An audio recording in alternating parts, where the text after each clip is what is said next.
Hi,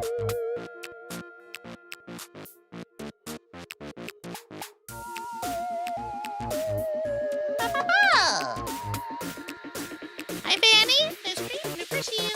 Oh. Thank you for the daily check-ins. Hello. Getting YouTube up on the phone as we speak. I shifted my mic position just a little bit, so let me know if it doesn't sound as good. That was my phone. Oi! I did not do my vocal warm-ups and I'm a little eepy today, but I'll do my best. Always for you guys to get my best. Yumbert. We have fun here. Yomi TTRPG, thank you. Yes! We're gonna yap about TTRPG today. Do you guys see the category? Is that Dungeons and Dragons? Holy fuck. Luminous, thank you for the 25 watt streak. I know you're every day, appreciate you. Okay, of course, the Yomi! I love you! I hope you're not pushing too hard.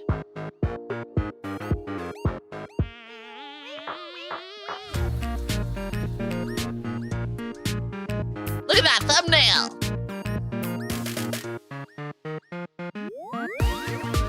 Galerics and catacombs. Mazes and minotaurs. Perception and parries. Goobers and gibbering mouthers.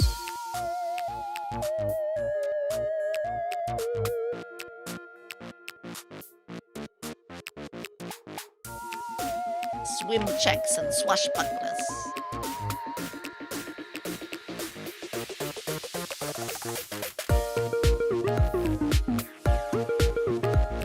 Humans in 9 to 5. Hi, everybody! Join your Discord and some fan of D&D. Can't wait for the stream. Yes! Yes! Thank you. So, a quick little thing. Discover stream it out. Be in school during a stream. So I'm in school during a stream. Okay, Vanny, question. You mean college, right? You mean college, right? Hi, Captain. Yes? Okay, good. We are an 18+ stream. If I found out you're like a high schooler, you're under 18, I have to ban you. That being said, of course, little light thing. I have been very happy that. Let me turn the intro music down a little bit. I have been very happy that over the years, we've had a couple people who are like, oh yeah, I'm like 16 or 17 or something like that. It's like, okay, we do have to boot you, but come back around later. And we've had people come back. They're like, yep, I'm old enough now. Understand why you did what you had to do. Am I allowed back in? I'm like, yeah, absolutely. Thank you for being so respectful. Come back in. Very cool. Very, very cool. I'm so proud of you for anybody that does that. I don't want to ban anybody, but I just want to make sure you don't, get a little too adult around people who should not see that stuff. Even if everybody these days does shove iPads in front of their kids. Ugh! The average adult is at a 4th grade reading level. We're so fucking cooked.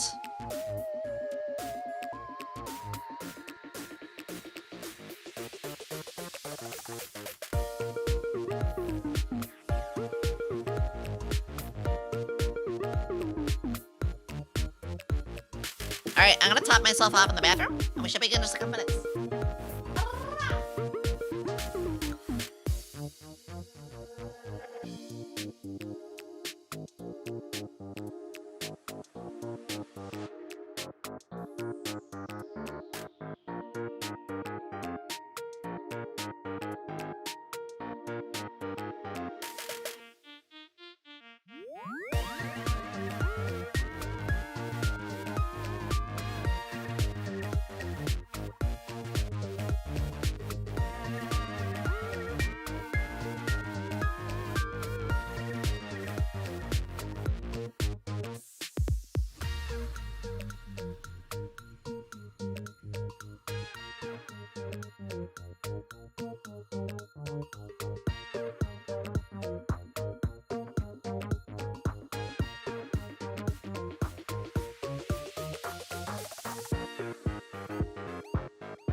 All right, I'm back, and oh, hello, Raiders! Raiders, welcome! Don Koala Channel, dropping on the Alchemist raid. Thank you so much! Thank you. Hi, Yinka Art. Hi, Toby. Hi, Thumbay. Hi, Don Koala. Thank you for the raid. Hi, Jeffrey. Have fun. Hello to everybody from the lovely community. I appreciate it. And of course, on the YouTube side. Okay, couple things. Let's get ourselves started here. Let me just a little recalibration, and we're all shit. I'm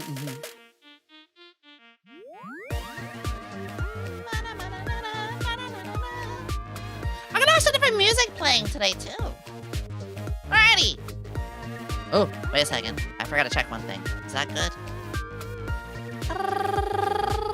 Yeah, that's good. Okay. No ones! No ones! No! Hello! Hi, everybody! Hello! Drop the bass? No. Oh no. Hi, everyone! Hello! It's good to see you all. Welcome aboard. My name is YomiQuinnley, alchemist extraordinaire. Not a mad scientist, most of the time, of the Sox Vtuber agency, but I'm a glad scientist, and I'm so glad that you're here. Welcome, everybody from the raid, everybody from Instagram, from TikTok, from Twitter, from Blue Sky, from YouTube. Spoiler, I am also streaming on YouTube and now Twitter. So hello, everybody from all of those amazing platforms. I really appreciate it. I hope you're all having a good day. And if you're not, well, first off, I'm sorry. Second, I hope we can make it better. Yeah. I turn Yomi up so she drones at the voices. The voices of the void. We should play that game someday. Huh. I sense the character so well. Ah, thank you. Listen, if anybody ever tells you, oh, you don't have a voice for streaming, listen, I used to think the same fucking thing. Do it. Give it a shot. Find your voice, embrace it. Don't let other people say your voice is cringe. Just enunciate, just go out there, have good fun. God damn it, Yellow. Derived Knight, thank you for the follow. And Lil Raptor, thank you for the tier 1. Remember, tier 1 subscriptions. Oh my god, poor Monko. Tier 1 subscriptions, you guys have access to the tier 1 Discord and over 90 emotes. Holy shit. Also, we are pushing for Partner Plus 2, so it helps a long way. No! We are pushing for Partner Plus 2 as well. And, Tier 3 subscriptions. I am sending little thank you letters. You know, I just want to give you guys little thank you letters to Tier 3s. There's also a Tier 3 Discord section as well. Yeah! Wow!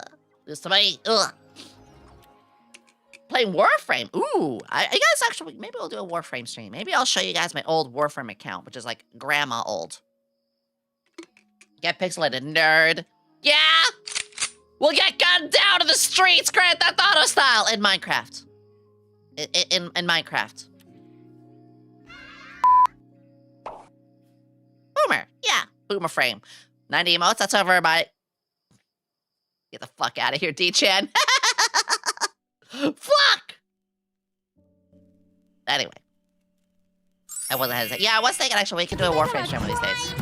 Slap that prime on the table like a big fucking cock.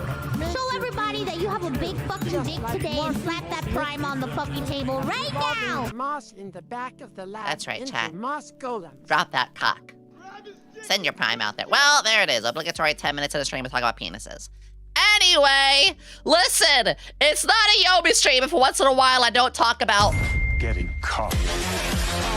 It just happens. All right, so welcome again. I hope you're all having a wonderful day. Thank you, everybody, for being here. Thank you for the raids. Thank you for the subscriptions. We're already pushing for a hype train. Holy shit. And yeah, those subs go a long way. I really, really do appreciate it. Same with bits. Same with just being here. Even just being here. Today is a very special day. Today's a very special day. Look, my tail's so happy. It won't stop going up and down. It won't stop going up and down, my tail! There it goes. See, I don't have a penis. I don't get erect, but you know I'm horny because this how it goes up. This is a joke. That's not how it works. Just one dad joke, but what did the bra say to the hat? Ah! You What? go on ahead. I'll give these to a lift. Wait, what does it mean, community train? That's a new one. Thank you, Javi, for the 100 biddies! Thank you for the biddies! Thank you for the biddies! What is a wait, community train? That's a new one. I've never seen that. Reach level 2 to gift emotes to some lucky viewers. Manipulation skill because you've frozen time. I've never seen the word with your community beauty. train. Hold on, I gotta Google that. Twitch community train. I've seen. I know what so many different things are. It's a supersized celebration community member that a support streamer they love and challenges the community to reach epic levels of. It's just a hype train. What's the difference? I remember Fia having this moment too. Yeah, I know how Twitch works. I know by now how Twitch works. I've been doing this for about 3 years now, which is still not a lot. Enhances the standard hype train by distributing rewards more broadly at level 5 hype train members. Hype train multi given to random community members, even if they did not directly commit. Oh! So guys, this is a way you can support people who aren't even like subscribed and stuff. That's really cool. The hype train with extra steps. Oh. Math is math! A hype train is a hype train! Exactly.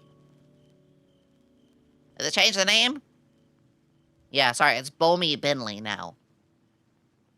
I hate to break it to you.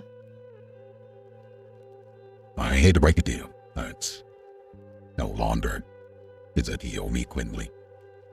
It is now YomiQuinnley. Yes. And we are today going to read about the ethical processes of cheese. Yeah! Hi, Orange Barbarian. I like that name. Yomiplier! Hello everybody, I'm Markiplier. Oh!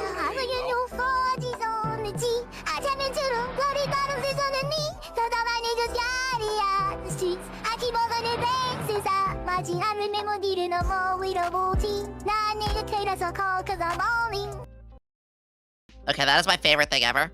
That is my favorite sound bit alert ever now. Yummy is the deep voice is giving Cabal vibes when he brings out the real voice. Oh, gotta love Cabal. Fuck! I have to bring up one of my Yoshis. More like Yoshi. Wait, I have a command for Cabal. What do you mean I have a command for him? All right, marker button, fix that. Fix that. I gotta fix that. It's fine.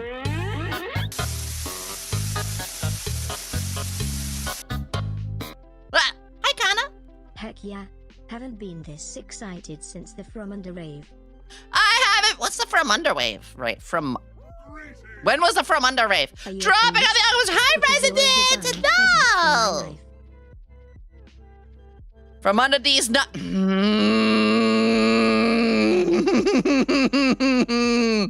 Fuck you in particular, Toby! Fuck you! Oh, I'm leaving.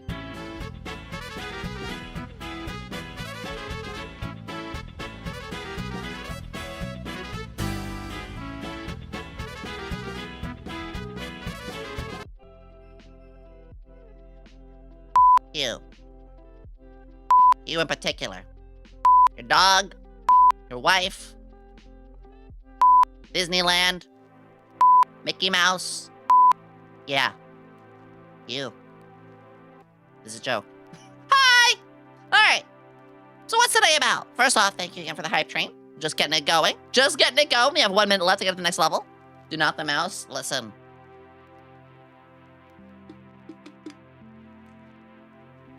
I'm actually gay. It's fine. Gosh, Mickey. I certainly learned a thing or two ever since I watched that movie, Disney and Me. I learned a lot about them 7 dwarfs. So what was I going? Mickey would love it. He would. I mean, he's probably... remember, Steamboat Willie is public property now. Steamboat Willie is public domain. So go. The mouse. They can't stop you anymore. Gotta be a Steamboat Willie variation, though. That's how it works. Yeah! It's true! It's true! Whee! I'm glad I got this fixed. Found out what it was.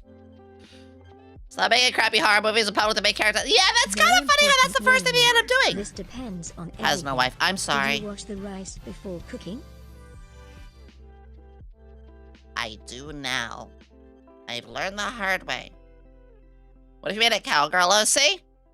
What if I made a cowgirl? What if I made a cowgirl? Oh, you mean like... How I got that as an outfit? Yeah. Don't bang me, or I might bang you. I'm too much of a bottom for that. I'm far too much of a bottom for that. Unless... Listen! I've seen enough art! Anyway, going back. I don't want to stay on that one for too long. I don't... Swoons. You guys have a ton of OCs. One of my friends, I do kind... we're gonna talk about that today. In fact... What's today about? Oh, I hit my mic, sorry. That being said, does my mic sound... actually, real quick. My mic, I have a slightly different position. You know, it's a little more out of the way. But it's also like angled a little funny. Does my mic sound any different? I don't think it should, but I just want to say, just want to check. Hit the bottle, not the mic. Sounds normal? Awesome.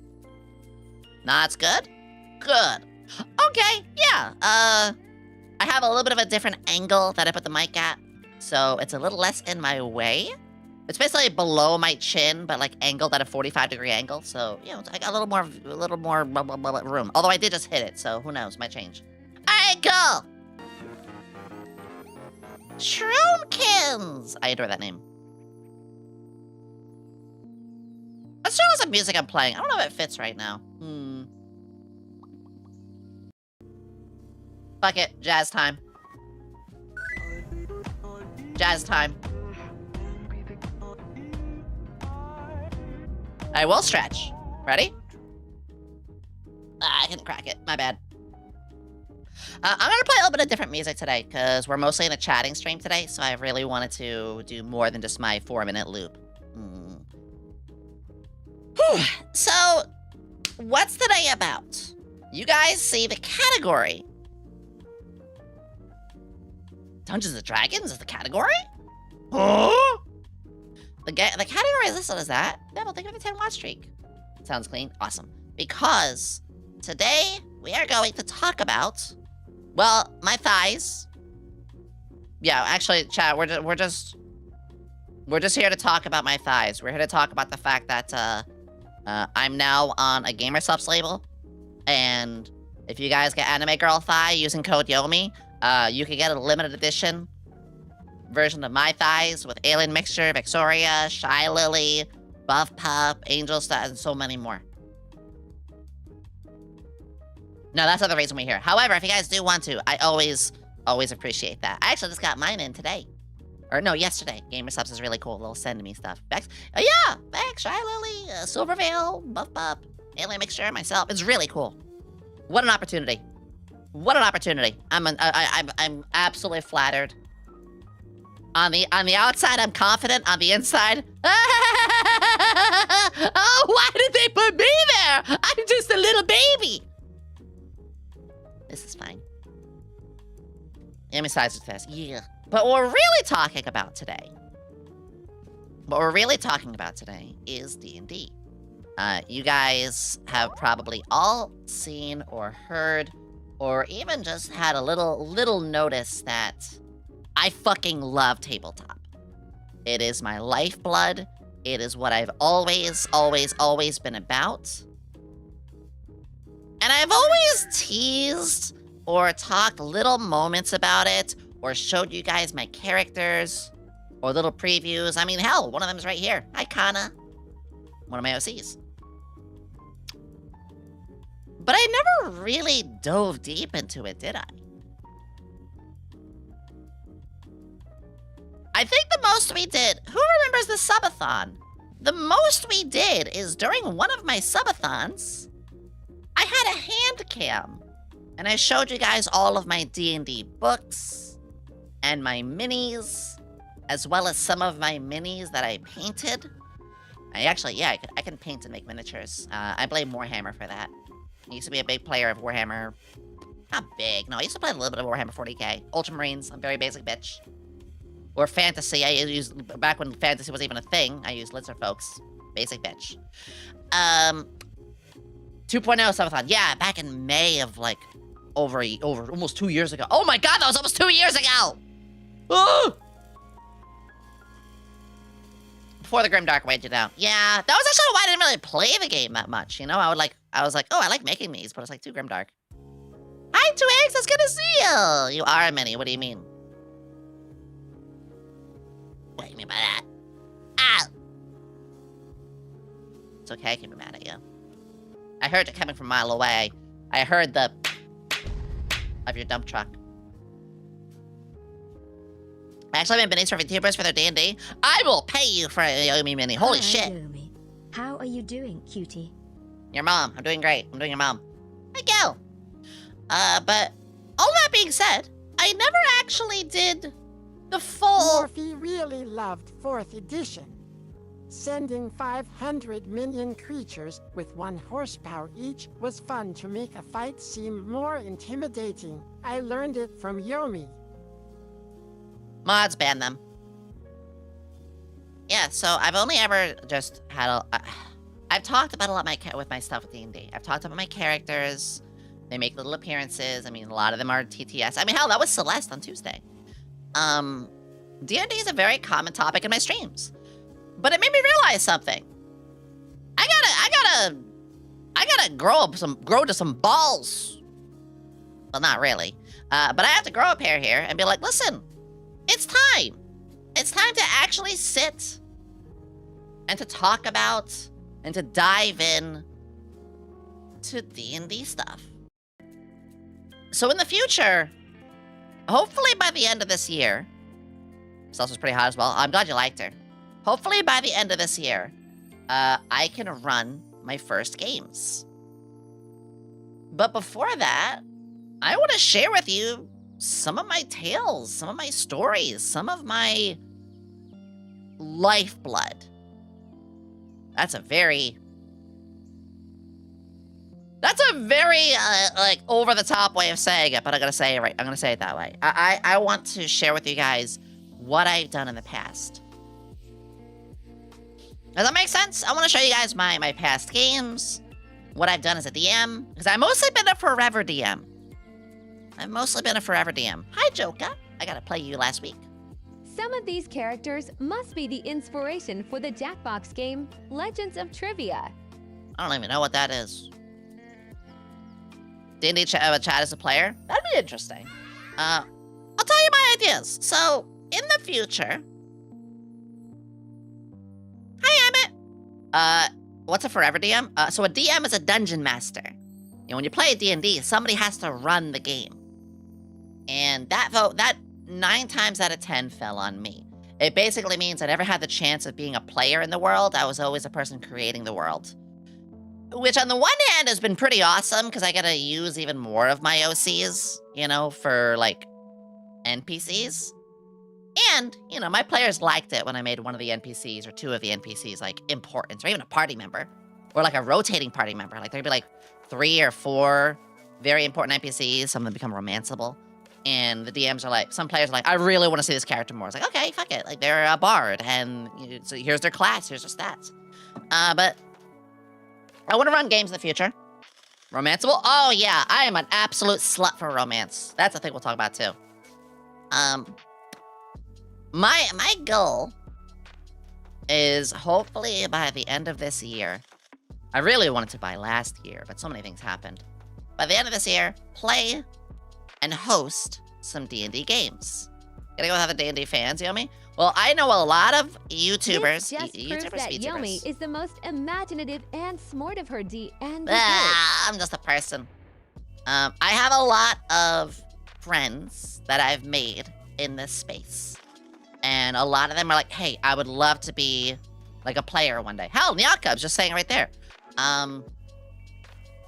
So what I think I'll do. What I think I'll do is I'm going to wait a couple of months and first see what happens. Maybe we'll get a 6th edition. I'm so fucking tired of D&D 5th edition. I want it to die. D&D 5th edition has been around longer than any other edition. I'm tired of it. Where is 6th edition? So first up, hopefully that, because I really don't want to start doing games on my streams with a system that's over a decade and almost a decade and a half old. That's first. If that doesn't happen, Pathfinder 2nd edition. Because I fell in love with D&D from 3.5 edition. And then later on I moved to Pathfinder.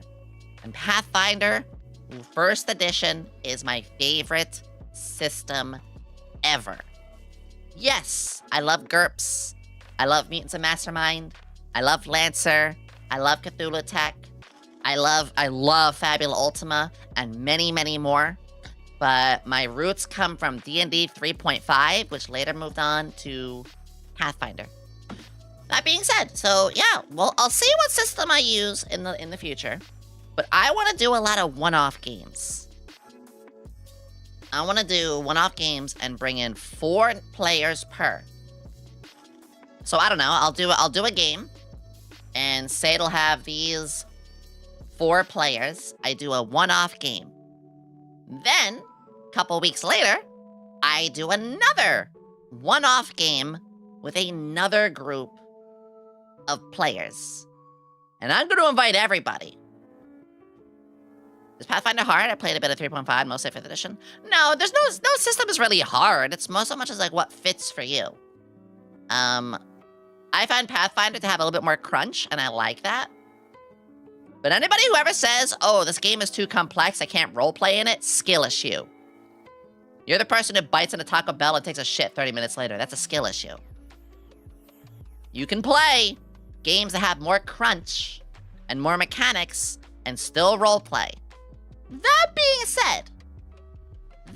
said, because I don't want to be an elitist, this is why 5th edition is good.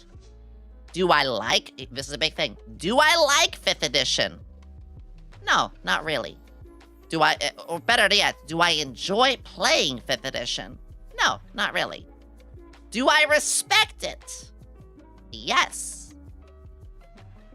Yomi, what do you mean? How does that work? Well, I don't really play 5th edition because I'm a little bit more of a player who's been, I've been around the block. So I'm looking for something that's got a lot more customization and mechanics and something new. So 5e, which is as vast as an ocean but as shallow as a puddle, it's not really good for a player like me. But, just like Proj Zero just said, 5e is a fantastic entry-level system. It really is. That's why I respect it. Just like that.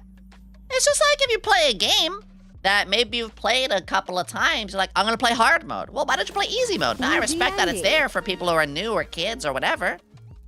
That's huge. You know?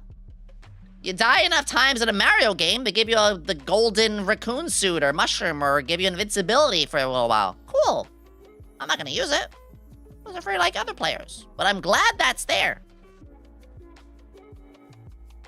You know? So that's a very important thing to me. And it's very good that there are options out there. If you want to base in your models, use coffee grounds, make them for wait. Oh, yes, base dirt. Oh, I know what you mean. Base dirt and base grasses. Yes, I've done that. Star Wars, I did play Star Wars games. I played a Star Wars game. I played a Jawa. His name was Jet Pedo. I like Jet. I miss my Jawa. What did he? I mean, he did speak common. He did speak basic galactic. He just spoke it in kind of broken English. Jet, very good stealth. Jet go through things faster than you say. My blaster's been stolen. Jet also did steal your blaster earlier today. He was fun. Would you recommend to a new player? What would you recommend to a new player who's only heard of D&D? I would actually say, Tomo, D&D 5th edition is a good choice. Fabula Ultima is also really good. It's a little more theater of the mind, but it's a great book. But yeah, so I would like to... How do you guys feel about this? I genuinely want to know. I want to, every couple of weeks, bring in new players for one-off games. And I might recycle a lot. I might, like, do a similar story, but change it up a little bit per group. And maybe I even have a fun thing where it's like, it's a time loop. Oh, shit. Oh, shit. Oh, shit. Oh, shit. Wait. Okay. To save myself time, I make a campaign. It's a one-off game. I bring in, say, 4 VTubers. Takes place in a specific setting. You know, so I have specific maps that I make, specific characters. They finish that game. Couple weeks later, I bring in 4 new VTubers. A similar setting. And you guys watching are like, wait, so Yomi's kind of done this story beat before, but oh, that's different. Or, huh, this got changed, and why is there glitch effects over here? Who is this guy claiming they're a time traveler? Wait, did she just refer to the group from last week or so? And gradually, they fix the time paradoxes and shit. Ooh. Oh, I got ideas.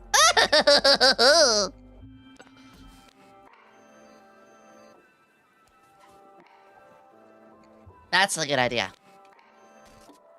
I've been in this mission before. That's over Warhammer 40k. It's all right. I mean, I'm glad it exists. It's not for me. I used to build Ultramarines. So I could do that. But here's the kicker. And here's where I have to kind of make a disclaimer. I don't want to do this in a way of just like, oh, Yomi's picking favorites, or I wasn't good enough. This is the hard part, is I eventually want to run a long, consistent, full level 1 to level 20 campaign. And what I'll do is I will grab 4 or 5 of my favorite players from all of the one-off games I've done. And be like, okay, I had the best time with you, and you as players. This is no insult to any of the other players, but, you know, you 4 or 5. Would you be interested in being a part of a massive, like, long-running game? You know, every 2 or 3 weeks. This will be probably our Saturday or Sunday streams. We're gonna make, like, 1 day a week specifically become a D&D thing. Not right now. We're theory crafting. We're theory crafting. So that's what I'm thinking. What do you guys think? I want some feedback. Would you guys be interested in me starting to run these kind of games? Bringing in VTubers, finding the right groups. Recycle C on SRV conserve del PO LUTE pollute the rivers, streams, and trees. Wait, what? Wait, what was that?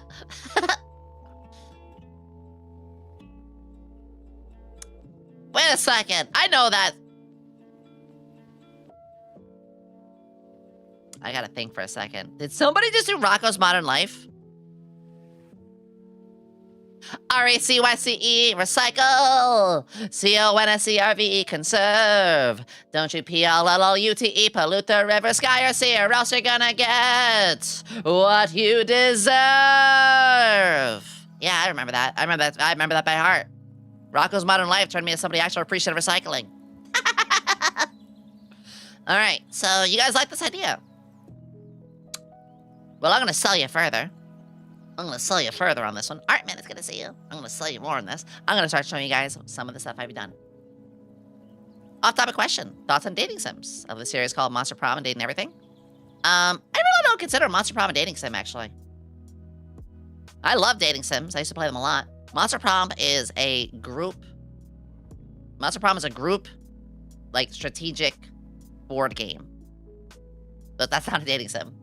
A dating sim is one where you really dive in. It's you and only you, and your choices very strictly matter between specific love options. And yes, Monster Prom has the specific love options, but it's more like Monopoly or like a board game than it is everything else. Oh, fatal UI exception occurred with StreamerBot. I think. Ah, okay. StreamerBot just closed for a second. Do not do redeems. They will not go through. I need to reopen StreamerBot. Maid RPG. I did play Maid RPG. I think I played like a lolly ghost character who was like died at like 16 years old, but she was actually like over 100 years old.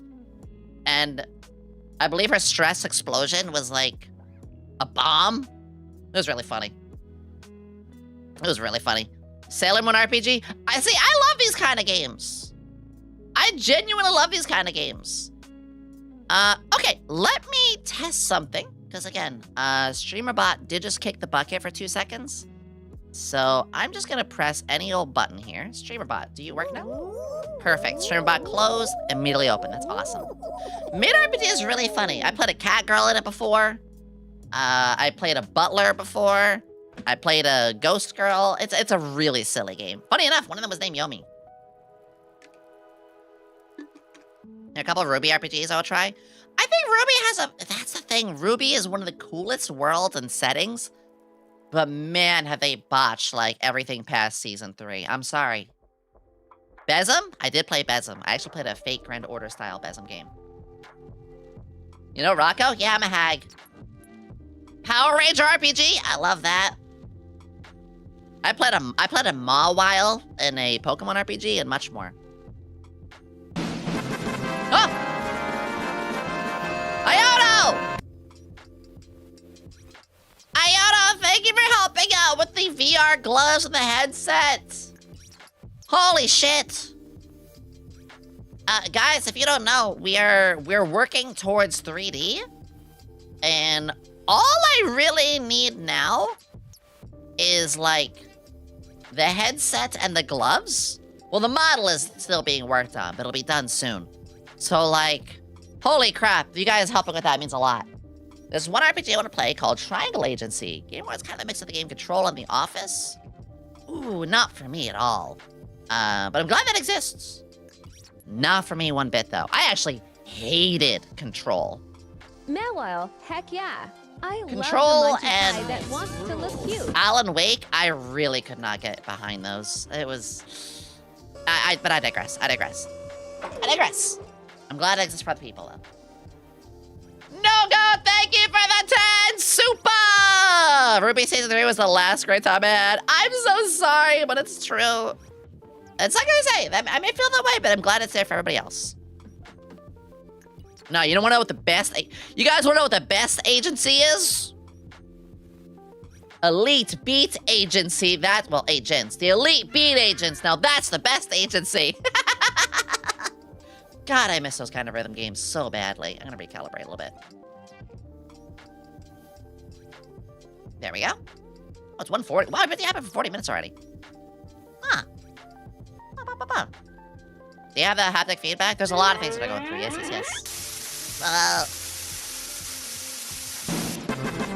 Oh shit!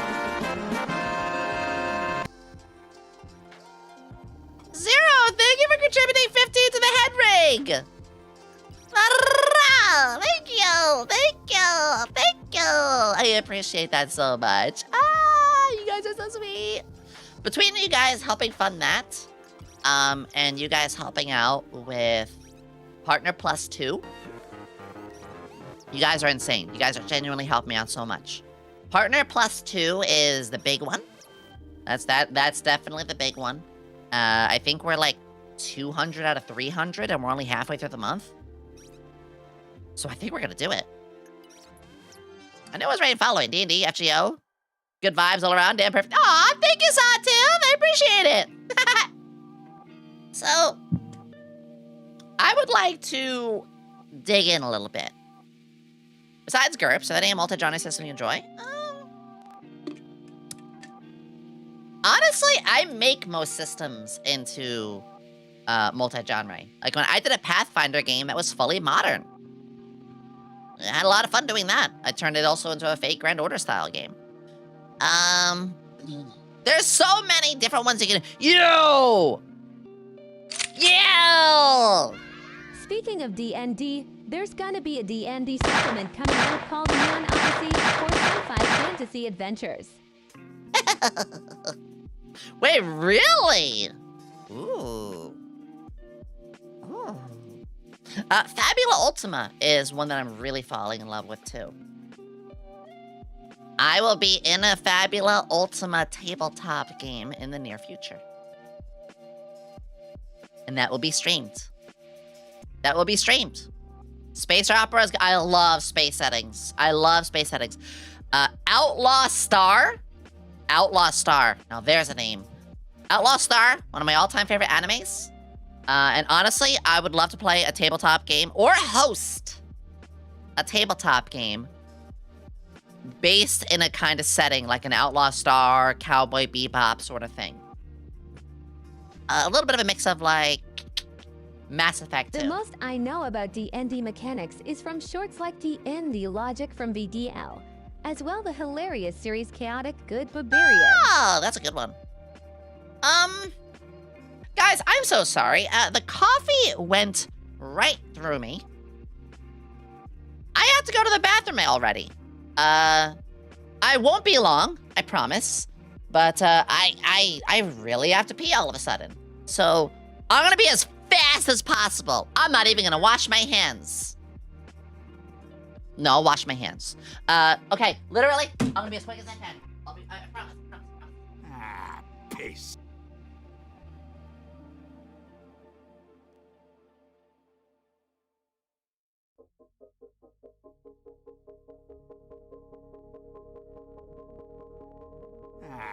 Peace.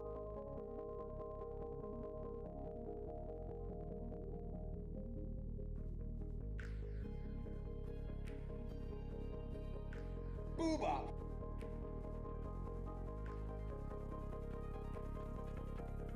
Yomi cute, Yomi good girl, Yomi cute, Yomi good girl, Yomi cute, Yomi good girl, Yomi cute, Yomi good girl, Yomi cute, Yomi good girl. Peace.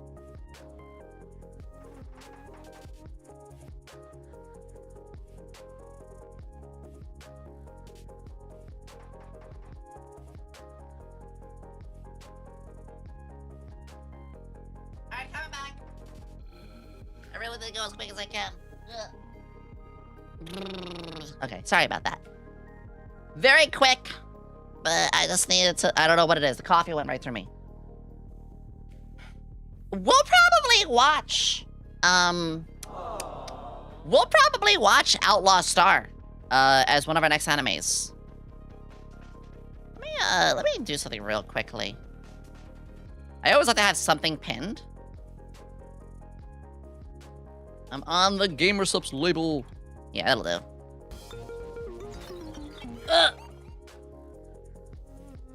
Give me a second. Gamersubs, anime girl thigh. I'm on the Gamersubs anime girl thigh label!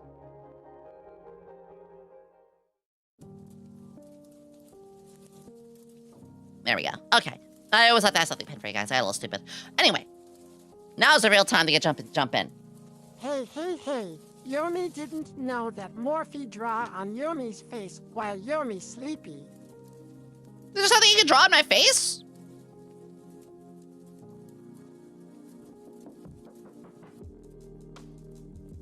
Really? Well, shit. I'll deal with it. Think about the trailer for Neon Odyssey in the Discord much earlier. Oh, I'm a little behind on the Discord. I'm a little behind on the Discord. I have been so locked in on projects. Little thing, yeah, as we jump into the D&D stuff, I have so many projects that I'm doing right now. I can't say everything, but I'm juggling at least like 4 projects that I have to be working on almost daily. So I am a little behind on DMs. The Discord, I really appreciate everybody's patience, and I'm so sorry. I'm so sorry. I really do need a break, though. I really do need a break, though. I think... I don't know which day, but soon I really need to take, like, 3 days off. I need to take 3 days off. Have you ever looked at the MechWarrior 5? I did play the MechWarrior games as a kid on the Xbox. Juggling plates right now, do whatever you want, but play the PS4 as baller. I haven't really played the MechWarrior games. Other than, like, some original Xbox ones. Damn, that takes back. Celeste can fill in for a day or two! Vera, hi! Vera, perfect. Hi, Spectre, thank you for the raid. Spectre! There's other really cool streamers too. You can raid somebody else as well, but I love you, thank you. Yeah, we're literally, this is why I had different music playing. We're literally gonna jump into talking about some of the games now. Okay. Yeah, I'm gonna take a break a little bit in the near future. There's a lot of things that are happening, so what I'll probably do is... How about this, guys? Maybe next week? Either next week or the week after, I will take one of my stream days off. So that way it'll be like 3 days. So like, say if I took today off, I would have had Wednesday, Thursday, Friday. So I'll do something like that. Yeah, I'll write that down. Maybe take 1 day off this week. Okay, good call. I do need a rest. All right. Can we get a shout out for Vera, by the way? I love you. Hi, Marissa. Hi, 3 a.m. dubs. Rest. Shush! I think it would get night for the 10. I appreciate it. I'm gonna show you guys several things today. We're gonna show you my stories. I'm gonna show you my notes. I'm gonna show you maps. I'm gonna show you characters. That actually brings me to the first question. Which first? OCs? Maps? OCs? Or past games I've DM'd? I feel like the past games would be better before I go into the characters. My palate's been wet for that. You know what? I feel like it's not even a question. I know I should do that. Tabletop MechWarrior is a mood. You can die in character generation by the rules. Oh my god! Oh my god! How you got into roleplay to begin with? Ooh! The past games will include the maps. Okay. Let's start with that first. That's a great thing. How did I get... Yomi needs a roommate whose job is... I don't want a roommate. No, I've been having roommates all my life. Oh, no, the word roommate scares me. The only person I'll have as a roommate right now would be like Vera or Churi or somebody like that. Hi, Vera. Yeah, we're all past all... We're past all the terrible roommate stuff. But... Yeah, no, I could see a roommate again down the line, but I want to settle in by myself first. Yeah, so first off, I want to say how I got into D&D. D&D has been an little box in the corner. What are you, Slimbo? It first started from text-based role plays. So I got into a little website called Gaia Online. And when I decided to sign up for Gaia Online, I very quickly fell in love with the chatterbox role plays and text-based form role plays that you could really only find the style and anime style that I enjoyed on Gaia Online. Very different beast, I will say, compared to, what, 20 years ago? Gaia Online was not the same as it always was. It's surprised it still exists. I'm sure my account is dead. No, it's not called YomiQuinnley. I'm not gonna say what my name was on there, but... yeah, when I was like... I don't remember exactly how old. I think it was somewhere between 16 to like 18 years old. It was high school. I remember that. I do remember it was high school. But when I was in high school, I first started getting into it through Gaia Online. And over in Gaia, hi Himiko! I love that name. Welcome, Raiders! Hello, hello, hello, love you so much! Attacking your treasure chest. My treasure chest? Don't you mean my...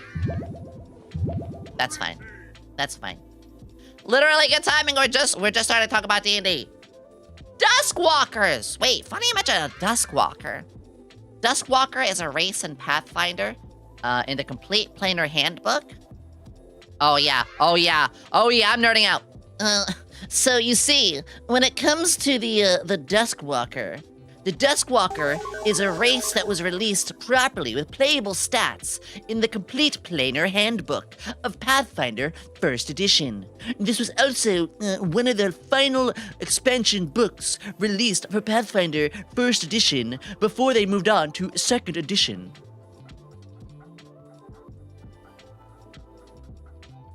But that's why I was off the D&D ones. I didn't say D&D, I said Pathfinder, but I get you. I just had to get a little funny. But going back into, you know, how I got into it. Yeah, I started with Gaia Online. Which all this goes all the way back to Final Fantasy VII. You guys know the story. Final Fantasy VII is the game that told me games can have full-fledged characters that are, like, well-written and full-fledged stories. It's not just Mario or Crash Bandicoot or any just, you know, gets from point A to point B, Mega Man, whatever. It's like, no.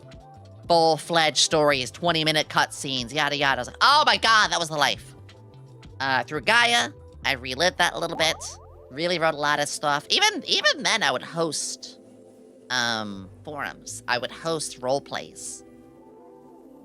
Anime-based one, Persona-based ones, Digimon-based ones, you name it. Zombie, survival, anime, whatever. Danganronpa, you name it. And then, one of my friends worked at a hobby shop. This is around when we were all getting jobs. Yeah, that scary word. Job! Ah! Damn. Hold on, I gotta put on a scary face for that. There you go. Jobs! Ah! That's better. So when we were, you know, getting jobs, my very first job was McDonald's, but like one of my later jobs was working at Best Buy. That was like around the high school and college days. And then eventually, like halfway through college, I had to stop working at Best Buy because too many hours. Anyway, my friend worked at a hobby shop. And my friend was like, hey, Yomi, like, you talk about characters. You draw these OCs. Did you know you can play them? And I was like, what do you mean? Like, I do that already in text-based, you know, role plays on Gaia. And they're like, what if I told you could do Gaia Online role plays in person? I'll show you at my job. And I was like, okay. Sure. But I want to work today. And they took me to the D&D room. Which, funny enough, the D&D room is also located in the same spot that Warhammer is. You kind of have all the books and the miniatures in like that one section of the hobby store. Because in the hobby store, you also have like, you know, dartboards and chess sets and billiards and, you know, all the other hobbies. Because it wasn't just that stuff, you know? Model kits, gunpla, yeah, all that stuff. And I'll tell you this. Oh, this is a really fun part. They sold me then and there They sold me on getting into D&D then and there. And I bought... 2, 3... I bought 3 things. I bought my first ever set of dice. You know, D4, D6, D10s, D8, D12, D20. I still have it. It's literally Yomi colors. It's clouded like blue and white.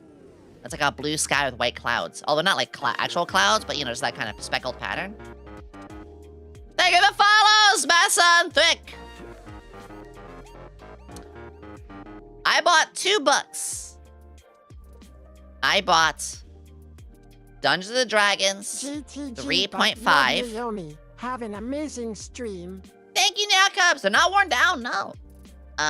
So this is all both 3.5 bucks. I bought the player's handbook, and also I bought my an expansion book to go with it.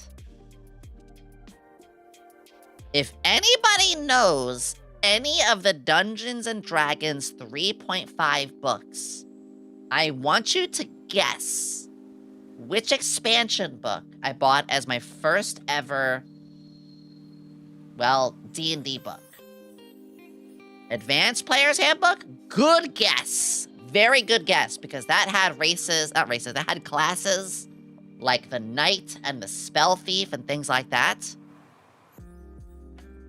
I did buy it because I wanted to play a specific class. Complete Spellcaster? Good, another good guess. It was not a complete series, but it did have 2 playable classes in it. Or I think 1 playable class in it. Let me show you. Heroes of Horror. Which is absolutely f***ing wild. I don't like horror. I'm not into horror. But Yomi, why did you buy the Heroes of Horror book? Well, when I got into D&D, the players were like, well, we need a spellcaster. And I was like, oh, I want to be a necromancer.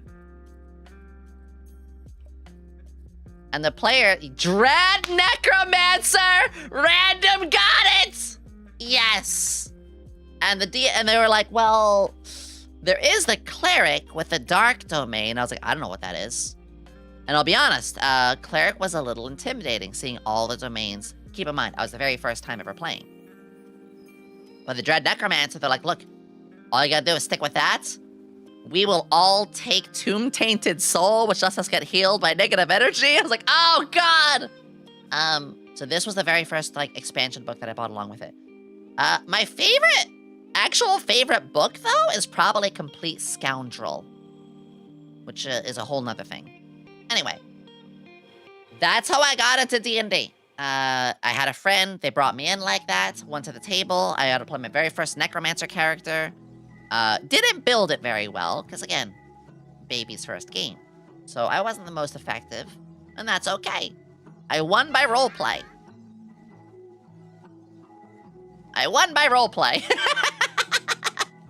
The DM a lot of times was like, you know, do it. Or like, damn, yeah, you talked your way out of that one. You know? It was really fun. It was an evil campaign too, which is kind of wild that my first ever game was an evil campaign. But yes, that is how I got into it.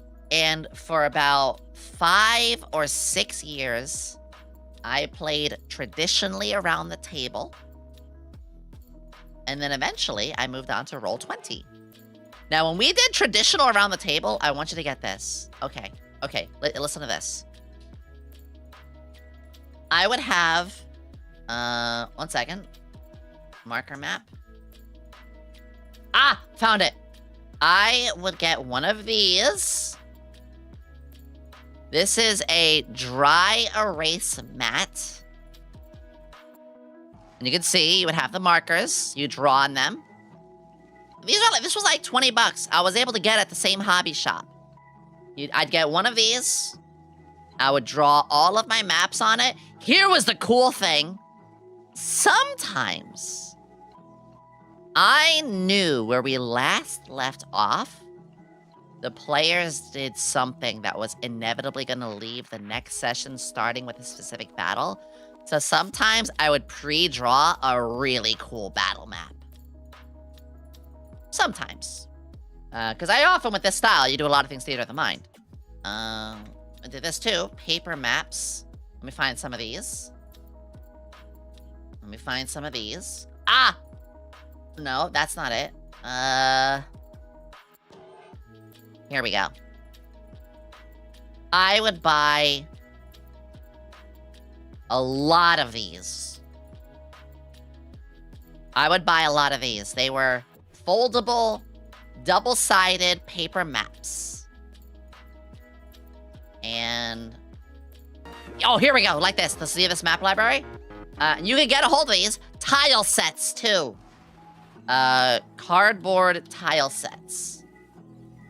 Here we go. I didn't get these 3D ones because I didn't have that kind of money.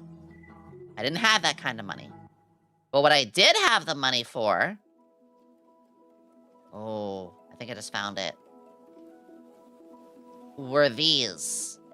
There were these little cardboard pieces, and they were also double-sided. I wonder if I find the exact one. I had like a sewer set. Hold on. Oh, here it is! I found it! No, wait, that's not the exact one. This one's like a little 3D. It wasn't 3D enough like this. Well, kind of. It used this exact pieces, but they were not 3D, like, platformy. They were, like, flat. But yeah, I would get these flat pieces. Funny, I mentioned flat. I'm not really used to that. Vera! No wonder you're familiar with these. You're used to being very flat.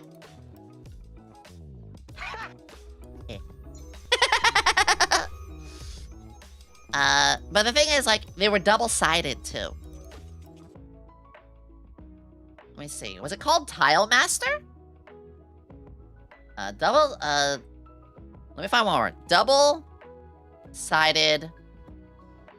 cardboard maps. Hi, Vika! Oh, there's the exact one. Okay. I found it. I found it.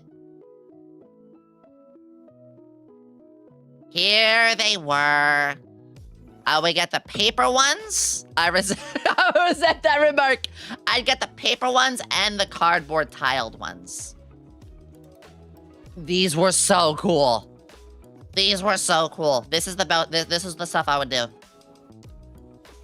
This is when I got really into the hobby. But then I moved on to a little special something called Roll20. No, we'll talk about Roll20 in a moment. I want to tell you, I want to put you in a spot. I want to put you in a spot here. Me and the 4 players. We arrange after a session when we're gonna meet. It's a Saturday we meet up. We meet up at a friend's house. This friend, their mom's not home all day. Their bedroom, they already have their bedroom set with a fold-out table, bunch of chairs. We put pillows under our butts. We show up at 12 in the afternoon. We show up at 12. Me? I show up with Dunkin' Donuts breakfast. Oh, hold on.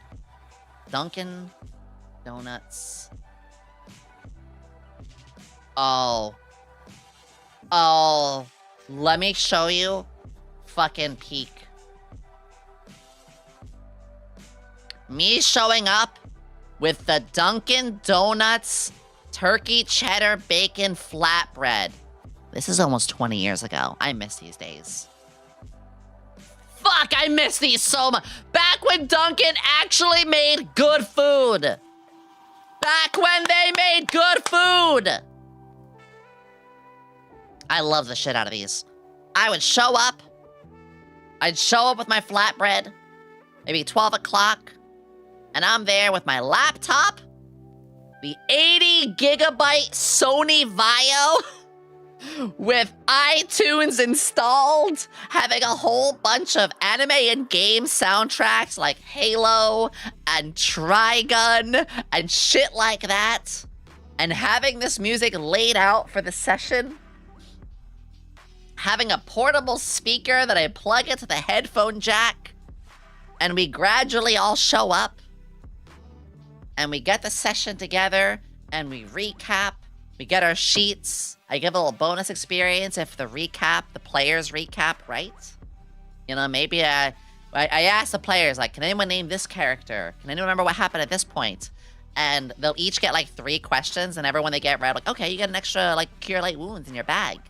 Or you get 50 extra experience points. Or you heal 5 XP from 5 HP from the last session you're wounded in.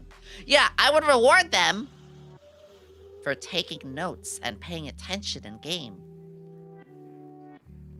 It's very smart. How long would these sessions around the table go? How long do you think my sessions around the table went? We started at 12 o'clock. 8 hours? 4 to 5? 8 to 10? A few hours? 20 to 24?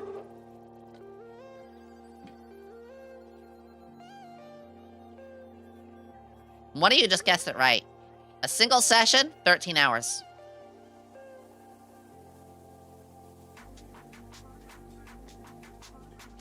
We would get together at 12.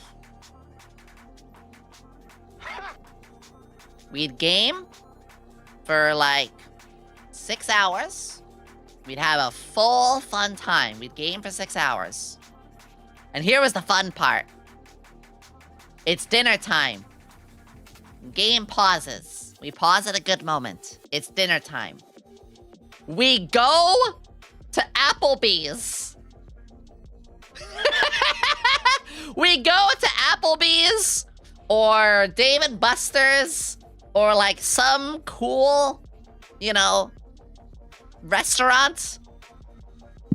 We'd sit at the table. We'd have really good food. And can you imagine the wait? They're talking about the session. They're talking about the session. And I'm just like taking mental notes. They're like, okay, when we get back, you know, the players are like this. When we get back, we got to do this. Yomi set up the big bad evil god to do this.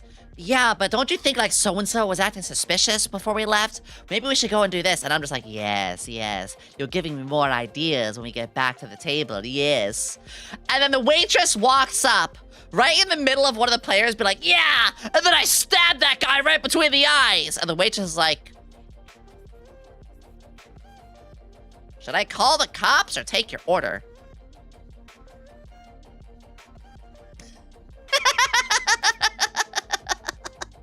It was great, cause it was a ability to decompress after the session, get a really good and filling and affordable meal, and then we would go back and play for like the rest of the night until we got tired or we completed everything I had written. It was absolutely beautiful. I miss those days. I even miss those players. You know, we didn't agree to everything. We had a bit of a falling out. But we're much more mature now. I think if I saw those people, we'd be able to talk everything out, you know? That's what it is. But eventually I moved on to Roll20. And here is where I have stuff to show you guys.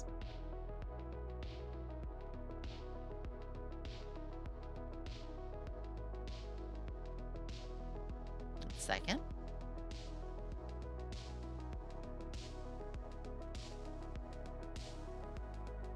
Here's where I have stuff to show you guys. First off, holy shit.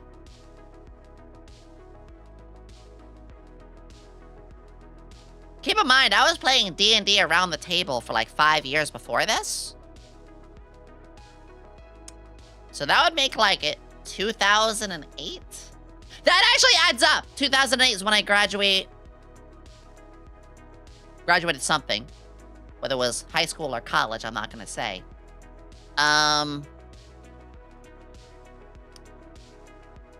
So yeah, I've been playing D&D for like 18 years now. You get to be pro. Don't worry about it. Once I get, right now my D&D, my Roll20 is kind of like on the back burner. I haven't really done anything on Roll20 because again, I've been focusing on VTubing. For the last 3 years, I haven't really done anything on here. So, but once I get back into, you know, doing this, which again, that's what we're setting up for. Yes, I'm gonna get a pro and do everything else with it. I think I have a plus account. But yeah,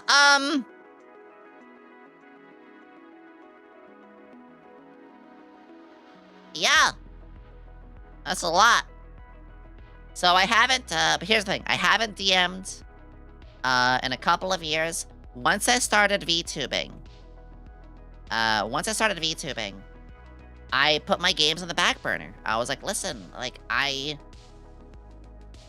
would put in so much of my free time into D&D that it became a full-time job. And eventually it did. I actually ran some games where I got paid. You know, which is not an uncommon thing these days. In fact, if I did run games, I probably would be like, hey, you know, like, small entry fee. Yeah, I got burnouts. So all of these games are old. But this is the whole thing, is, you know, now I feel comfortable enough in VTubing where I can adopt some other projects. I'm going to be nipping some other projects in the bud, you know, give myself more free time. And then immediately send that free time over into D&D. Ugh. I refill my water in a bit. That's okay. Probably 20 minutes from now, I'll refill my water.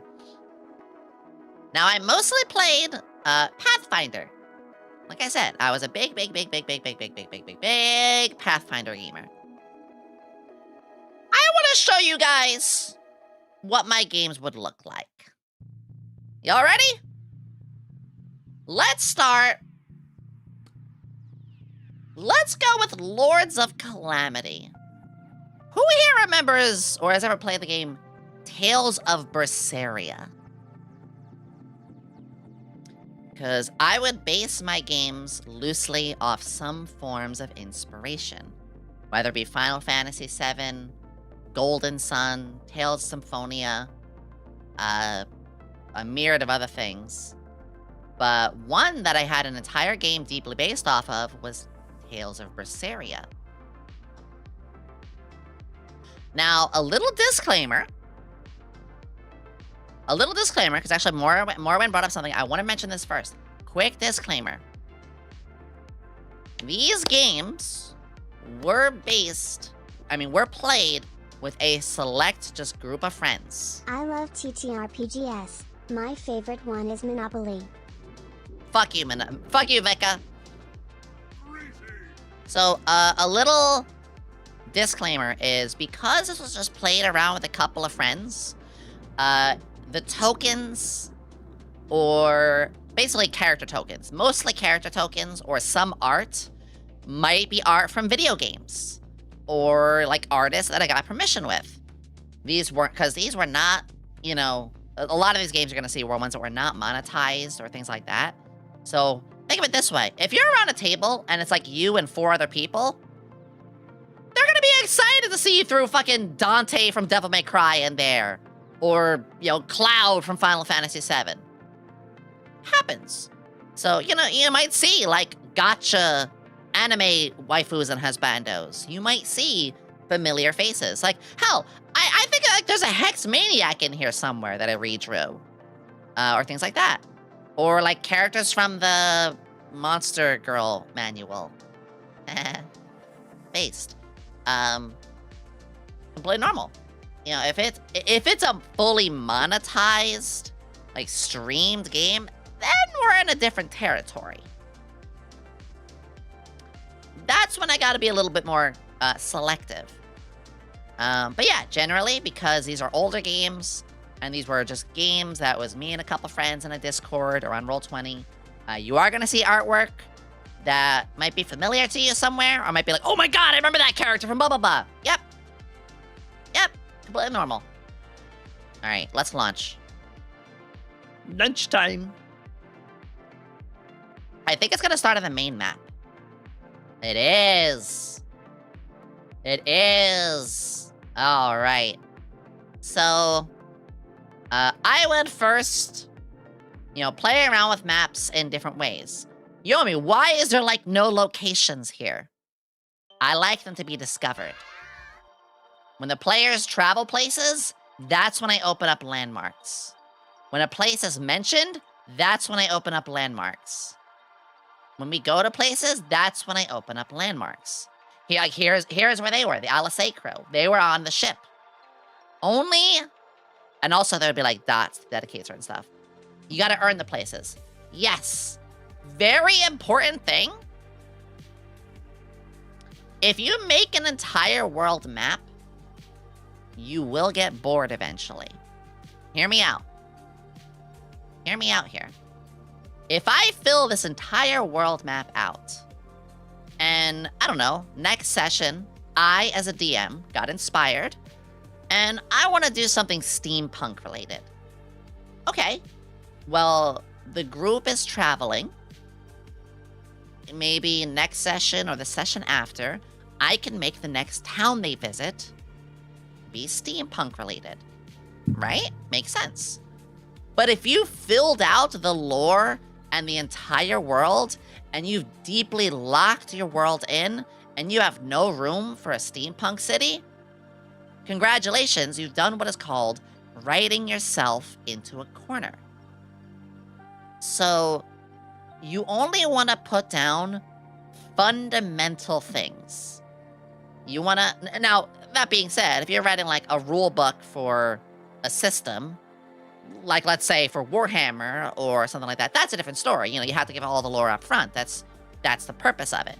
But as a dungeon master, when you're building a fresh world, you need to make that world flexible. You need to make sure you have gaps that can be filled in impromptuously anywhere you want. Hey, I want to have a little fun spot where the Tarrasque is? No problem. I can say that one of these cities we go to is nestled on top of an ancient burial ground. It turns out the Tarrasque is asleep there. Or, these islands over here. This island was where I had an entire side campaign where the players got to be a whole new group of characters. And the island basically got destroyed for this whole thing. Yeah. But keep yourself open. This Freddy. For anyone who knows Tales of Berseria, you probably know what this is. Ooh. All right.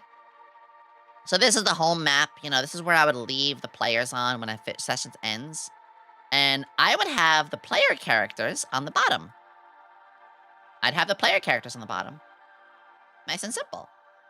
So like here was their first group, but later they had like a second group of characters doing some stuff. And I would also put down important NPCs.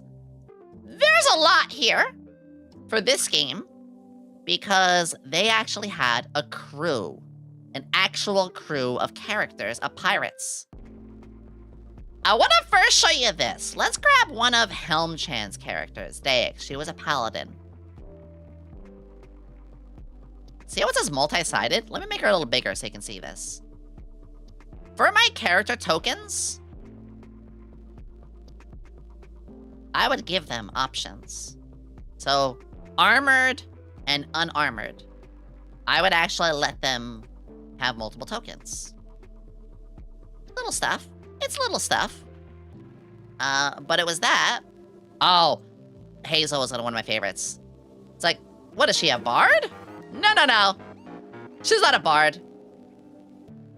She's an assassin.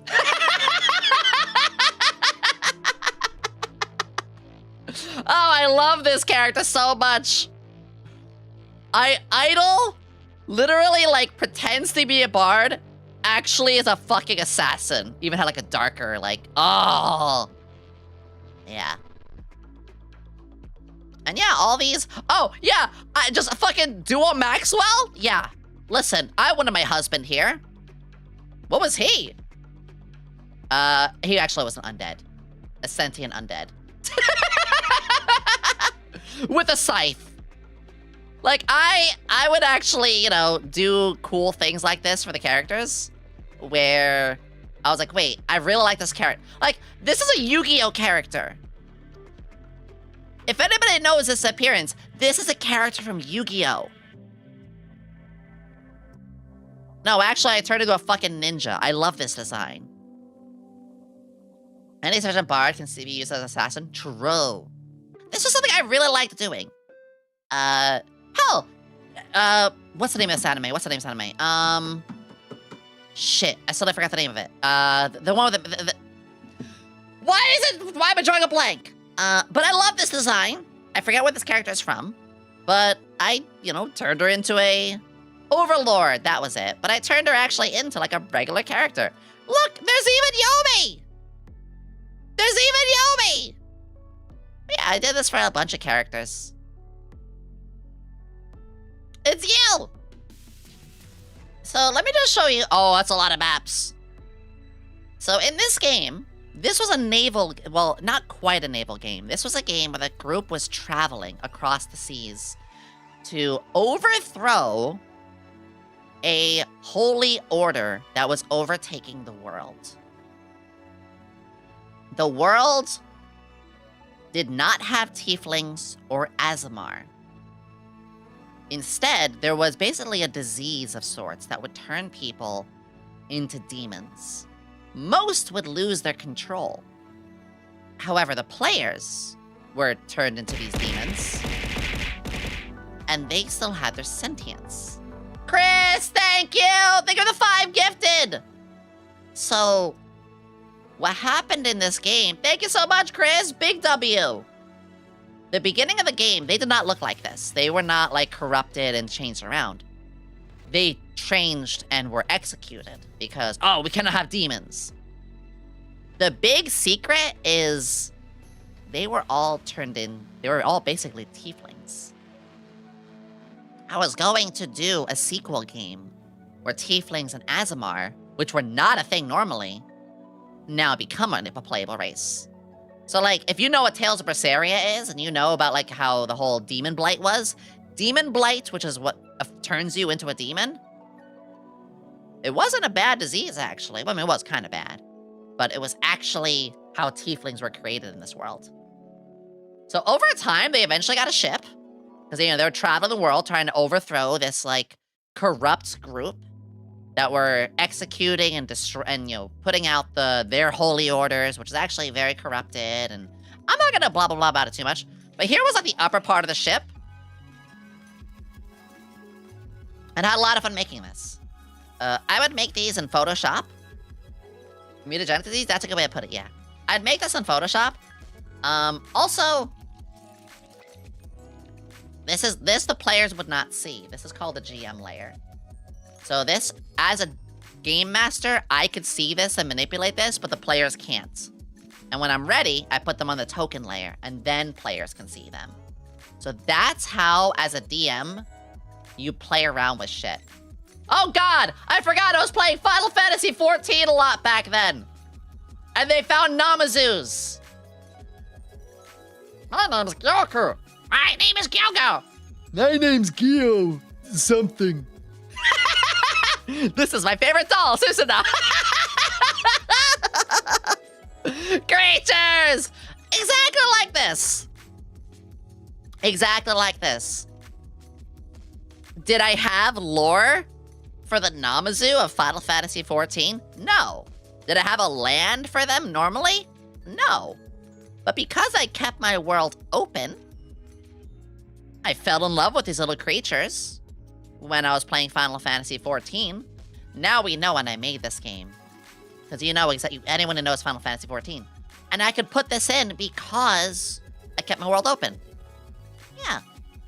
Let me show you the inside of the ship. This is where it gets crazy. Too far. Oh, we zoomed too far. Hold on. So, welcome to the inside of the ship, where I gave every NPC. Oh yeah, we had fucking. Oh my god, every character had their own room. Very pink. Every character had their own room. And, Yomi, that must have taken a while to put together in Photoshop. Spoiler. Every item in here, I put.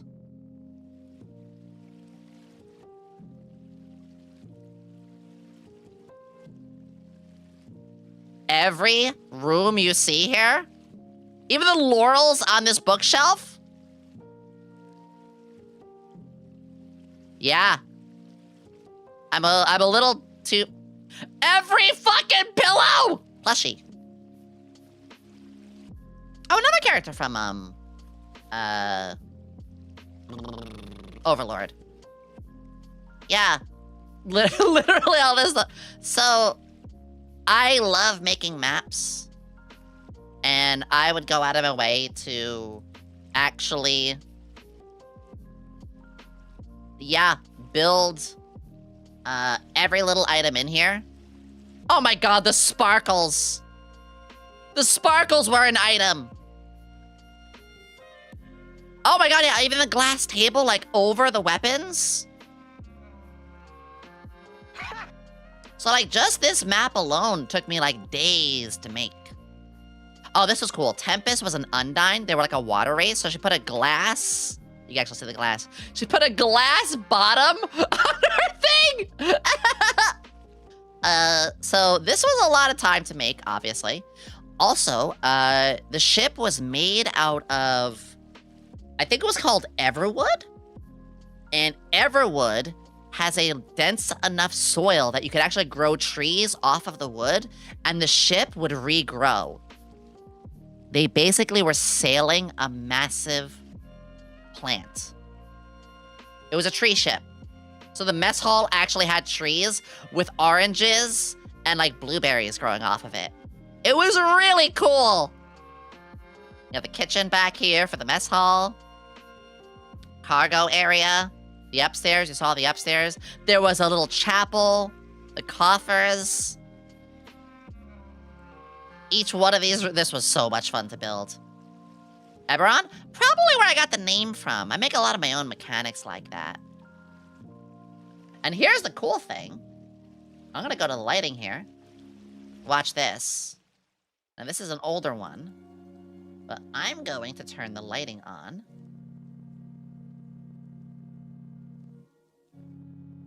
Now if you are, let's see, player. Oh, this map is so old. It actually is using, like, some of the ancient lighting. Hold on. Is that working? Let me just put this to 1,000. So this game, as a player, this is all what the players would see. They wouldn't see the fog of war. They would... Oh, my God. He had a pink glow under the room! And what they could do... is they can say, I'm going in here. I'd move the lighting to the door here to let them in. That's how this game would work. That's how the older style in Roll20 would work. Yep. So, and then you actually can't pass through the lighting. You can't just, like, go in. So, we actually had, like, a full Fog of War style game. Look at that bats. Now, with this game, let me just, like, go around to a couple of my old maps here. Let's see. I don't remember a lot of these. Oh, yeah. So I had, cogwheel battles. Let's see. Let me show the Gate of Vortigern. That's a really good one. Gate. Okay, this is a really cool... so you can see, like, this little item here. If I move this... You can see each item per tile. So, like, I put a backdrop, like a green backdrop like this. And that's how this illusion of land comes up here. If you look at this, this looks like a raised piece. But it's actually... That's how this works. So when they started, I think they started, like, up here. They would, like, work their way down. And there were, like, 2 guards here, and they'd get in. Yeah, it's all flat. But you can see these shadowed ledge pieces, which I bought these. You'd buy kits. This would help build this. Hey Vera, are you there? Any of the people who are fans of Tales of Berseria? Oh, you can see it all loading. This is the Gate of Vortigern. These are the old waters, and ships would pass through under here. Basically like a channel, like a canal. So this part and this part were rooks. But the group had to open the channel gates to get their ship to pass through, because like they couldn't go through normally. They weren't allowed. There were demons. And so this entire, like, they would start here. And all this, the way this was made, you could see these chunks. And I want to remind you too, the players could only see these walls. They couldn't see past. This was the symbol. You know, this would lead them outside. They'd have to cross this bridge and they'd be able to see, like, the outer channels. They can either go in here and ascend upwards, or they can go around. And when they're out here, they would actually be able to see the other side. So, as a player, let me, I can show you the lighting again. These red lines with the lighting, they would go out here, and it would let them see, like, everything across. But obviously they couldn't, like, swim across. It was, like, busy channels. And they would climb up, they'd go in through here. They could either go around this way, where they would find the prisons, where there's, like, a mass murder situation. There was a mass murder situation. They had to deal with some demons there. And again, all this was built. Let me just, like, move one of these pieces. So even, like, the cracks, or, like, the little teddy bear, little tattered map. Corpses! I loved making my corpses bloody. Look at all that blood. 3 layers just for that guy. And also, this is where you would hide DM notes. So again, the players would only see these walls. They don't see what's in the blue here. So I would write notes. You know, if they wanted to loot this area, my notes here would say, oh, you find masterwork manacles and masterwork torture tools. Are they going to use those? Probably not. But they could sell it. So that is how I kept my notes. You know, 500 gold worth in a painting on the wall. There was like a painting right here. So I'd write notes in the off field of vision. And then if they climb up here, they could ascend on the rook, which they needed to, because if their ship was going to pass illegally through this channel, they had to dismantle the bombardments. So they did. You could see the shadowed out guys that they had to kill. Also, swim checks if they wanted to sneak behind. Hi, Ray! And this is all one map. Again, my notes out over here. You know, more fights they would have. This was a huge dungeon. But remember, just because it's called a dungeon doesn't mean it actually is a dungeon. This acted like a dungeon, but it wasn't that. Like, I'll show a couple others, so... Let's see. Aldina Castle. Oh, I don't remember this one at all. But you can see the way... Oh, this is when I started getting fancy with the lighting, yeah. I want to find, Oh, the Empyrean Throne. Ah! Beach! To the beach! So, even just like with the beach, same thing as well with the map layer. You can see, like... Oh, this was a full piece! Nice! Sometimes I'll be able to get full pieces. Are you a fan of running dungeon crawls or more sandbox? Very much sandbox, but I would build a lot of stuff ahead of time.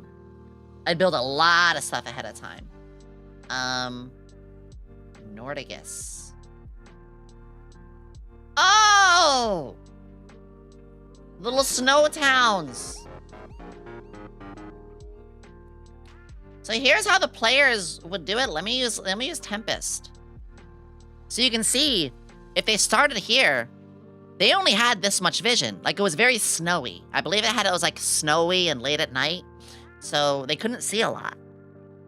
And so the trees would block vision. This is how I enjoyed my games. Field of vision. Full things with the tree. So you see if I move this tree, you can see the lighting is still there, because the lighting is its own layer. By the way, if you guys have any questions, please ask. Hi, Sir Frederick. It's good to see you. Fish. All of these, even little trails. All of these were little items. Even the snow on the roof. Watchtowers with snow on them, because this watchtower wasn't used for a while.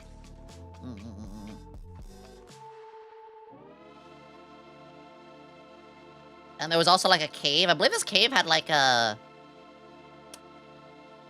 I think this cave is where I put a Sasquatch. And yeah, this map, they had to save a village. Pretty simple. But again, they were covered with a demon blight. So the villagers, when they saved them, they were like, but you're demons. Like, why would you do this? And it was their way of trying to slowly show the world that not everybody with demon blight was evil. And you can see the lighting. Again, the lighting would help hide details. And this is just one of the many, many maps. I just want to kind of like hop around, like show you guys some of these things. Oh, the chapel duel! Where they had to fight like... Oh god, Friagne. He was a clay guy. This entire time, they fought a person, and it turns out he was like made of wax. And for anybody who knows, Shakugan no Shana. That's a callback. Yes, it was that Friagne. And I would mess with the tokens. Watch this. So like, as they weakened him, he would start to like melt and show like his true form. Until finally, they did see his true form. Oh yeah, bosses would actually have like health bar images the further you decreased it. It was so fucking cool. And then of course, when they killed him completely, he was, you know, that melted pile of wax. And yeah, I think that was like, yeah, you can see all the shattered glass here. I think like they finished by like kicking another person like outside the window or some shit like that. Yeah, I had the daddy flex. I believe this scene was inspired by like the end of Cowboy Bebop, where he like kicked out of the glass. It was really, oh, so fucking cool. But I want to send you a scene with this as well. I want to hop to another one of my games in a moment, and then I want to start setting up some scenes for you guys when I do. Let's see, what else was there? If there's anything you see here too that you want me to click, I'm happy to do so. The World Pulse. Labs. Each of these were maps that I built as well. So like, the very first town they all started in, the very first was the city of Relwick. This is where everything was fine. This is where they began. And everything was essentially just a nice, calm place for them all. I wonder if I could open this.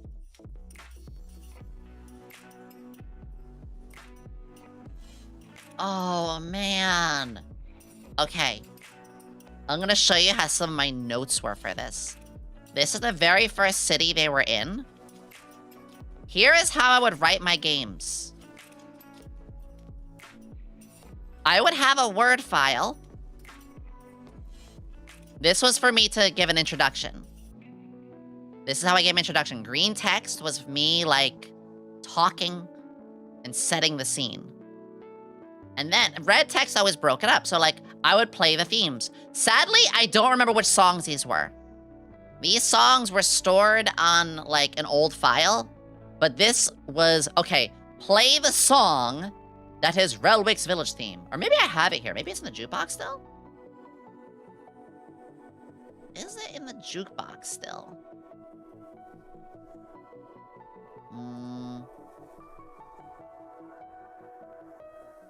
No, but this is where I had sound effects. I did play sound effects.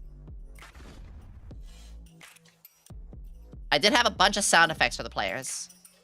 So, like, let me see if this works. Does it? I did. I had a whole bunch of sound effects for things.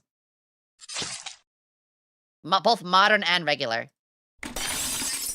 So I would actually... I would use these for the right moments.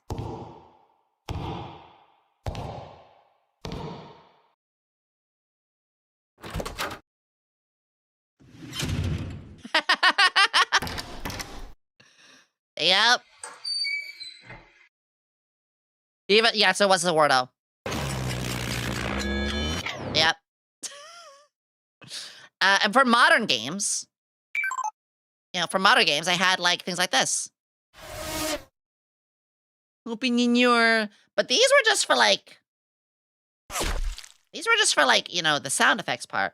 Sadly, I think my playlist is gone due to the way that they change things for my older games. For my newer ones, I will have music for you guys. I will have music for that. But yeah, for these ones, I don't. And that's okay. Yeah, like, Game 1 took place here. And the way I would read these files is... I would use this red to break up the music. Green was whenever I needed, like, actual dialogue drops. I would also have, you know, enemies. So, like, hey, we had to hunt these deer. So I had, like, an enemy for the deer. Here it is. Easy link. Found it. Oh, like, one of the characters they would find. This is how I would do my notes. It was a lot of improv. But, okay, you know, the training meetup. I would just have my notes here. Maybe some quotes. Talk about a few characters. Remember, yeah, these are notes for myself. When a fight happens, I would just, okay, I could bring this up. And there is the sheet. Right there. Easy peasy. And this was just like chapter 1, you know? So, you know, when I had to write notes or read letters, and then when it finishes, all of these, you know, give them this handout. Give them this letter. So... Yomi, this sounds very railroaded. Who brings a dick to a dungeon? Exactly. Yomi, this looks very railroaded. Yes and no.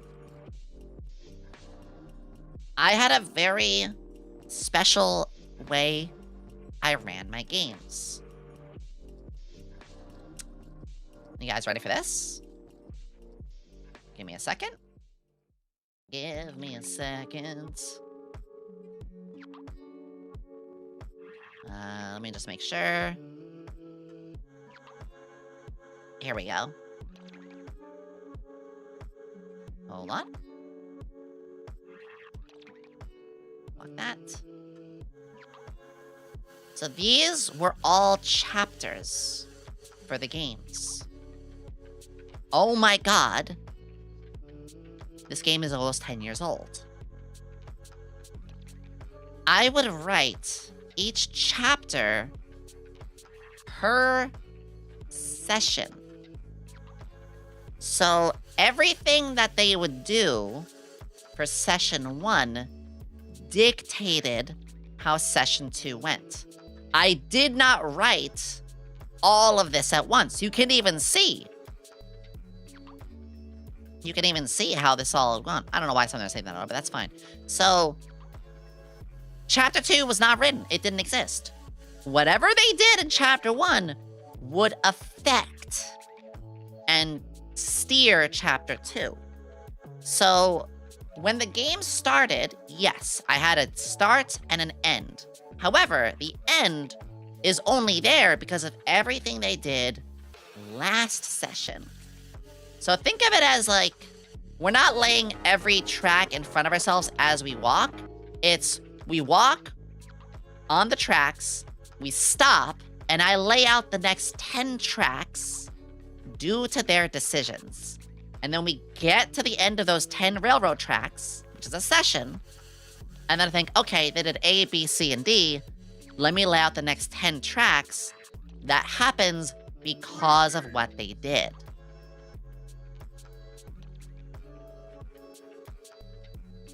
Does that make sense? So, this helped me have games that were still fresh, that still happened on their decisions, and it wasn't completely railroaded either. They could still do plenty of decisions that throw me off, like the time in a modern game where they all went to Vegas. Yeah, that happened. They completely threw one of my games off completely by upping their lives and moving to Vegas, getting new identities. A dark car with a car stops every few hours, so the ride is the animatronics. Yeah! Yeah, I had a modern game where they were trying to hide from, like, this demon race that was hunting them down, and they're like, fuck it. What if we just turn ourselves into and, like, change our identities? So, this place looks very nice, right? What if I told you I destroyed it? What if I told you that a lovely city that I just showed you guys, I completely put under a red moon, kill everybody, and burn the place to a crisp?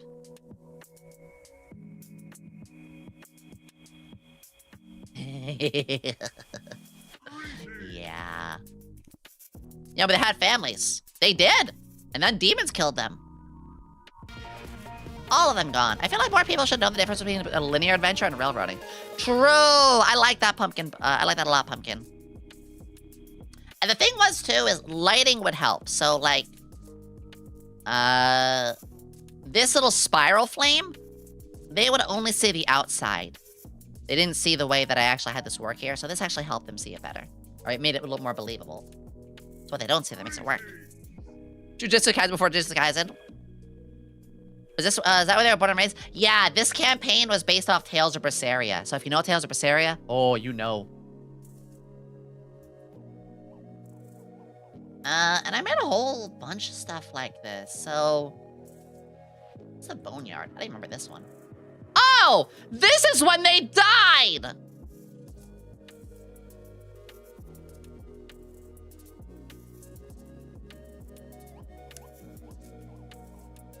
I had a TPK happen.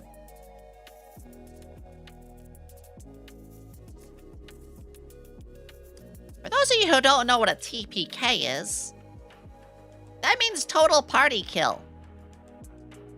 Which could also mean that everything you wrote for the game is now dead in the water.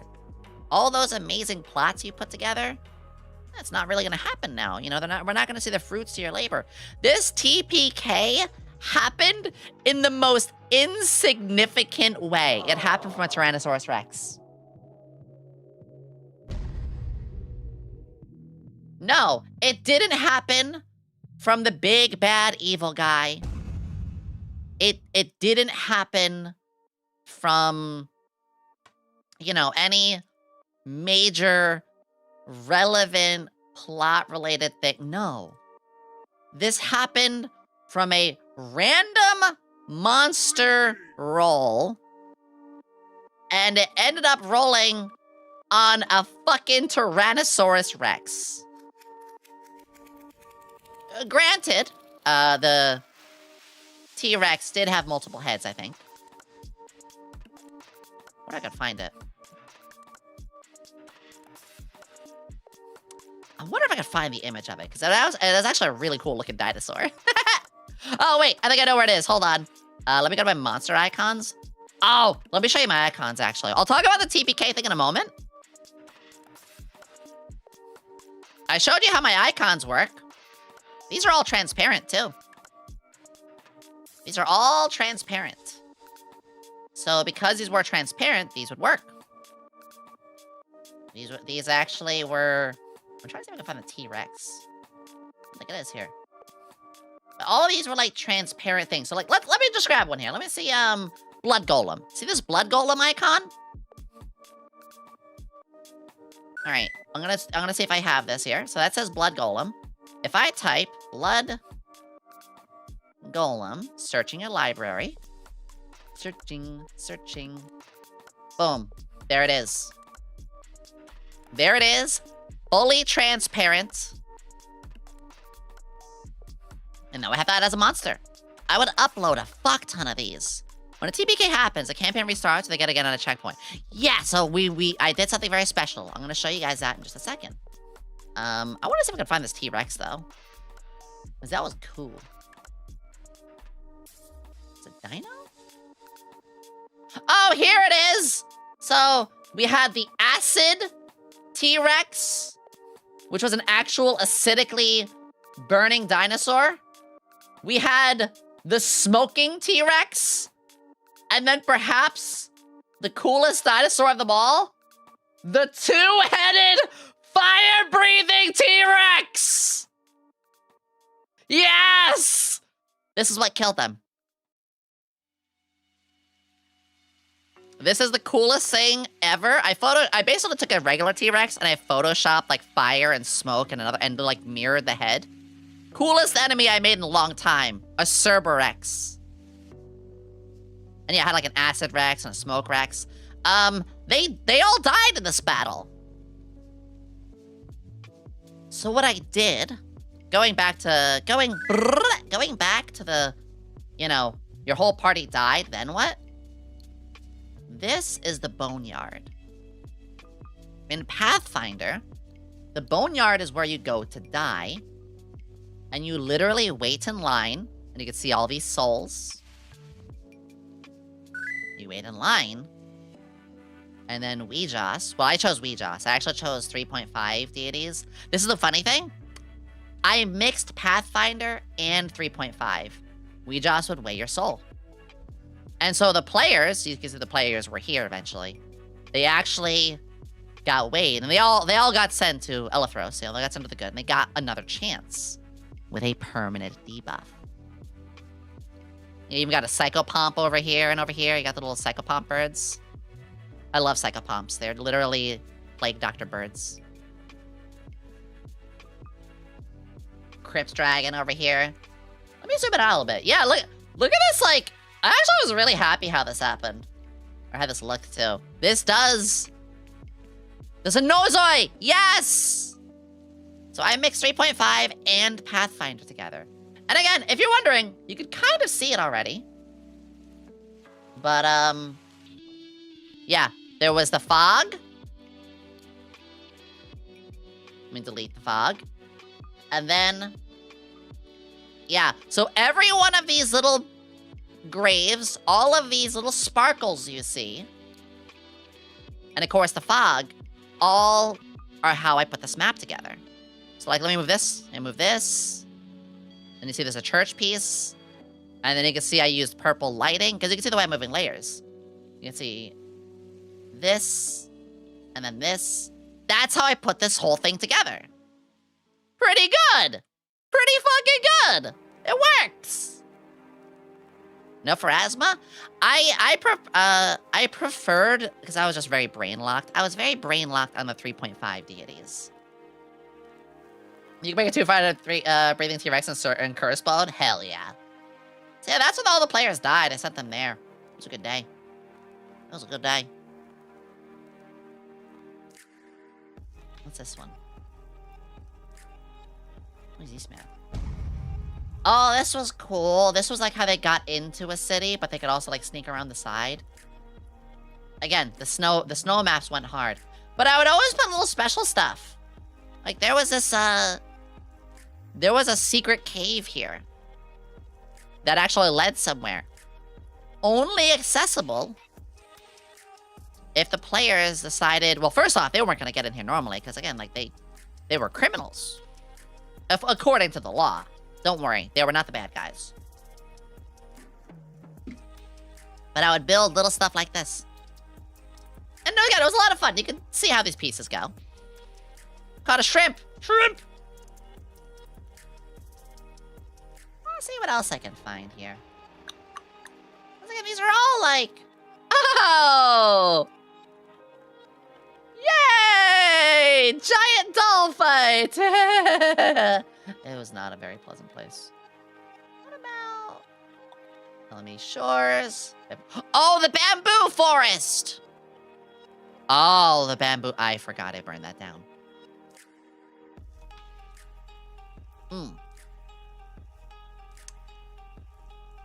Not much left to see for this place, huh? My bad! I destroyed that one. I want to move on to one of my more modern games. Categorized D&D stuff. Thank you. All right. I'm going to show you something a little bit further. Do you build your own town maps? I saw a few in there, the bigger city types. I do, often for the giant city maps, I do try to buy the ones where you like move your tokens around and in more of like from one part of the city to the other. Did someone say so that I'll see if I can rope find an to the example enemy of. Fortress? Wait, they are storming at us. Can I cut the rope? Go, cut the rope. I want to show you my most recent game that I had done. This is a modern game based off of a mix of Persona, The World Ends With You, and Digimon.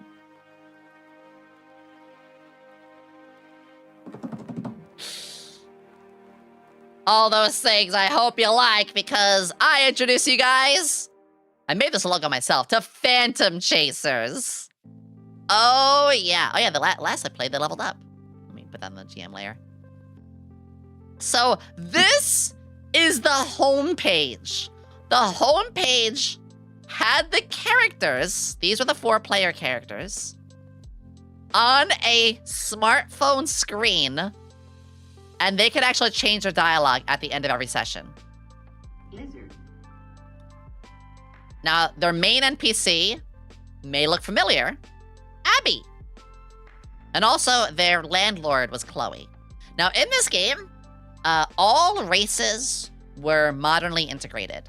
Like Axel, he was an Undyne. Alpha, Catfolk.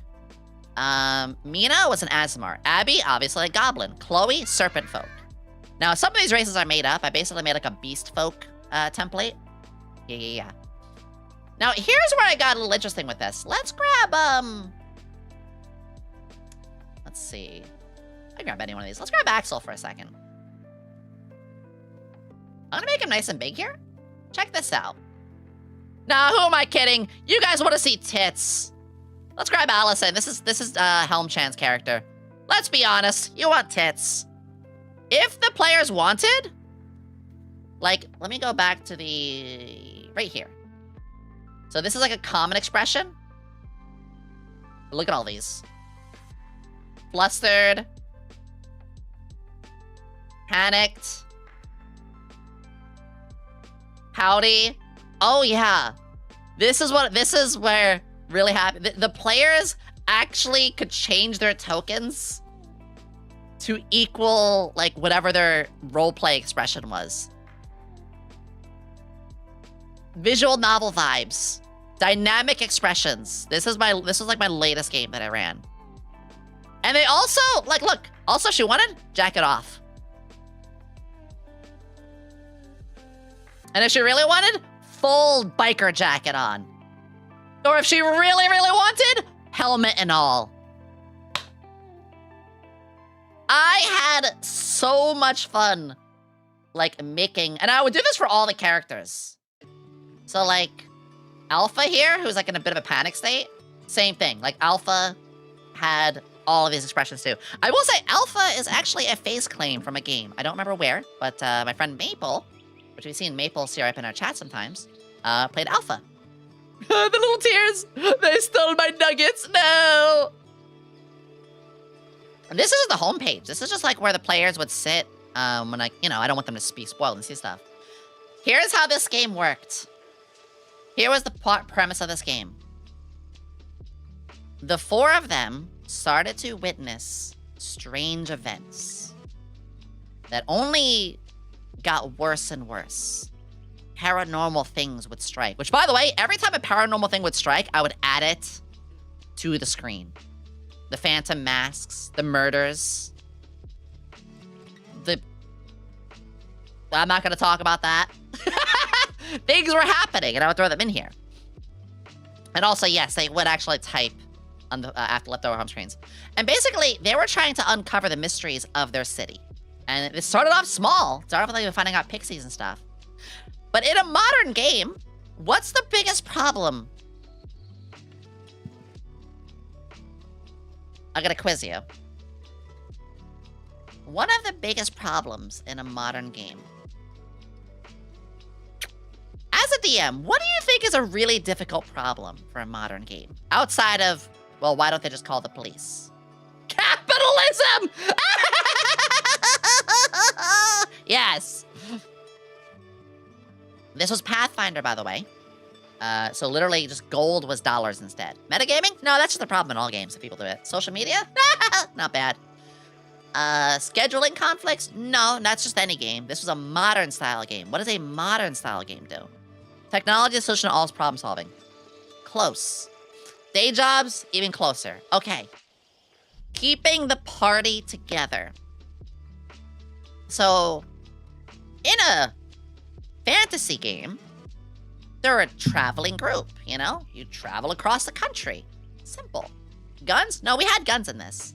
I basically replaced, like, arrows and stuff with it.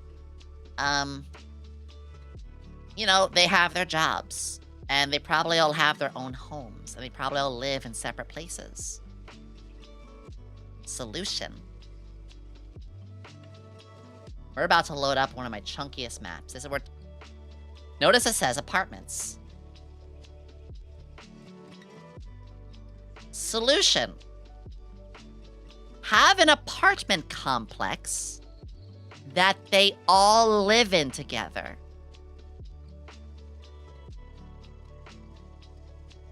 So there's like 10 rooms here. But you can see, here's one player, here's one player, here's one player, here's one player. They all live in the same hall. And they would even visit and share. I still love how this map is set up. So here's the cool thing. So again, due to lighting, so like, this room is unoccupied. I could just hide shit in here. I could just put like the fairies or like, you know, NPCs. I could just put them in here. Because these rooms are locked. Which, speaking of locked, this is a newer map. So watch this. As a player, Allison. Oh, yeah, they all have their own doormats. Allison's doormat. Come in, I'm awesome. So that was Axel's doormat. Let's see, the nerd alpha. He had the glitch format. Yeah, I literally asked the players, what kind of doormat would you want? That was that cringe. But check this out. As a player, hey, I'm gonna go in here. Okay, click. Open.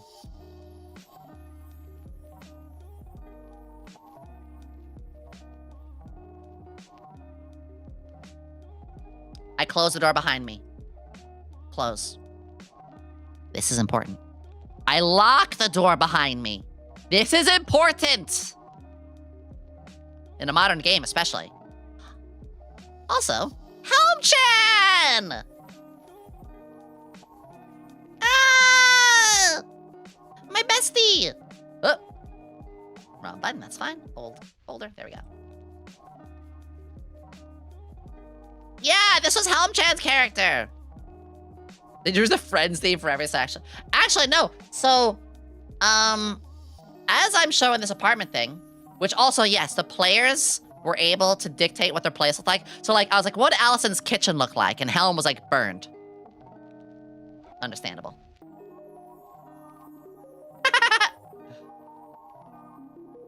Yellow gaming chair. So I would actually build their stuff based off what they wanted. So again, Abby, which you guys know Abby, she was like their main NPC. So this was my one NPC that would like, I would be able to do some stuff with that would help, you know, guide some things. They also had an outside area, which they had like a stray cat named Bridget, which spoiler, Bridget was the name of a player character in the last game who was a cat girl. So they would sometimes have like outdoor barbecues with like a digital, they watched Shrek.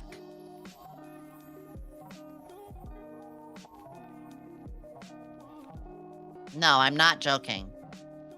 They watched Shrek. Why? I don't fucking know. I don't fucking know.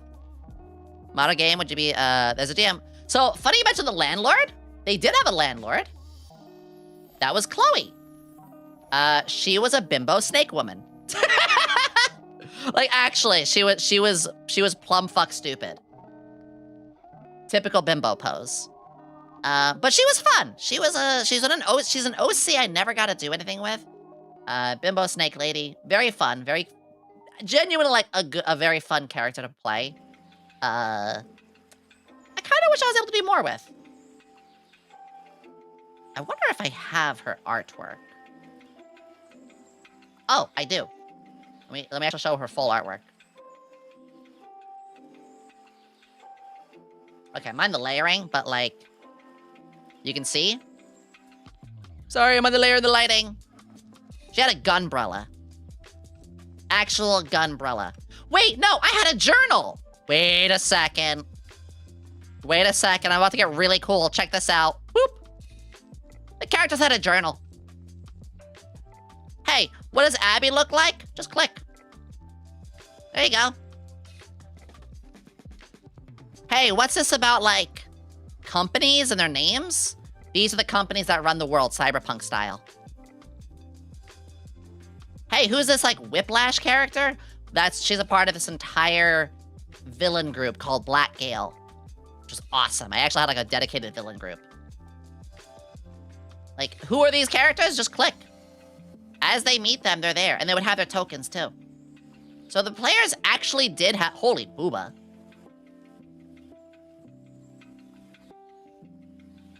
And I will say, because these were games with friends, I didn't always have, like, you know, a lot of the artwork would be stuff that I found and was using just for this game.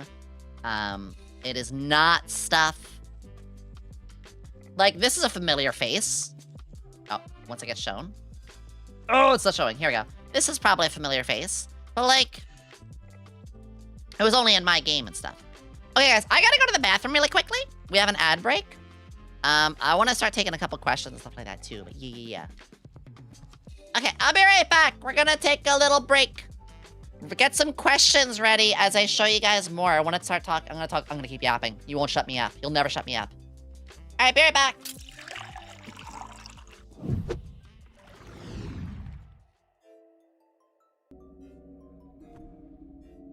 Is this gonna help Huggy chill?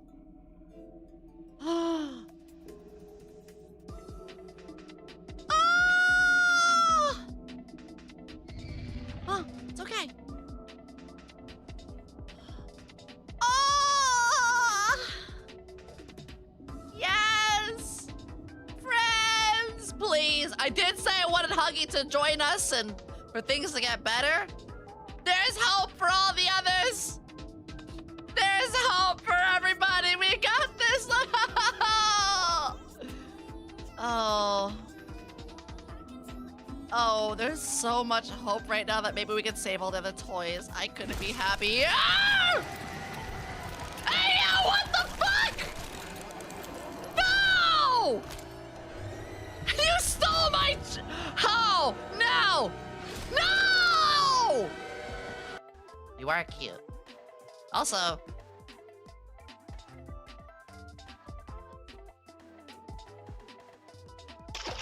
Flork will make sure that things stay well. Oh! Oh no! Oh no, my mask! You didn't see that. You didn't see that. You didn't see that. Nope. Nope. Check your panties. Okay.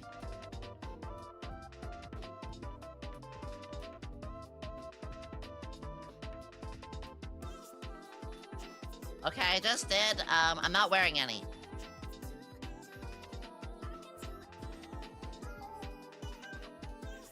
Toomsy! Explain the DM you sent me on Twitter. Explain. Wait for a cool looking game, Silver Palace, was it? Yes! It's for editing purposes. I'm showing it.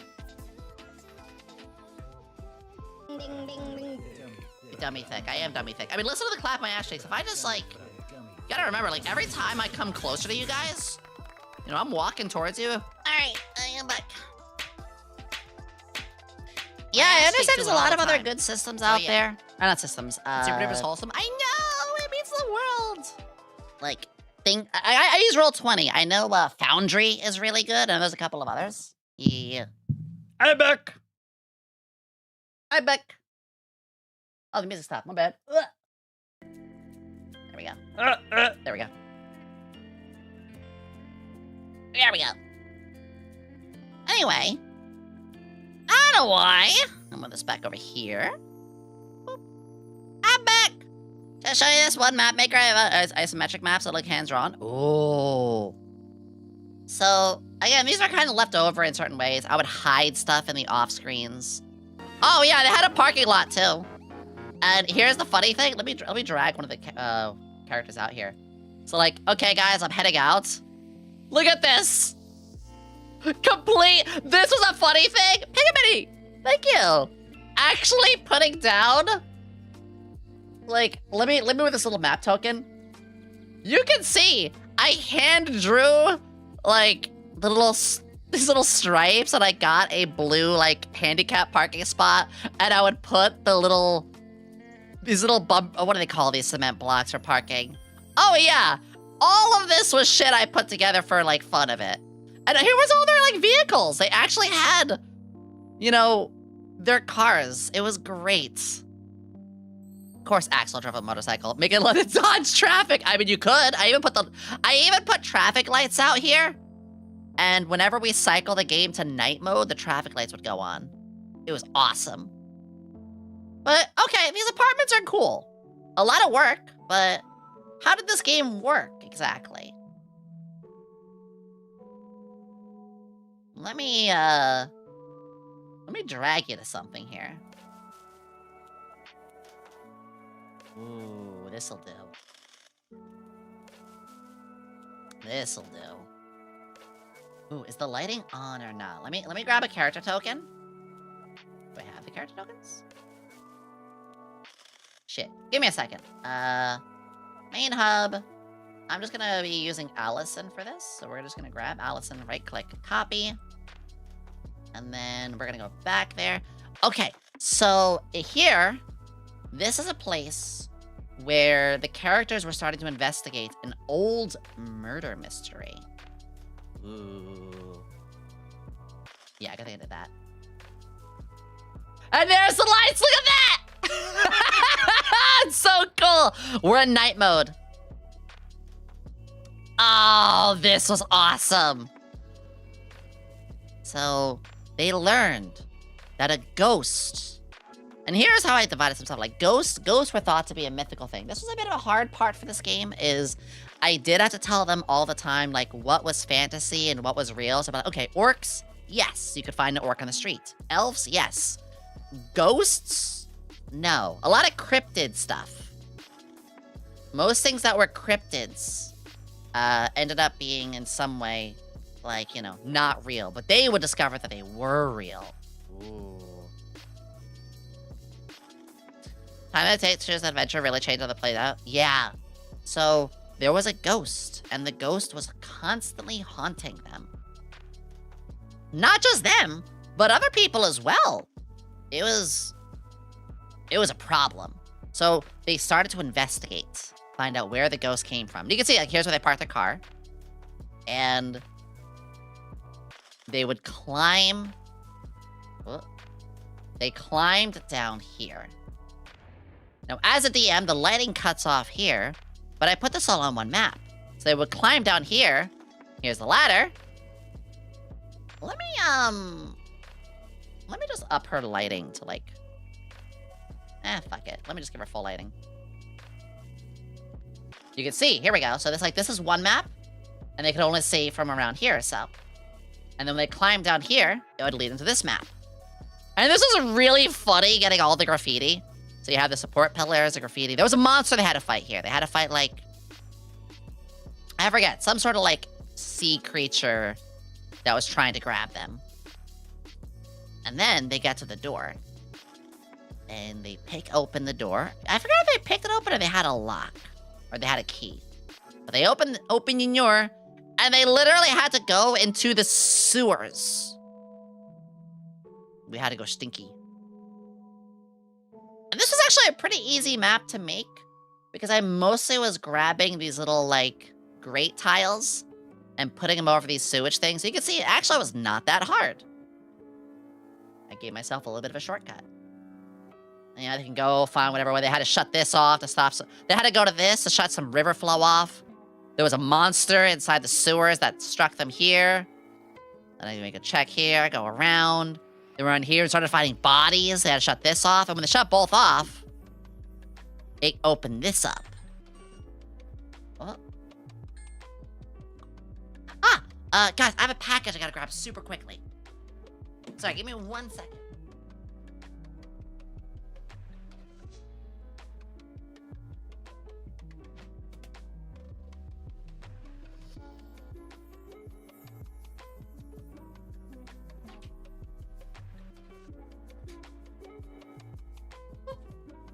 Alright, sorry about that. Silver's always a problem. They are! This one had a ghost, though. And, well, this is where they had a fight here, essentially. And here was the freaky part. Like, they found the body of the ghost itself. And I don't think I have the token for the ghost. At least not anymore. I mean, they did kill it. But, like, that's just one of them. Or the junkyard. You guys want to see a junkyard?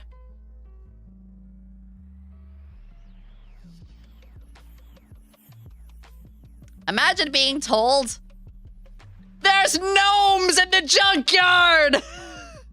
Yeah, I literally put Lulu in here. I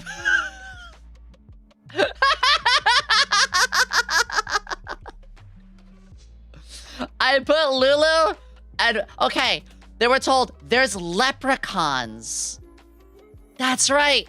Chat, I'm so sorry. There's leprechauns in the junkyard.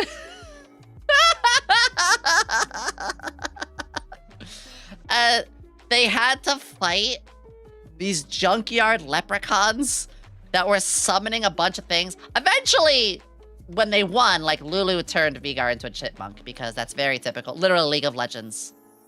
But once again, say it with me, folks. This is all made by a myriad of pieces Yomi put together. I'm such a masochist. And they had to, like, negotiate with the junkyard girl, which is Rosemary, one of my other OCs. Yeah. Oh, and also there was a gun shop next to a McDonald's. I got the most American map ever for you guys. Check this out. I'm gonna put Alice on the outside. So here's a gun shop called Ghost Armory. Pretty cool, you know? This is where they can stock up, little shooting range. Very, very cool. Orc Daddy running the place, you know, genuinely not a bad spot. All right, cool. Interesting. Right next to a fucking McDonald's! Right next to McDonald's! Yeah, baby!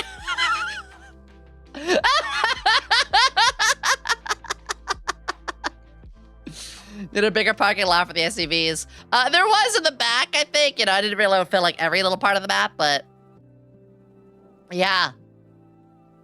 Also, I think they had a fight in here. Oh, this was something I did too, is I had a bunch of NPC icons like this, where the face was like grayed off. And I mean a lot of these. In fact, if I open this, you can actually see these were all just tokens that I would just grab a character from something or kind of something a little easy to work with. And I would gray, you know, shade the upper part of the face out. So yes, each one of these, they're artwork that I found. It's only for little games between me and friends, so it wasn't a big deal. And I would gray out the part of their top face to make this more NPC worthy. And I did this for a lot. It's still going.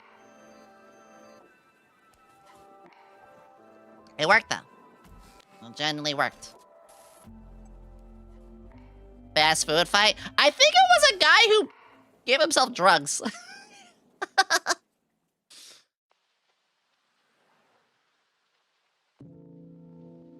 See the session, they fight the Grimace. Funny you say that, that was an idea. Things do get possessed. I got someone who was like using, fucking Yu-Gi-Oh cards. All right, let's get a couple more cool maps. The roller rink This is where they had a fight, and you can see actually like all these X's. This is like the aftermath of the fight. They had to fight some thugs who were capturing these little things. They captured like a carbuncle, a pixie, a tsuchinoki. This was a kappa? And Zayla's like, the kappa does speak sometimes. Go ahead, friend. Tell them your name. I guess his name is Gerbil Burble. Mothman! And yeah, so they fought like a bunch of, thugs and saved. And you could see like, this was a roller rink. And you could see the vehicles, the SUVs and trucks like backed up onto the roller rink with a bunch of like, crates and selling shit. Oh yeah! This was basically them busting a massive like trade deal, but they were trading cryptids and creatures. And this is like the aftermath of it all and stuff too. So this is what makes the modern games like really fun too, is putting together this kind of stuff. Or the park. Again, see all the assets loading in. Look at this park! Fucking huge! And everything, there was a lot of intrigue that happened here too. Like the painter was stealing people's souls in these paintings. So like this was actually an enemy. Oh, I did say Digimon. I literally had Mirai from Digimon in here. Hold on. It's a little laggy, I think. There you go. Any of your games ever been completely derailed because of one of the players that you did not account for? Yeah, when they went to Vegas. That was the biggest one. When they upped their lives and went to Vegas. I had a TPK that did it. I had another one where like one of the characters went into cardiac arrest because I forgot that on their bio their character had like a heart issue, and I forgot on their bio like only specific things trigger it, and I did the specific thing that triggered it.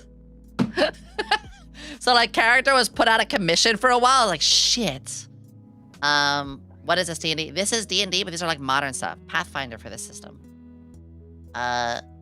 So yeah, this is where they buy like intrigue items and stuff. They actually had like sell, but yeah, this was just like a park area, but the park area had a lot of little mysteries in it too. I think one of my favorites that I've ever made. Two of my favorite maps I ever made are right here.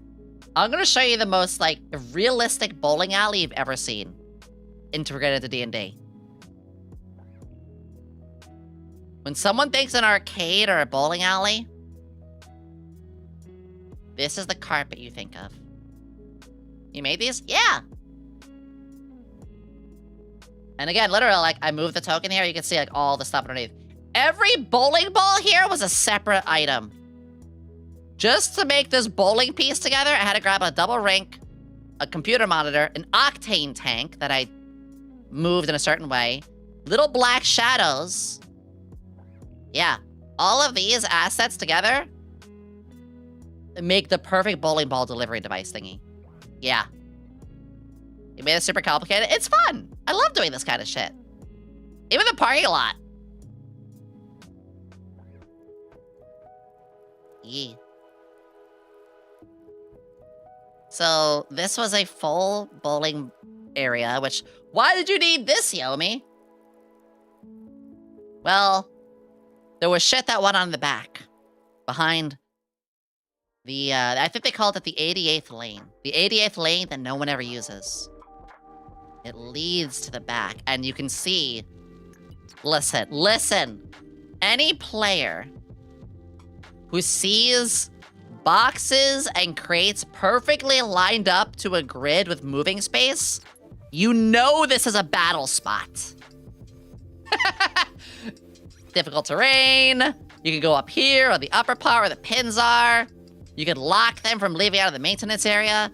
We're gonna talk about the bowling club. This was an awesome map. I had so much fun with this one. Right next to the milkshake bar. Actually, a very nice lineup. Which, the milkshake bar had cowgirls work here.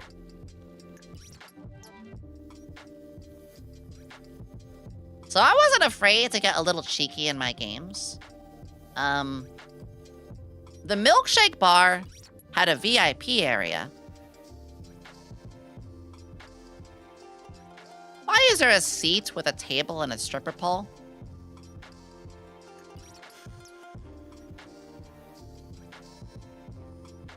Hey, you can get your milkshakes straight from the tap if you want to.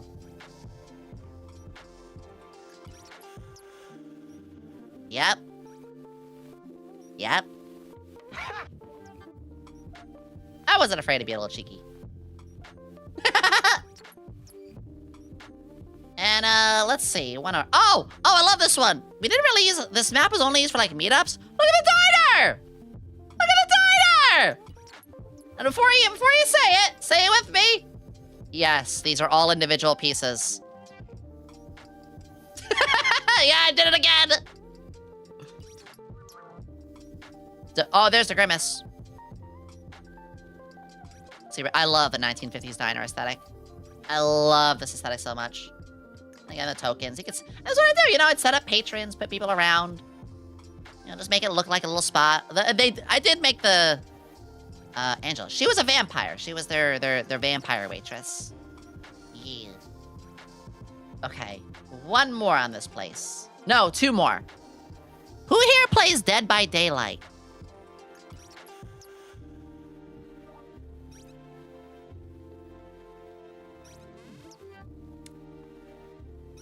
Or at least no Sentinel theme. No!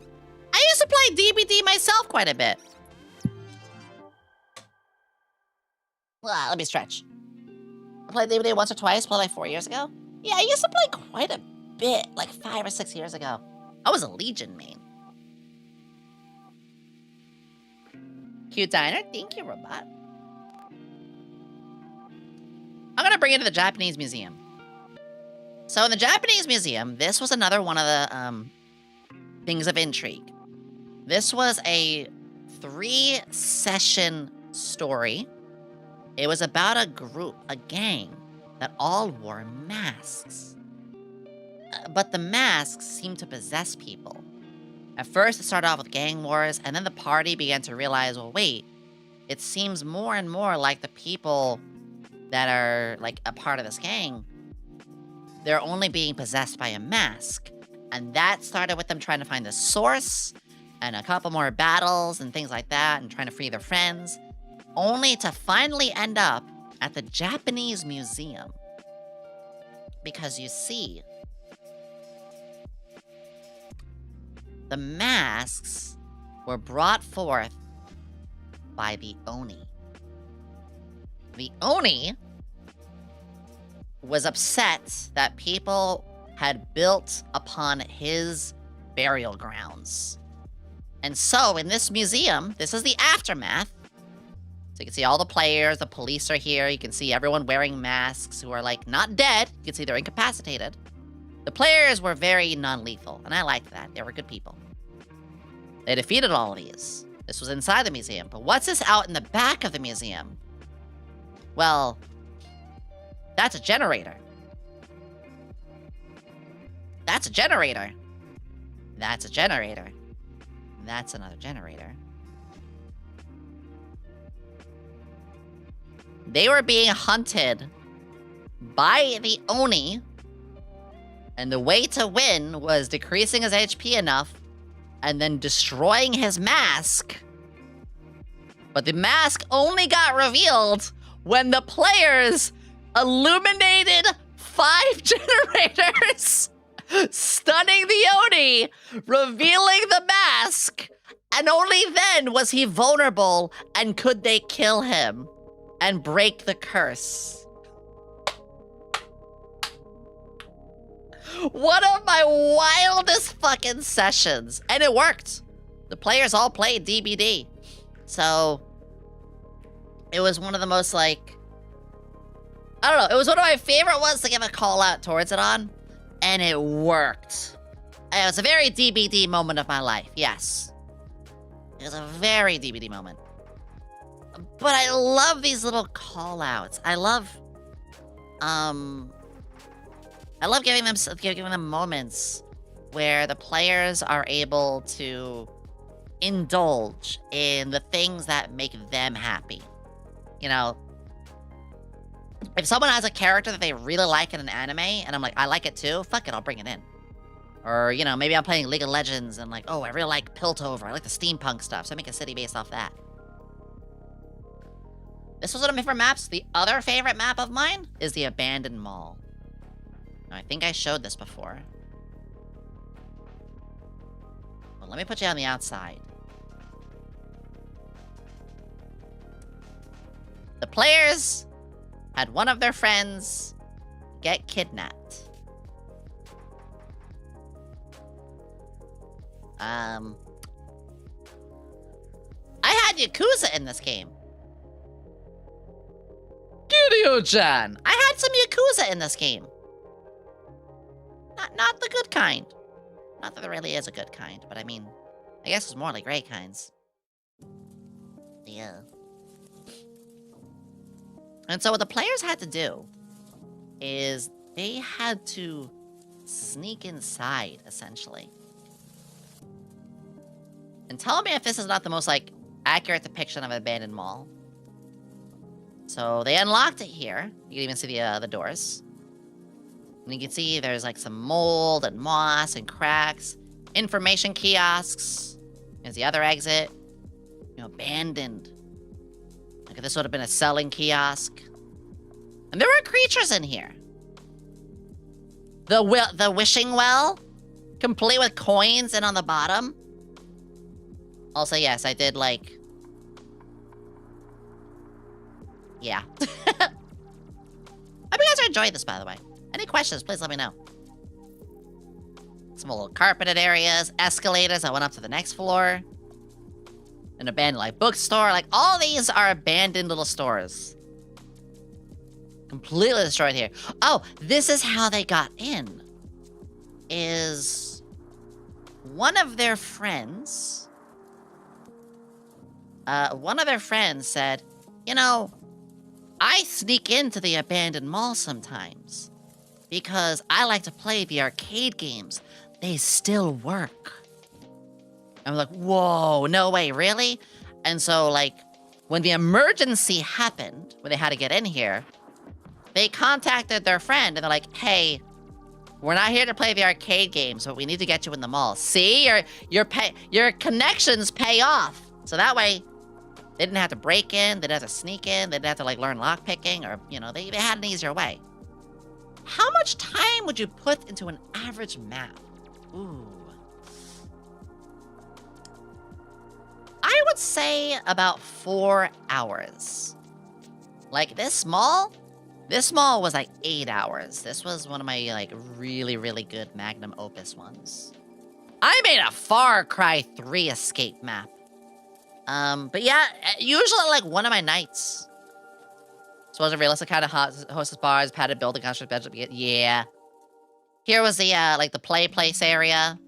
You know, where the kids were. This is all, like, completely abandoned. And here, I mean, there's, like, only aftermath. But here was the lunch area, you know, the dining area where the whole thing happened.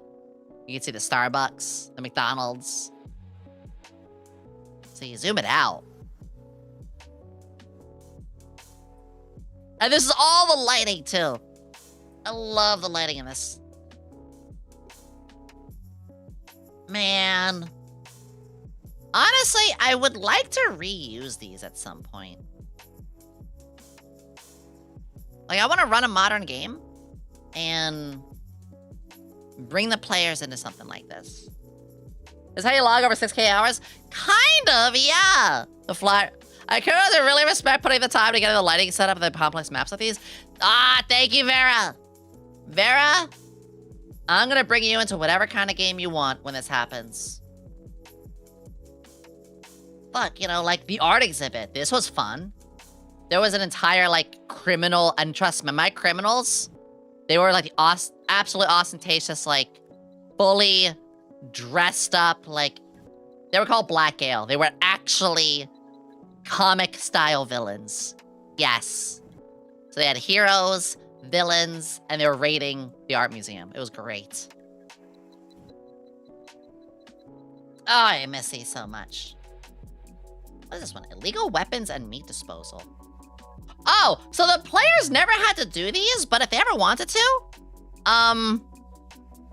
they could get the good stuff. They never did. They were good folks. Also, you know, the meat factory. This is where they could dispose bodies. I made a spot if they were ready to go evil.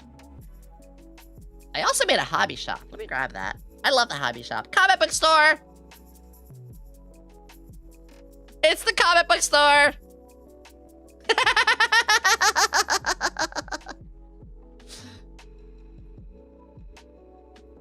These are actual Yu-Gi-Oh cards under the table. Abby had a bunch of her own little tokens too. Of course she did.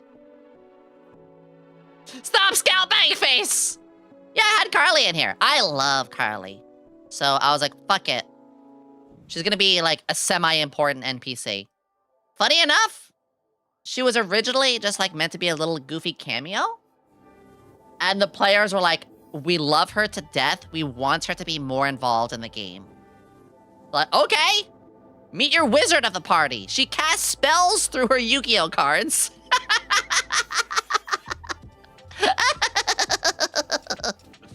And beside it, I had a hobby shop. The pawn shop, Red Liberty Pawn, run by Jeff. Literally, I let the players name it. I was like, all right, you got the cybernetic, like, big, bad, 7-foot guy. What do you name him? Jeff. Just Jeff. Which, yes, he did have an underground bunker. My name is Jeff. Yeah. And of course, again, the player's cars. Abby's car. That was a roommate. And if they ever did, I was opening up other stores over time.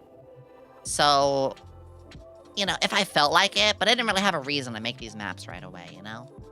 Same thing with, like I said before, don't put all your eggs in one basket. Give yourself time. I made a comedy club? For God's sakes, I made a comedy club. Right. Oh, follow the white rabbit. Right. Don't acknowledge the big bad. Ignore the big booba ghost. Hey. Name's X. Gonna give it to you. Huh. How's it going, kid? I forget the name of this game, but I was very hyped with playing this game. Oh yeah, that's right. The ghost, one of the ghosts was stealing people's chest sizes. No, this is not a joke. I will not explain that any further. Anyway. Weep. I could show you guys another game, or I could rant a little bit more about my characters. Or I could rant about the characters. I got a lot of these kind of things. Oh! Oh, wait a second. Wait a second. Any fake Grand Order players? Any fake Grand Order players? I was so into fake Grand Order. I would make full fucking I made this. I made a Black Death chapter. I made cards for the players. They all had masters as well. I dedicated, so you can see, like, Persephone had, like, you know, their master. Second had, oh! So I also was like, I just want to be Skaha. I was like, fuck it, please be existing ones too. I would make these little symbols here. And here we go. I introduce to you Chaldea. And again, it's put your stuff on the off side of the map. Chaldea itself, all here. And this is the first level. This is the recreation center. This is the first level. Yomi, that's already kind of crazy. You have the cafe, you have the gym, you have the spa, you have the garden, the offices, you have servants here. Yes, they actually turned Gorgon to their side. The elevator, at least to the second floor. No way this has a second floor, Yomi. No way there's a second floor. Spoiler, there's a second floor. Complete with where the actual mages and the player characters who were servants, players played as servants, would be. So when they chose their servants or their characters that they had with them, like, I would actually dedicate the rooms to them. Here's the pods. Here's the Shiva system. The Shiva system itself? The summoning system where servants would come in? Little funny homage. I put golden tickets. I put fucking tickets over here! Anyone who has not played Fate, you're probably like, what the fuck is going on? Listen, at the nurses area. Again, where the mages stayed. Oh my god, technology area. Dr. West! Hello from fucking Demon Bane? I forgot about this! Which he was a fucking shit. He was a little shit. Oh yeah, he was their crazy scientist who worked things out. He was their Mona Lisa. But here's how I would run some of these. So like, you know what? Let me go to this other one of it. I say the one with Jack the Ripper. Oh, Jack the Ripper's cute. I want to actually show you how some of these games would work now. So if I go, let me go into here and let me see if I have the stuff for this.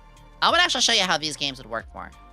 All right, D&D Games of the Past. This was Fate Second Order. I think I have one of the chapters written for this in a way that worked. I still don't have the music for these, right? I do want to show you guys one where it did. But in this game, so I would mix stuff up. So this desert one, this is what would happen if in the 1800s, back when we had our old traveling across the Great West, we discovered in the Great West, Egyptian ruins. Like, actually, in the middle of it all, pyramids. I combined Egypt and steampunk Wild Wild West. Yeehaw! And they all were servants, like Buffalo Bill. I mean, here were the sense ones. You know, these were like the players and their servants and stuff. Yeehaw! Yeah, look at that! The gallows! I love it. Redwood! That's right. Welcome to Redwood. Oh yeah, they got put in jail too. Which was interesting because when they did, like, they were still able to communicate with the outside. Let's see, what else? Oh yeah! And so, like, in the end of it all, they found out that, like, someone was overusing the technology. Like, after they solved the Egyptian arc, yeah, I had Nitocris, they hired, like, a bunch of the locals to try to overthrow this guy who was basically using, like, Ada Lovelace's technology. And when they did, eventually, they built a giant mech. Because it turns out, here in Jefferson City, because the evil villain was, like, actually Thomas Jefferson, having technology, like, ancient Egyptian and, like, ghost rock technology, the final battle consulted in them having a giant steampunk Gundam in the middle of the city, fighting a steampunk Big Zam, given their complete own stats on the side, fighting with a full third-person view. It was a good game. It was a very, very good final boss.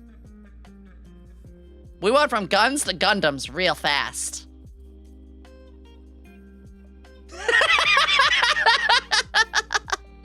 Listen, there's nothing better than as a DM saying, and here's Big Zam. And they rock'em sock'em robot fighted. A little bit of Deadlands, that was an inspiration there too, yeah. Can't spell Gundam without gun.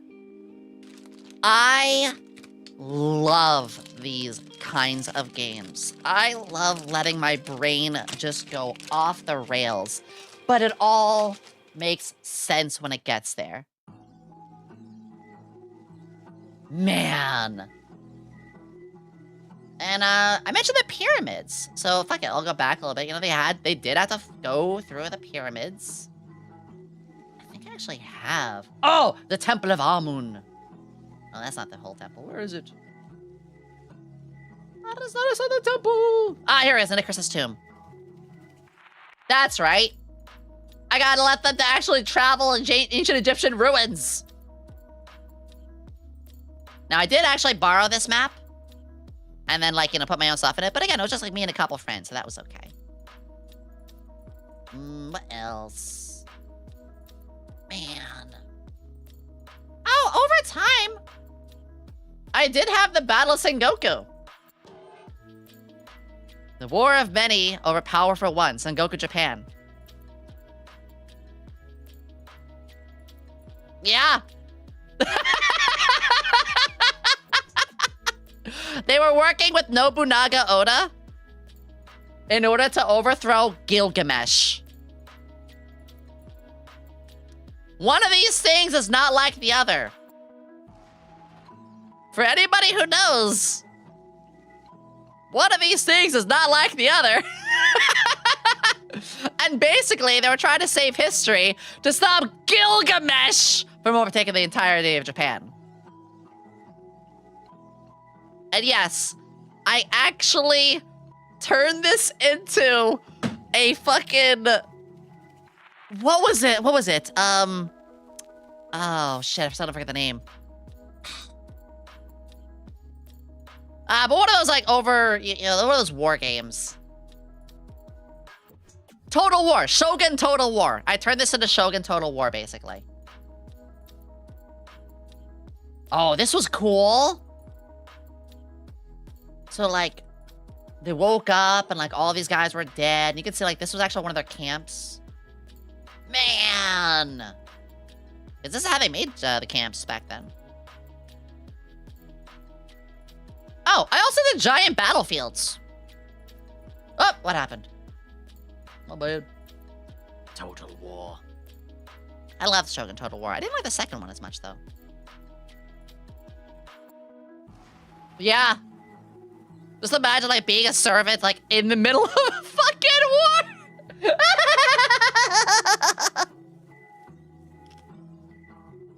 Maybe I'll give Shogun Total War a second try. And this had its own stats, its own roles, all of that. Campsites, Nobunaga's camp. Sometimes I would get pre-built maps, make it a little easier for myself. Like, this was a pre-built map, and I just added a couple little things. So this one here, I gotta cheat. I gotta just grab this whole map and just put a couple things into it. That's always a blessing. That's always truly a blessing when I can just be like, ah, let me just overlap a little bit here. I think that's enough cartography, though. Yeah? I mean, unless you guys want me to show you more. Oh.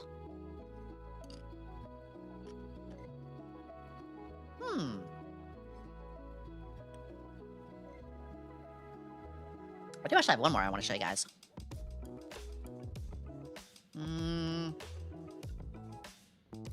Oh yeah, there's pages and pages of these. Oh, I think it was Final Frontier. Here it is. So this game actually finished. This game actually had a full ending. I even got chibi art and everything for the players. Like, hey, thank you for playing. A game that actually reached the finale, and the player stuck with it. That does not happen very often. I actually reused one of my old maps for this. Cartography. How did your characters get around in modern Pathfinder setting? What do you mean by getting around? Because the modern one that I did, I kept it all in one big town.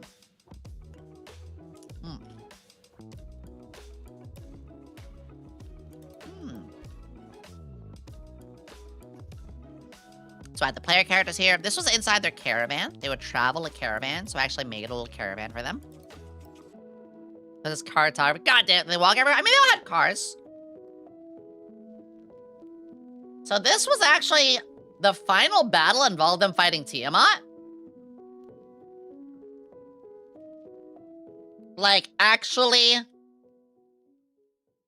Oh my god, I forgot. So I had the wings like see-through, and I made these yellow lines to show exactly where this ends. Oh, most of the heads are disappeared. Here we go. So I had the heads all, Yeah, they defeated these two. But it had all the heads coming out of each of these. They had an airship to fly around. They had Tiamat themselves here. Oh, man, this was an epic final battle. Oh, this was such a good final battle. Complete with, like, them fighting Kronos in the end. Oh! Oh, look at this! All of the characters and everyone they made, all the friendships and connections and people they, like, worked with, all swarmed around in this final battle. Man! And it's just placed in an academy.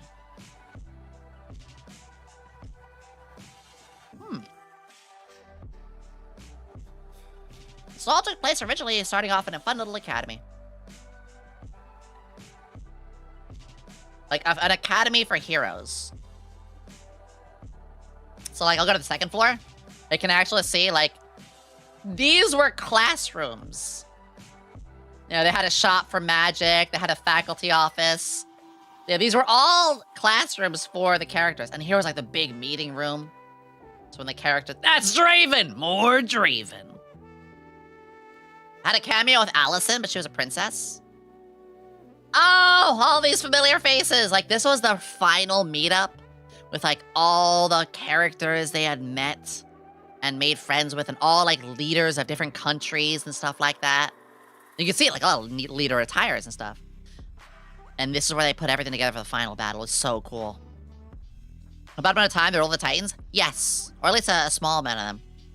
Only D&D live play right away. I will do all of that for you guys. I'm going to reuse some of these maps, put things together. Now, I think with this one, I actually had the music set up properly, because this is a newer game.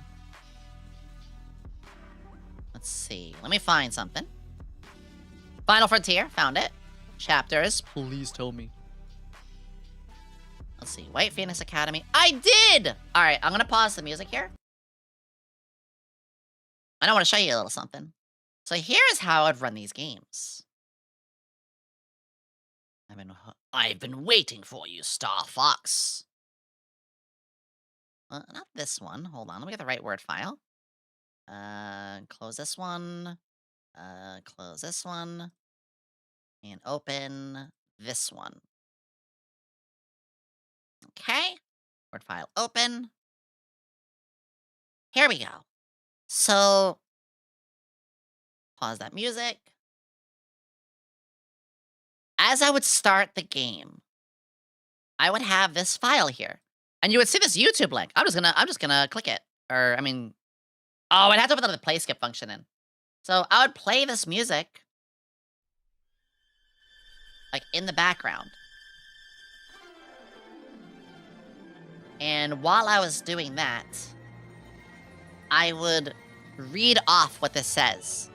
Like, welcome to the world of Hesperia, a vast land of rich cultures, unique lands, and places as big as bustling kingdoms, to as small as humble villages. A land with so much to still explore for those who aren't afraid to venture out into the wilderness, full of mysteries in the past and dangers in the present. From sea to sky, the world is full of life and wonders, and harbors so much untapped potential. Our adventure, though, doesn't start, in the wild woods or in a dangerous town or warring kingdom. Instead, we begin a humble tale for our soon-to-be heroes, our fantastic place known as the White Phoenix Academy. A place for many to come. So you see what I was doing here? For nearly 150 years now in the city of Kalindra. This place for many famous people for our past and present lives have taken the time to learn from. This vast academy, the home now for all of you. Both students and faculty, each of you having your own reasons and studies for being here. But knowing the academy well enough, there will never be a dull moment. The exciting academy always having something going on, whether it's the wee hours in the morning or the dead of night, during class or even on holidays. But here today, it is about to be a most eventful day for the likes of you. As your classes end for the day, they are only just the beginning. Each of you have given special instructions as one by ones when your classes end, you've been told to meet in the mission room, where no doubt the first call to your adventure to test your skills. And so, I'd play the next song. And this is where we would start. I'd be playing this next song, and I'd have my notes. For each character, maybe I would have some quotes. You know, I would start to lead these players into their special meeting. And this special meeting involved me gathering the characters. We're basically at this academy. I'll play the meeting music. I'll play that one next, why not? I definitely had a Little Witch Academia craze going on. Please, what was that first one? I'll just drop the link for you. There you go. And so with all this being like, you know, played and said, I'll hide these notes now. Put the Word file away. And go back to the game. So like this would be them like meeting up and talking about... Is there any character with huge bonkers? Probably Bridget. And a leotard, no less. She was the ninja. She didn't start this way. She actually started more on the flatter side. And again, I gave them all expressions! It's like, you know, cheeky and laughing. Or like, deep blushing. I can't believe you've done this to me! I had a lot of fun with all the expressions. What the fuck was that? Oh yeah, all the characters had great expressions. I'd make that as a thing. A giant boob no Bujutsu. Oh shit! I forgot. I had a big fondness for the character Chiyomi. She eventually had like a serpent form. It was fucking awesome. But this is what I would use. I would grab music from all over and use these for whatever situations they were. And like this whole academy, man. Like, I also had like arc finale pages. Let's see. Let me actually go to a couple maps in this.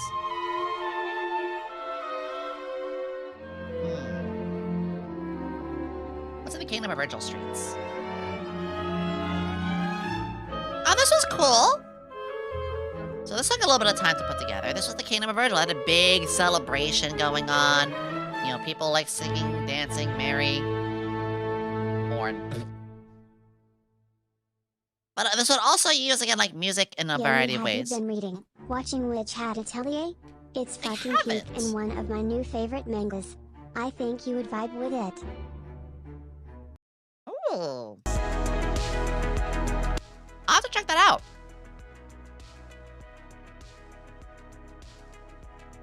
But so what I would do for these games is I'd immerse the players in these with different songs, different soundtracks.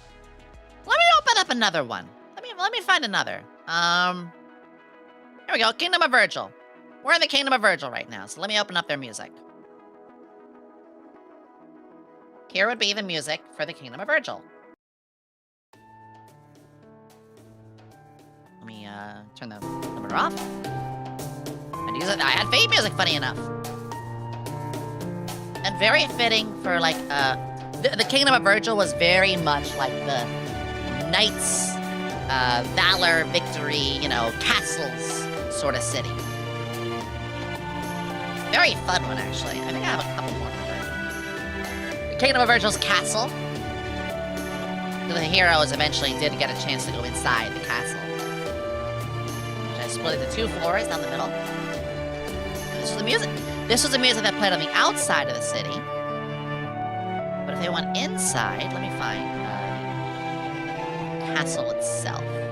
Castle of Virgil. Here we go. Aha! You see, this fits much more for the castle-like theme. That castle did need a good wash. These are all stuff that I would put together. Still can't escape FGO, no! Oh yeah, FGO was a very big influence for me while I was doing a lot of this.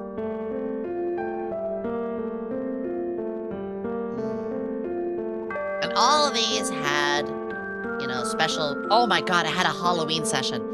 When we play my games during a holiday, I will put them in a Halloween scenario. So let me turn the lighting off here.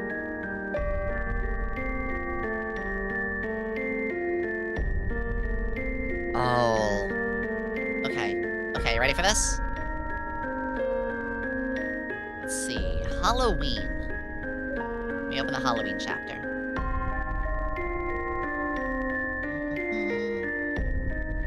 Ah, the book starts and it's gardens. What song was this?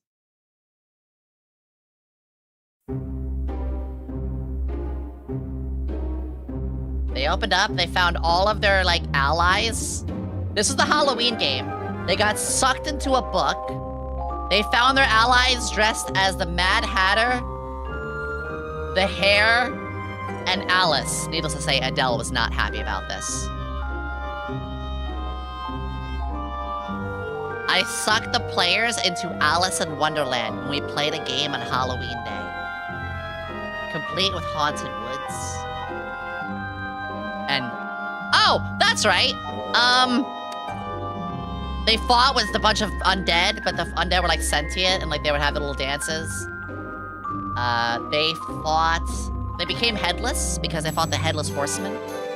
Yeah, I make Christmas and Halloween games. Or the final section, which like actually put them on the pages, and the pages were getting blotted out. I loved doing these kind of things. Look at this forest! Look at this forest! I know the music's a little loud. Let me adjust that. And I'd have multiple different songs, so like, play this one next. When they empowered the caterpillar.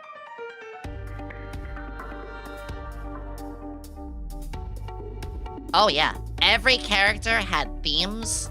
Every dungeon had themes. Every confrontation had themes. All of it. So this is when they're like landed inside a book for Halloween. I loved this game. Oh yeah! And they fought Cookie Knights.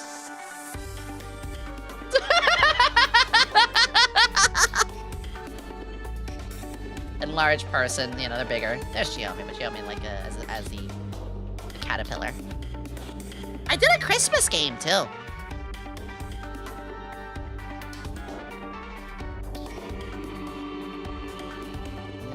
I miss these.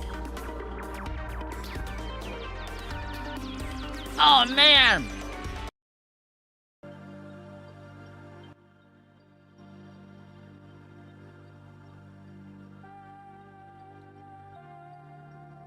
When they had a fight on a giant Dragon Ball Z style serpent.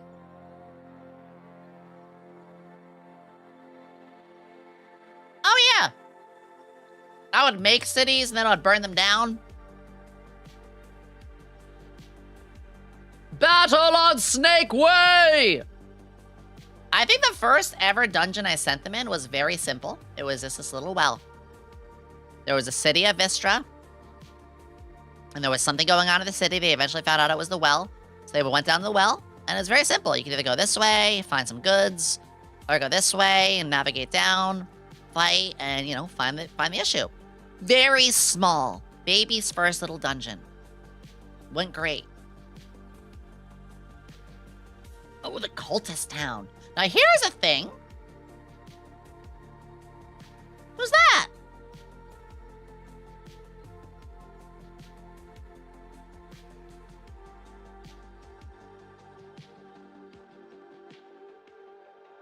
Oh hey, it's me. It's you!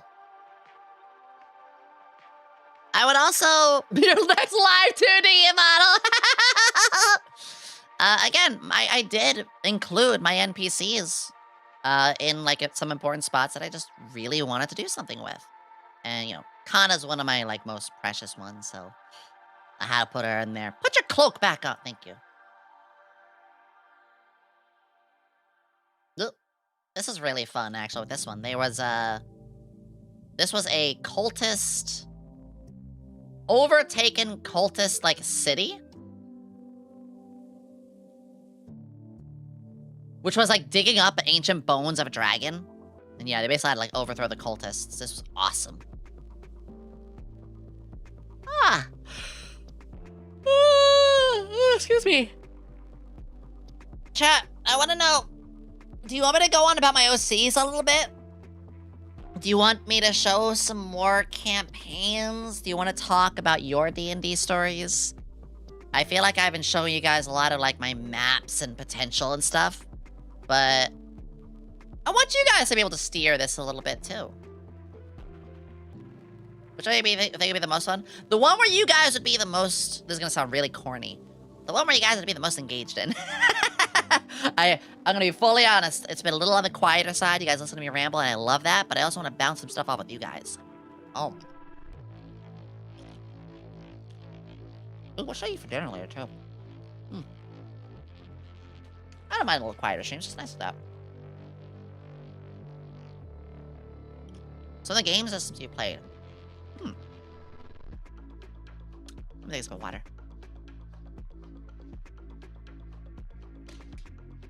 So I started with 3.0 and 3.5. VTM, I'm awful with abbreviations. You could use the abbreviation YQ, which is literally me, YomiQuinnley. I wouldn't know what you're talking about. I am extremely bad with abbreviations. What's VTM? Never use an abbreviation on me. I will not know what you're talking about. Vampire the Masquerade? We don't talk about that here. No, it's not for me. It's just plumb fuck not for me. Do I even know if it's a good system or not? I don't know. Not my kind of setting. Anti-Yomi setting. So it's like, hey, I'm glad it exists. I'm glad it's for people. But anti-me. That is like, nothing there makes me enjoyed. And that's fine. It's like Warhammer. Like, I respect Warhammer. It's too grim, dark, gun pew pew, no personality, no deep backstories of single characters. I am character-driven, character-focused. Character-driven, character-focused.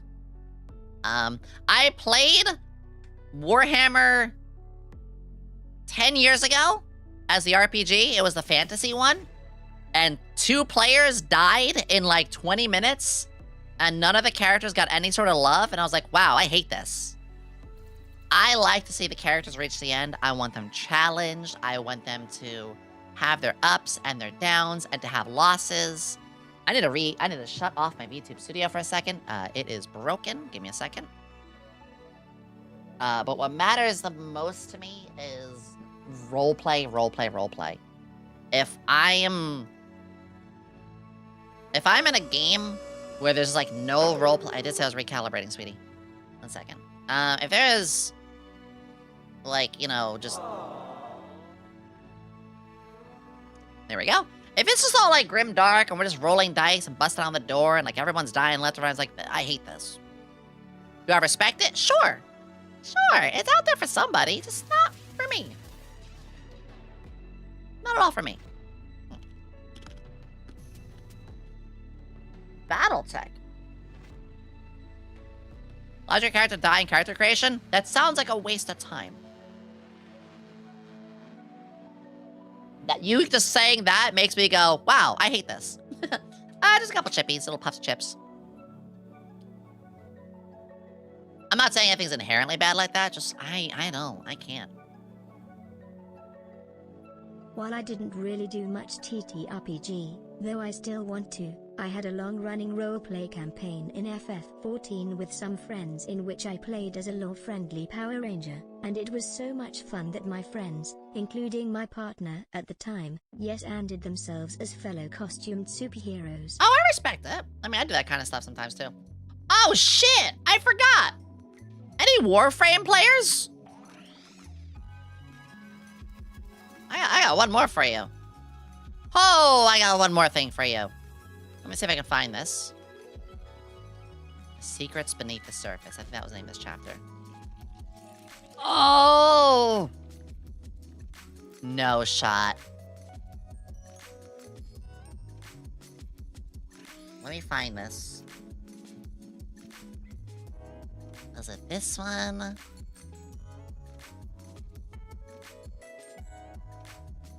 Okay, I'm looking for something. I think I just found it. I think it was this one. Please tell me it was this one. It was!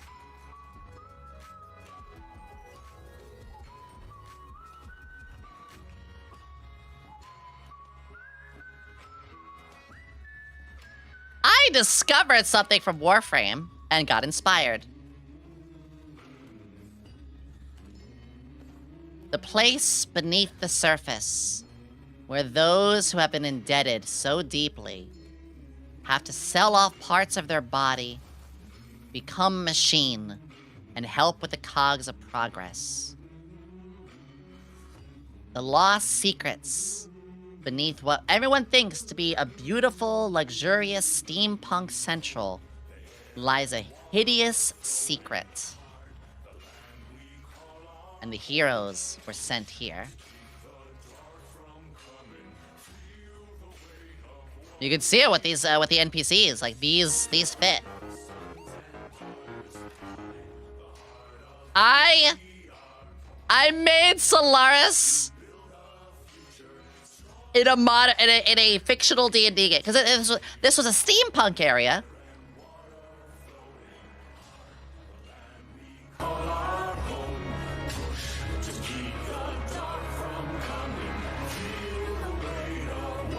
The waters from above filter all the way back down. All the scraps of the beloved city above of Glyph all fall down here. This is what I mean. I discovered this area from Warframe.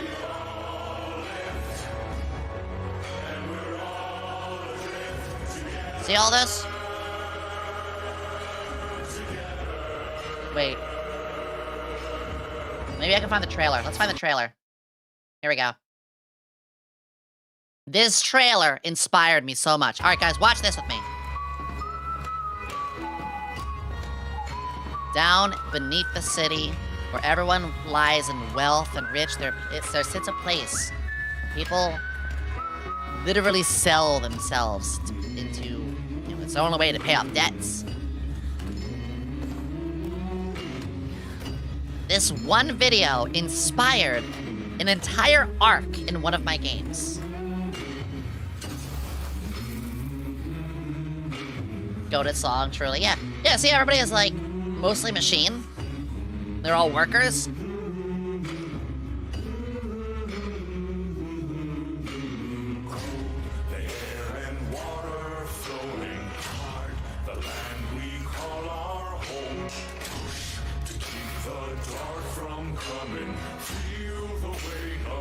This inspired the hell out of me at something. The song of sons and daughters, the heart of who we are, making peace to build a future, strong, united, working till we fall. God, I love this.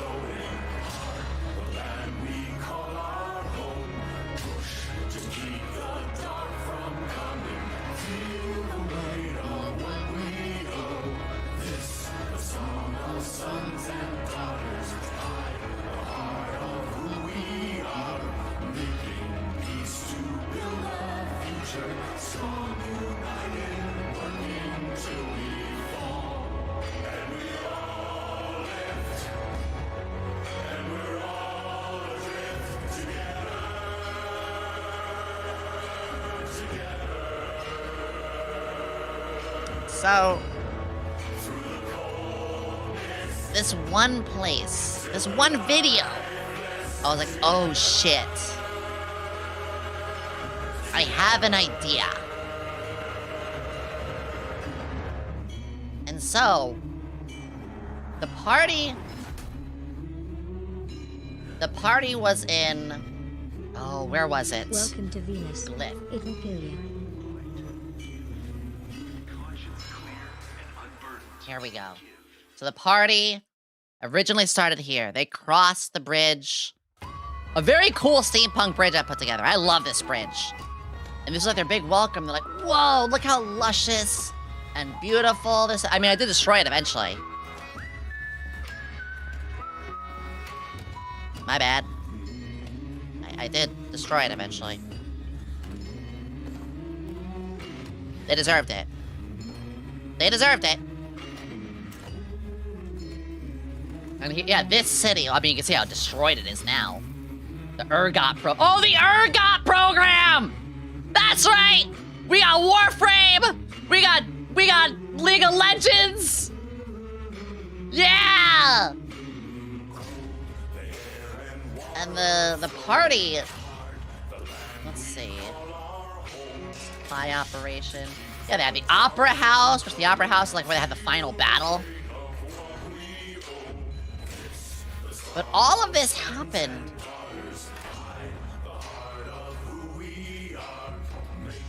Well, all this happened, they fell.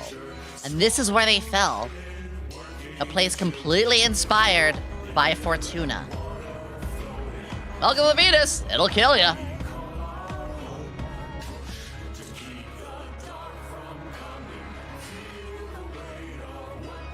Warframe Zon was not a bingo card, but this does fit. Exactly! I did a Piltover Zon mixed together. And they had like missions, they had to like go and like, you know, find certain things and go around here. They had these cool caves. Look at these caves! Man!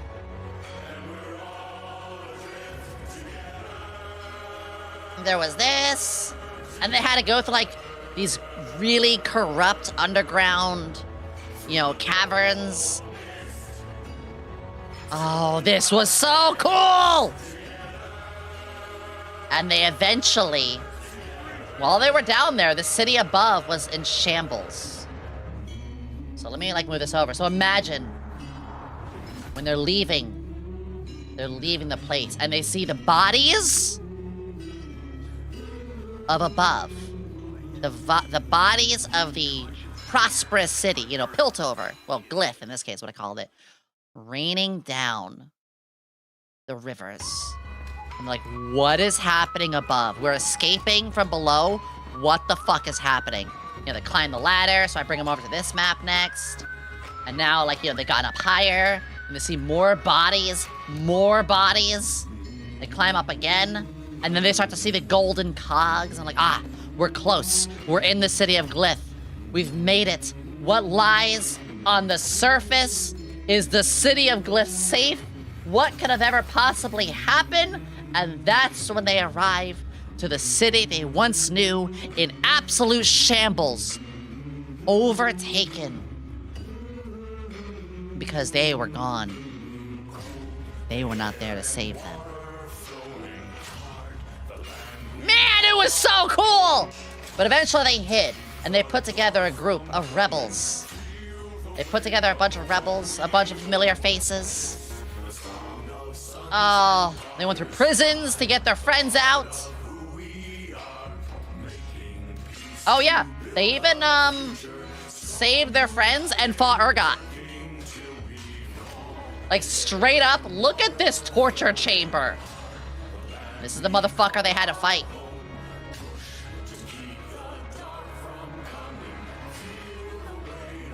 Oh yeah.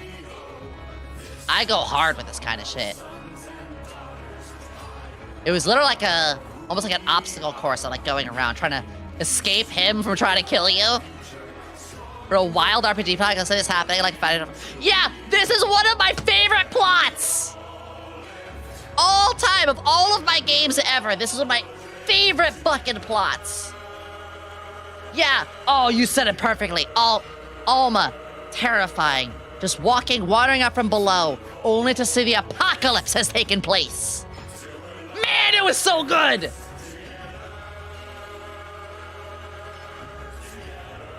Alright, that's enough of that. But man, you can just see, like, I have so much passion for these stories.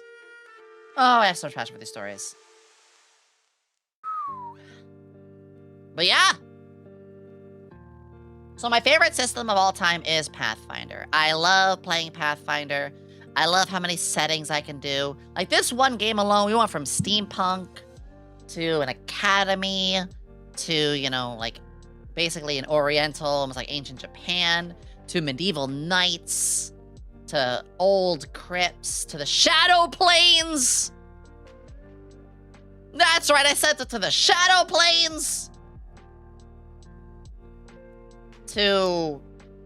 Man, I could just go on and on about this. I can go on and on about these.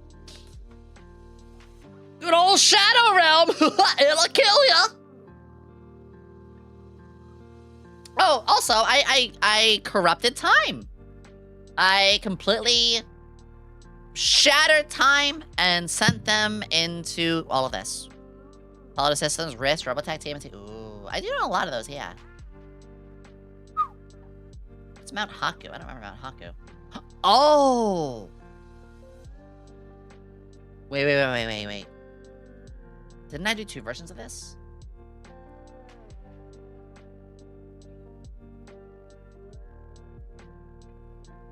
I feel like I did. I'm gonna try to find something here real quick. Oh, here we go. I just want to find some. I think it's the next one. Virus. Here it is. Morning. I'm just looking for something. So this was inside of a volcano. All of this got inspired, by like one song. I think I found the right song. No, it's not that one. No, it is this one. Sonic and Knuckles 3. The Volcanic Mountains.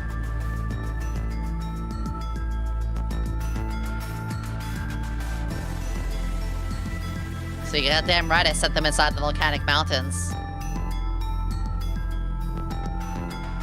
First Pathfinder game last Friday. Part of Final Fantasy 17th adventure with Limit Breaks and everything. Yo! I love that!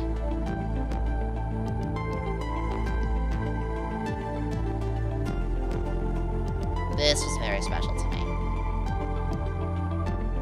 I think there was a second version of this map.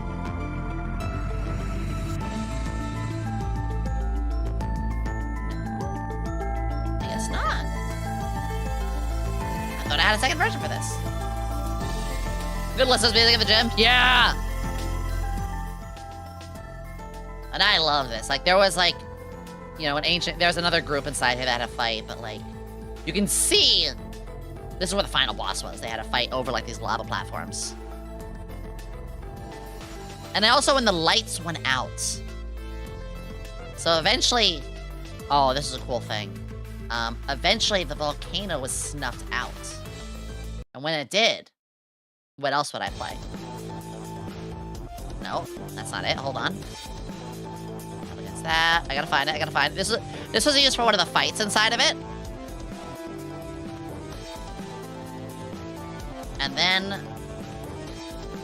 Crystal Caves. Oh, was it Crystal Caves? Oh, 1 second. And then I would play this. When the volcano got snuffed out and, like, all of the lava was, like, faded away. Then I played this song.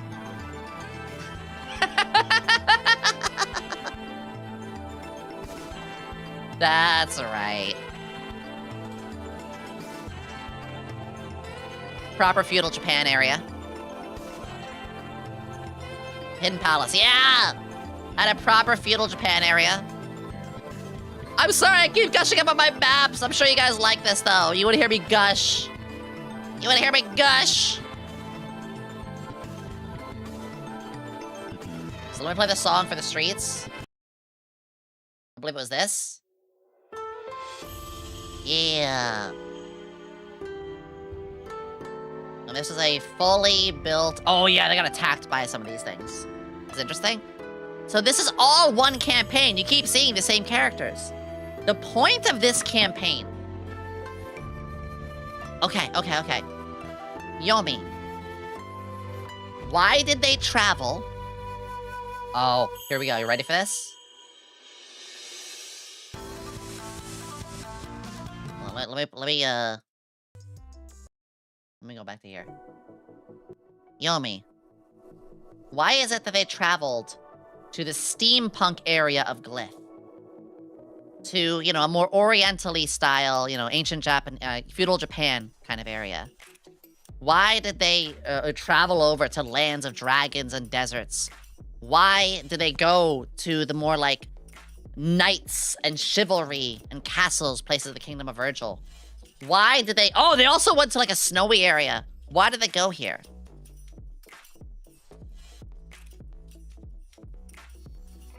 To stop a summoning.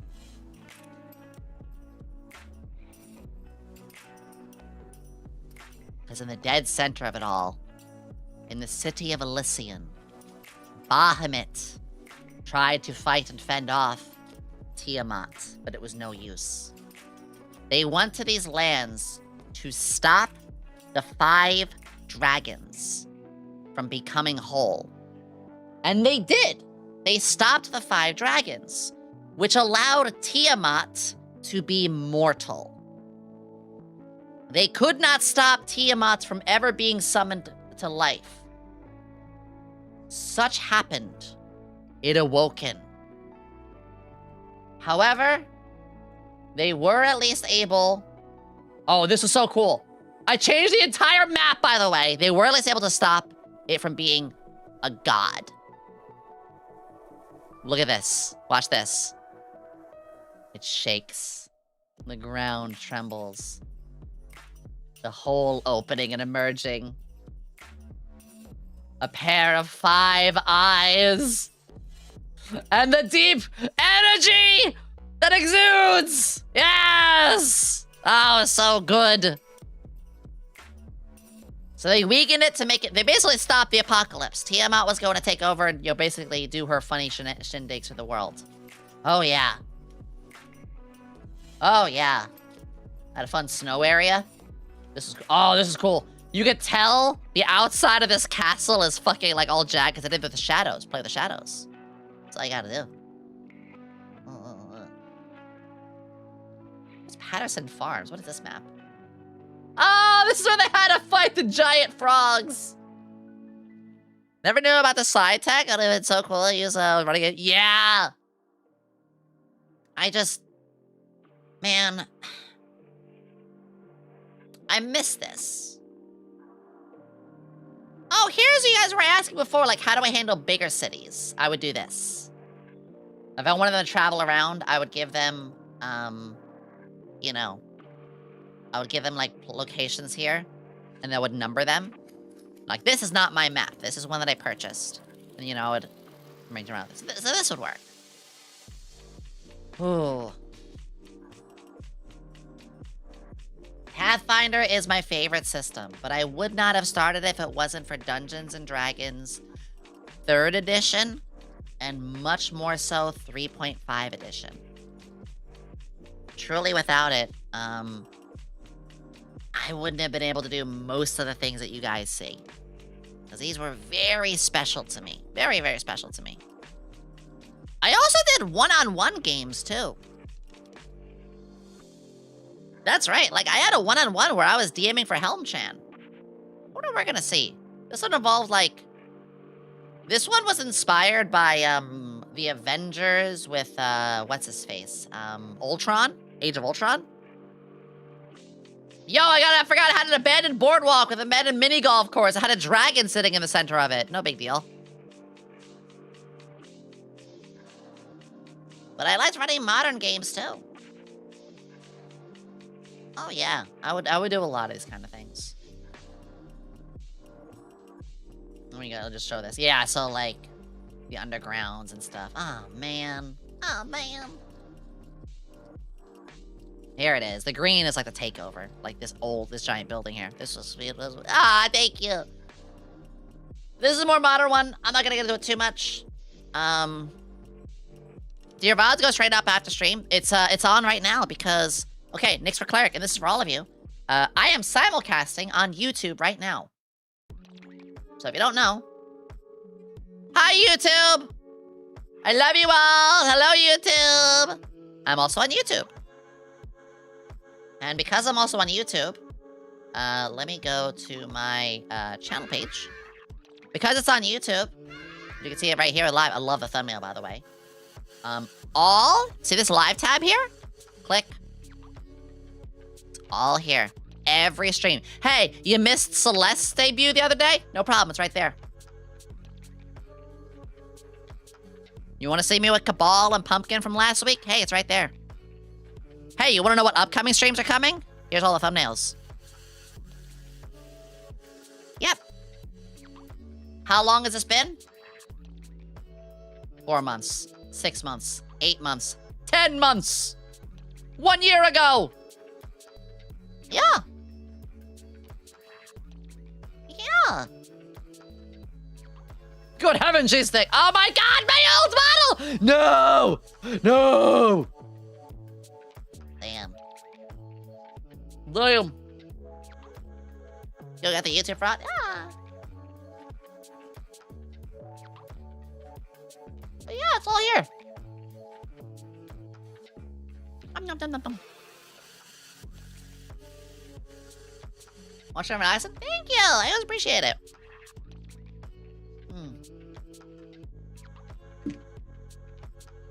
I'm happy if you guys want to ask me anything, though. I kind of want to show you guys some of my OCs and stuff, too. So... yeah, fuck it, I can talk a little bit about them. I have a lot of characters that I've used. I have a lot that I've done in the past. A lot of it comes from past OCs and stuff like that. So, fuck it. The one I was showing you earlier. Hi, Meep! Let me go back into one of these. Let's go back into the Final Frontier. This was one of the games that actually, like, you know, reached its end. Celeste? Yeah, you know what? I'll talk about the other characters then in just a moment. So, let's go to one of the maps that we had before. I feel like putting ourselves in prison. No, I'm kidding. Let's go to the Kingdom of Virgil. Sure, inside the castle. Which, yes, it did have some fake characters. I was very fate-pilled for this. So, I put my NPCs, or not NPCs, but I put, like, characters in the off-screen here. We can see all of their tokens. Mostly knights, but also, like, you know, traveling companions and stuff like that. This is really cool shit that happened. But these tokens, I believe I can show you this. Let's open up the D&D folder. Yeah, you just saw a Gaster. Check out how I would arrange my games. Check this out. So I would have... folder, there we go. So I would have a folder for character ideas. So if I ended up finding, like... I don't know. Let me just open the air. Like, these are just ideas where I'm like, oh, this is a really cool design. Or this is a really cool design. I will put them in these folders and they just give me ideas. Simple. The second is I would have stuff for specific sessions. So like, it says Halloween or whatever. Maps ideas. Or of course, the biggest one being the minis. This is where all of the character minis grab, and of course I would give them like whatever name that I want or whatever fitted. Oh my god, wait. Best right here.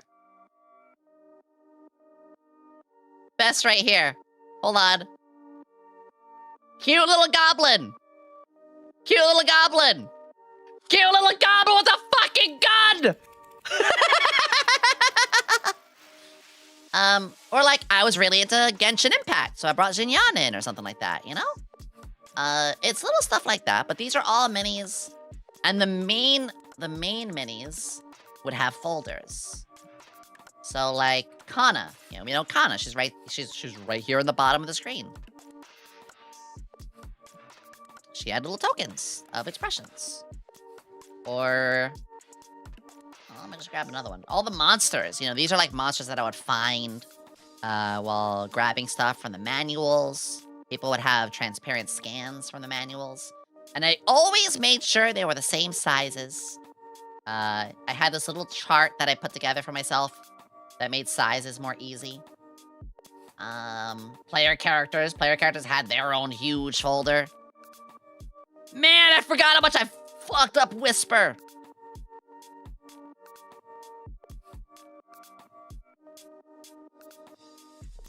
They're fine. They didn't get overtaken by an evil sword, killed one of their friends, and then ripped off their own arm to stop the taint from spreading. It's fine.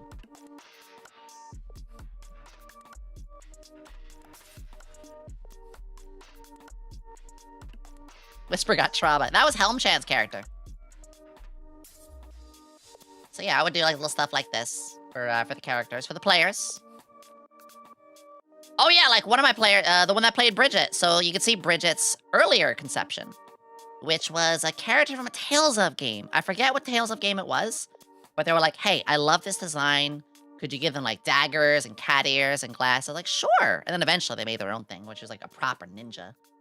So like all the minis would be here. I had like miscellaneous images, MP3s and songs, music or speeches, player character sheets. All the player character sheets I would have here. Very important. And like the maps or these were like things that were important for the next campaign. I would just have like floating out here. Ideas, session summaries. Dark Light Gaster. So, oh yeah, so this was a cool thing. I didn't know much about Undertale, but I was obsessed with Gaster. And you know what I did? Yeah. Early Gaster. And now he appears in every one of my games. As basically a time-traveling, like, almost like an Easter egg. Yeah. Also, because you asked for it, Draven in a maid dress. Why not? Or again, sometimes it's just like, oh, I really like this design. I want to use them for something. A lot of the times I was just like, I like this design. I want to use it for something. Fucking, I loved Tak. I loved this character in Ruby. I'm so sad they didn't do much with her. Is that duo Maxwell? Goddamn, it was, yeah. Actually, I think the duo was always used to like help me measure icons. This little Cheshire thing, which was like someone used as a Tom Kent skin. But this helped me put these things together for these characters. But this is like the epitome of what one of my game folders would look like. And there's a lot of them, you can see. There was a lot of those kind of games. So, character of Ruby, I know, what a waste of potential. Like, such a good design. And so, if people ask for something, so like, I don't know, let me just float over one of these real quick. Hexmaniac. I got a token for them. So, one of the players might be like, hey, I really like their design. Like, could they be in there somewhere? Like, yeah, they could be like, maybe a shopkeeper, or maybe like someone important in a plot somewhere. Fuck! Here's for anyone who's been in my streams early on, may remember this face. I had her in a modern game. Oh yeah, I'll actually move to the side here and see if I can. Let me see here real quick. I'm gonna show you something real quick. So these, like, it's in upload order. So like, you know, these are tokens and stuff. These are all ones that like I uploaded for whatever reason. Oh yeah, fucking the beast, a ghost beast. There was a lot of reasons I had a lot of these kind of things. So I would upload. Also, the players became Sentai Rangers in one of my games. The modern game, they became Sentai Rangers. So we had Sentai outfits. Yep. That's how I would upload monsters or, you know, just creatures, NPCs, all of it. And sometimes, like I said, guest cameos. Start Carly off just like a regular thing. People are like, wait, we really love that you brought her in. Could she be more important? Like, fuck it, okay. So I've got more tokens and expressions. I would juggle multiple games, just had a blast with them all. Sometimes I was lucky enough to find maps. You guys know I make a lot of my maps from a lot of pieces, but sometimes I got lucky and found stuff I could use. It's a massive hodgepodge of just countless pieces of work and like out there that I really enjoyed and liked and would deal with, you know, just do whatever I can with. It was really fun. Hey, Joka. Yeah, Sparks. One of my OCs. Hi, D-Sync. Can I move that over? Oh. I just realized I have to edit the. Oh no, I'm gonna have to edit the YouTube video later because of some music I played that I know was gonna bonk the video. Shoot. That's okay. Did you play Fallout TTRPG? I can't stand Fallout. No, sorry. I can watch, I can watch Miss Lala play Fallout, but otherwise, I will not go near a Bethesda game or anything Bethesda related with a 10-foot pole. They can go fuck themselves. I'm sorry, I just can't. I just can't. And some of my own NPCs I have to use too, like Rain. Ooh, I don't think I ever showed you her. The Spark have a Spork. I think that was. Alright, fuck it. I'll show you guys some of my NPCs.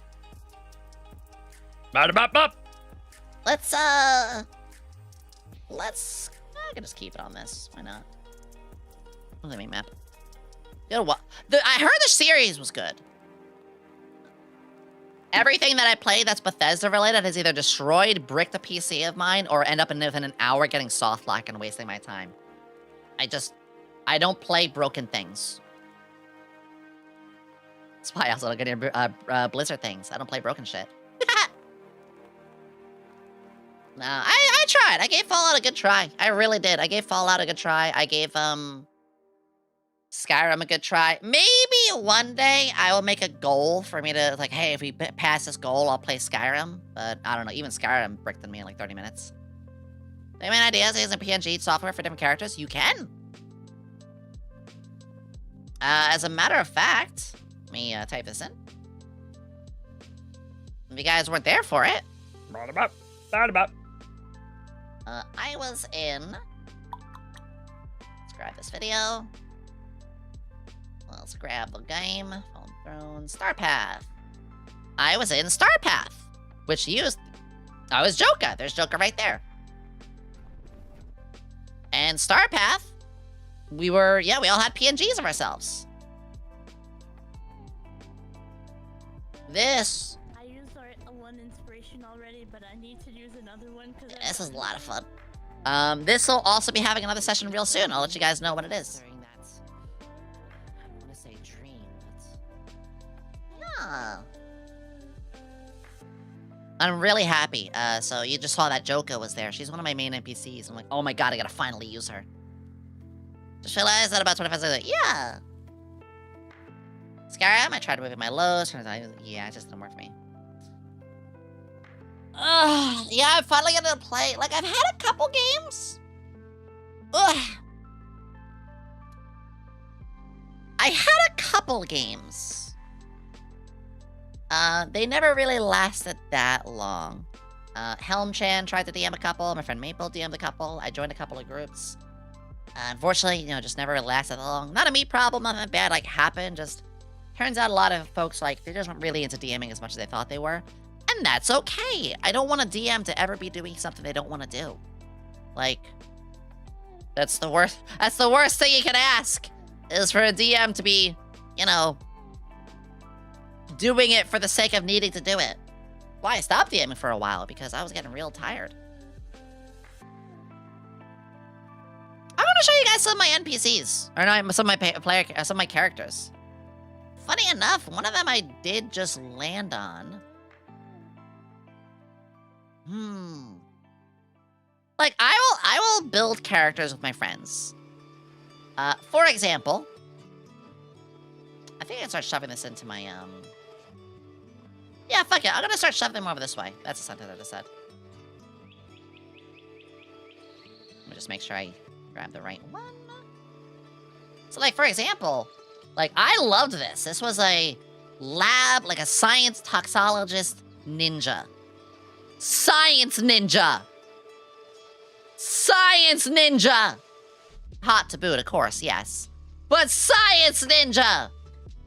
We designed her like 7 years ago? Hold on, let me check her properties.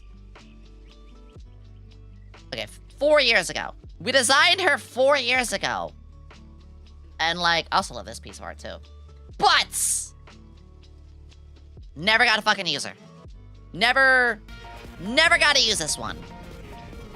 Hi, Spacey! You just missed all the past, like, game talk and map sharing and all of that, where I had all this up. But yes, welcome everybody. I mentioned this character actually because, again, you can see I did make tokens for them. She was an NPC at least. Talking OCs?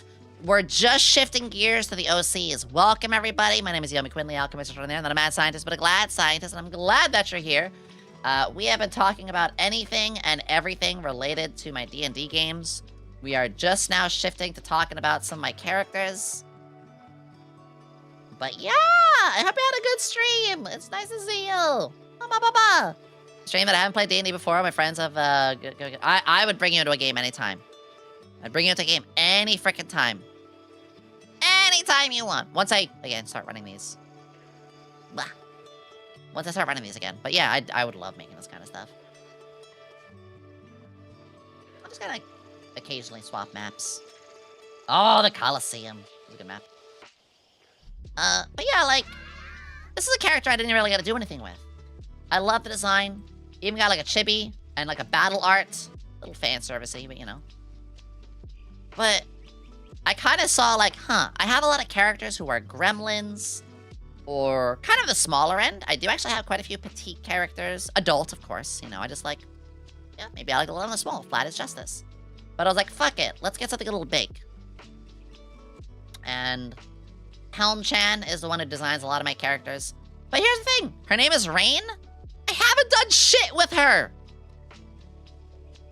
She served as an NPC in like one game. Also, I did the rendering on this. I'm really proud of myself. I rendered this. Leotard said, shut up. Yeah, I like doing the render. I love to render. So, you know, Helm gives me the flat colors and I will, yeah, I'll do all this. I would love to get a chance to use them at some point. Some characters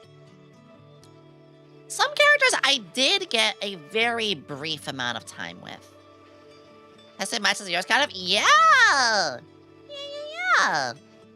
So some characters I got a little time with, such as Ashley, who I have her sheet, so I can bring a sheet up. I do have a level 7, like, character sheet. She was a Pathfinder brawler, and she was all about trying to be basically Batman. You know? She was like a princess, but an unloved kind of princess. Arranged marriage, all that shit. Unloved child. Ran away, only to find out later that, like, her family took in, like, slaves and stuff. And she was like, okay, fuck this. I am going to usurp my entire family. I am going to, you know, disguise myself as the Steel Shadow. Because she's a total nerd. She's an absolute nerd. And she was, like, overthrowing all the slave trades and stuff like that. It was really cool. I got to play her for a couple sessions. She would talk... Sometimes she would talk like this a little bit, because she had a little lift. And she was very, like, annoyed that she had one, because, you know, the buck teeth. But then when the time came, she'd become the Steel Shadow. It was really fun. She was massively tsundere. If that face right there doesn't say it all, she was... you know, badass one moment. The bunny ears? Yeah! And the tired eyes. Look at the eepy eyes. Look how eepy she is! Yeah, tsundere. She got the claws. I love this. Very Freddy Krueger style. She was a brawler. It was really fun. I love this design. It's a great design. Great character concept. A rare chance where, like, olives and yellows and browns actually work well. Hi, Azura! Azura, you ready for next week? And, yeah, she was tired of AP. I didn't get a chance to do much with her, but she was one of the few where I got to play. You are good! I haven't checked the DMs recently, so I hope you're able to, like, respond in that. Another thing I would like to do is I loved to take existing characters and turn them into something of my own. Does anybody know this the anime Laid Back Camp or Euro Camp? It's one of those cute girls doing cute things kind of animes. Focuses on camping, which I adore. I think that's a really fun concept. It's very relaxing for me. It's one that's helped me really just unwind. So one of the characters is a drunk teacher.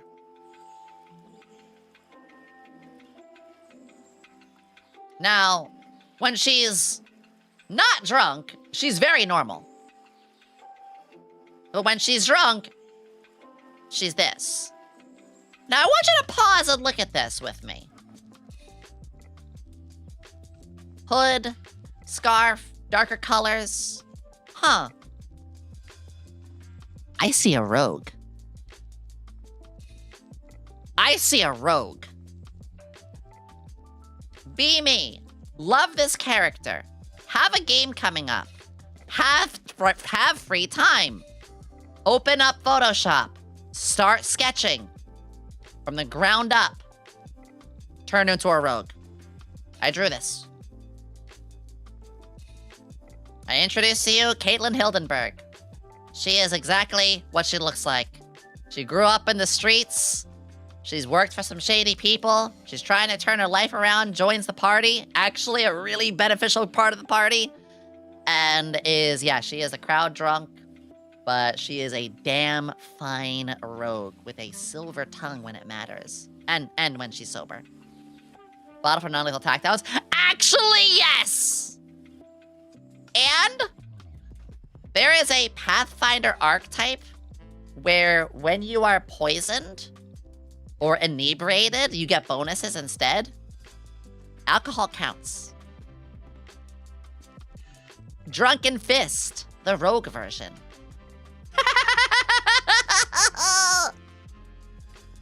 Yep. Yep. So I would do this sometimes. She did get some playtime. I did get to use her a little bit. Not much.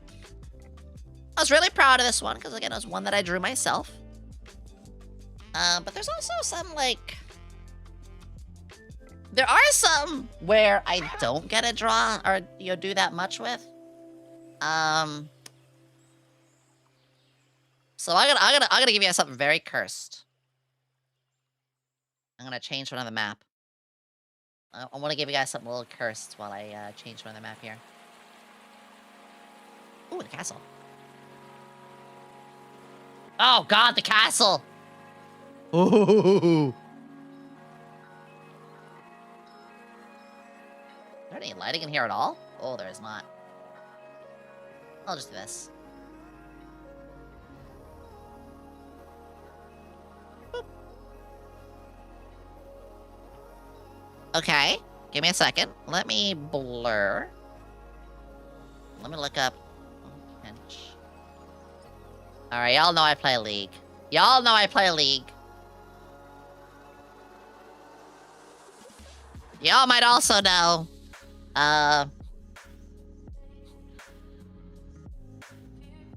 My main is Tom Kench. Where are you going with this, Yomi? Please, God, where are you going with this? I introduced to you Tom Kench's daughter, Maya Kench. That's right. Tom Kench. And it was with a very pretty lady.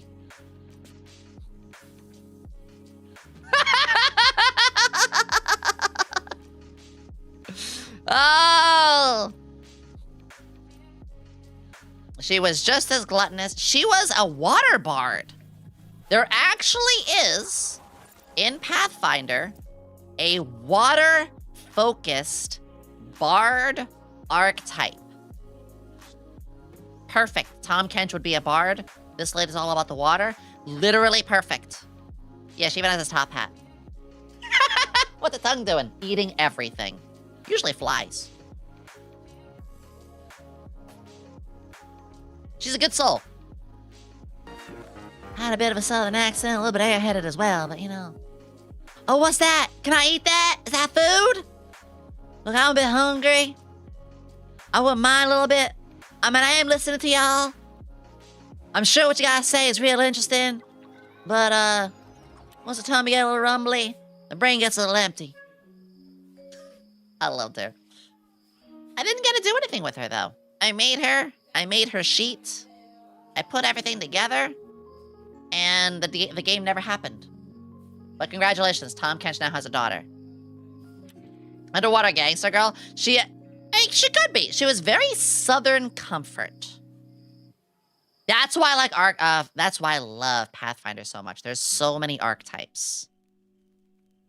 Technically, I gotta use Yomi as well. Now, if you guys haven't seen, I can show you the original.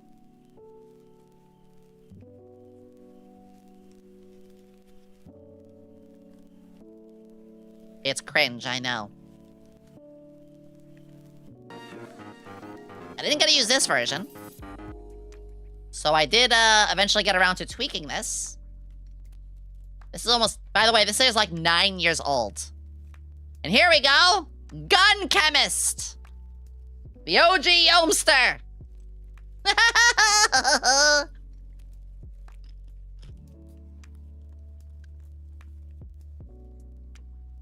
I'd love to try Starfinder, yes.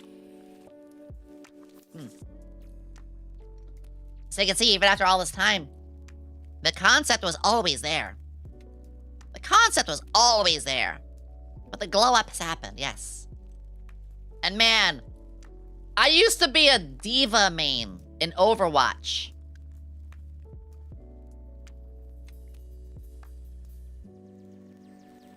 It's so cringe! And yes, I love maid outfits. Yeah. I think I even have one of her sheets lying around. Oh, I love this. My friend Helm-chan.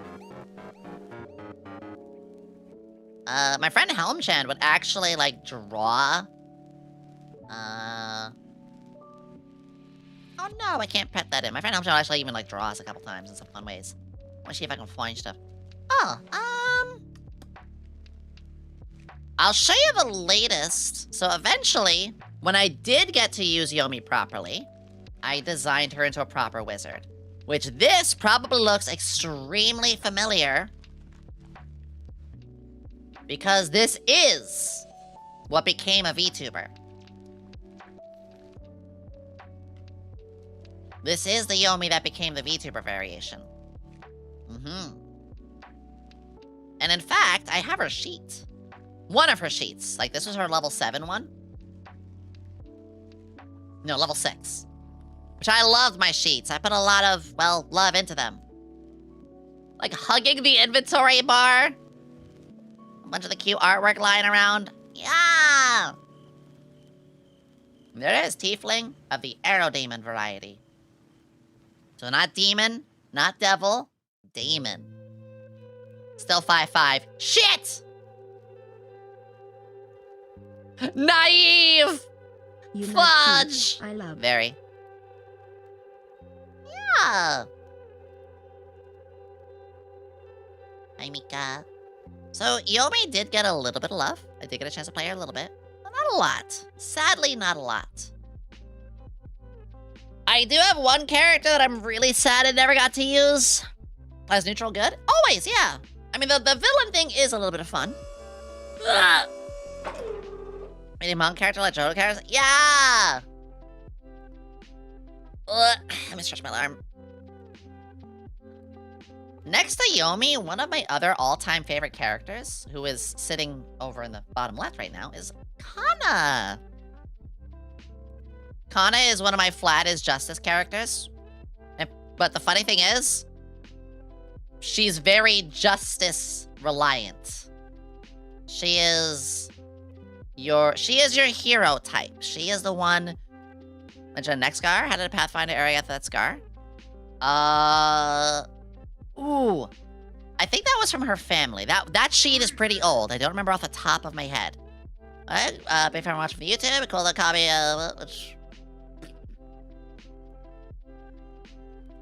Oh, you didn't read the rules. Sorry. You are 4 years too young. You're banned. Alright. But Kana, I actually have some really good, like, Helm did these.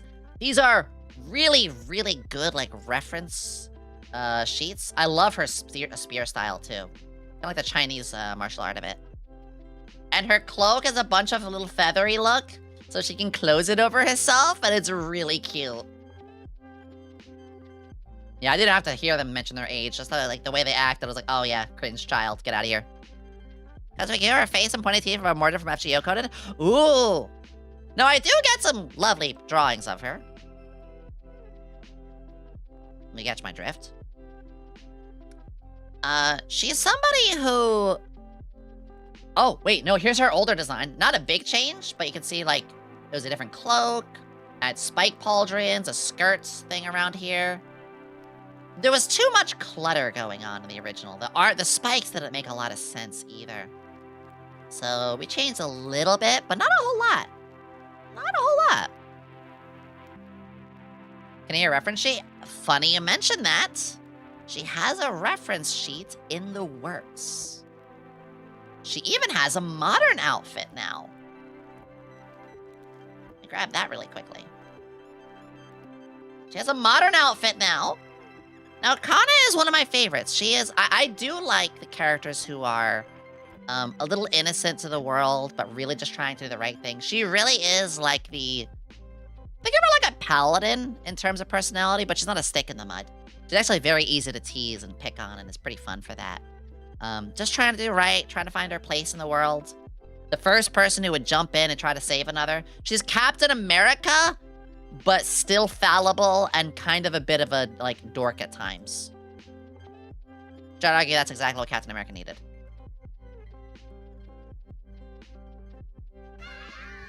Also, she makes a really good lap pillow. Oh. Hee Yeah, they drew her a little larger on that side. Oh, wait a second! I loved this! There was the Christmas art that Chris got of me and her. It was really nice to see her drawn in different outfits. But honestly, if there's any character I'm eager to get a chance to play as again for any sort of game, it would be Kana. My thighs are better. Yeah, she's a thigh and hip girl. Like she's beautiful without thinking she is, you know? Yeah, you have to clean it off. Thank you, thank you, thank you. The thing is, I've had her for like 7, maybe 8 years now. Which is someone I just, again, still haven't been able to do a whole lot with. And that's honestly the thing that makes me the most sad is I'll do text-based roleplays.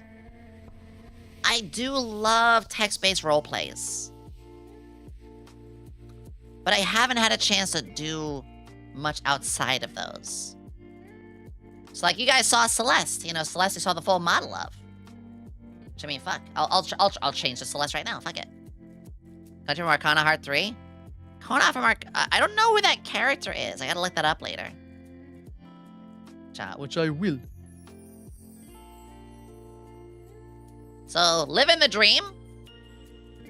Living the fucking dream by getting a model of one of these characters. They say he's super into text-based roles. Yeah, I still am. I still really am. For a lot of reasons. Like, just, you know, regular, fun, good stories, and having a blast with all of my friends. To being maybe a little sassy and sometimes doing, you know, NSFW roleplays. And that's fine. But Celeste was my solution to a modern game. Wasn't it? Yomi was, like, a little less on the modern side. Kana wasn't. But then I was like, well, I want to play a nerd. But I also like gremlins. And so, over time, she was put together. Here's even the initial sketch. Which Helm-chan, you can tell Helm-chan's styles. Helm-chan put this style together. Celeste is the... I talked about it a little last stream, but she is the gamer girl nerd. She is the one who's got the messy room, turbo hacker, excellent at games, very lovable.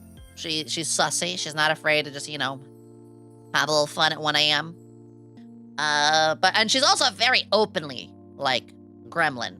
She'll be out in the middle of public, say the most unhinged thing, no shame. She is very shameless, but that's because she's confident.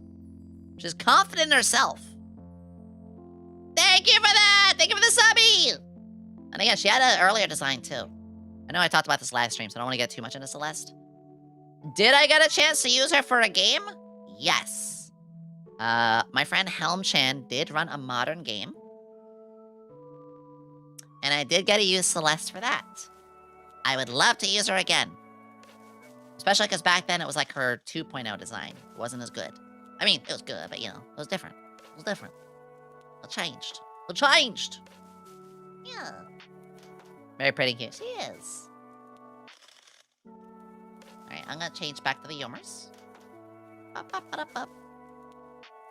Yeah, honestly, I definitely want to do stuff with her. Which, I'm sure a lot of you want to do stuff with her as well. Alright, I have enough time for, like, 1 or 2 more characters. Do you want to know, I have Joka. I don't think I actually showed Joka much yet. I have Joka. Oh, this is cool. So Joka was designed by Helm Chan. She started as... Here it is. Joka's origin. Oh, this is great. Let me actually swap to her as well. It's me. Swap her. There she is. It's me. It is. Joka started... This is hilarious. Helm Chan put her together. She started with... You can see a little couple changes. First off, her name comes from Klonoa. No, this is not a joke. Let me grab this. Klonoa Joka. Started from this. Obviously, you can see it. Literally, Helm Chan said, but what if anime girl? Which honestly, we should all be asking that. We should all be asking, but what if anime girl? And so, Helm Chan made this character a villain, and I immediately loved the design. And we didn't kill her, you know, we like actually like demasked her mid-fight, and she was actually like really kind of sad and pathetic. Spoiler, she was a gnome as well. So she was like 3 feet. She was not threatening at all. And literally imagine my character holding the blade up, unmasking and be like, we're gonna see who's behind the... Oh no. She's both hot and cute. Fuck. I mean, she's a gnome. You know, gnomes are only like 3 feet. Adult woman. Very busty, too. Very busty, actually. And we took pity. And we tried to, like, fix things. We're like, you know what? Like, explain yourself. Like, come on, there's more to this. What can we do? And we did. You know, we worked with her. We changed her. She... In this game, this was a game where I was a player for a good, like, couple of months. She turned over a new leaf. It was great. And then Helm Chan and I were like, let's get more art of her. And let's, like, actually make a... Let's turn her around a little bit. So we did. We started to get more art of her. We started to tweak her personality. I love this one. Hold on. So this is one of my other NPCs, Ellie Lane. Elf to gnome. Yes, that is how you'd have to pick them up. Angie!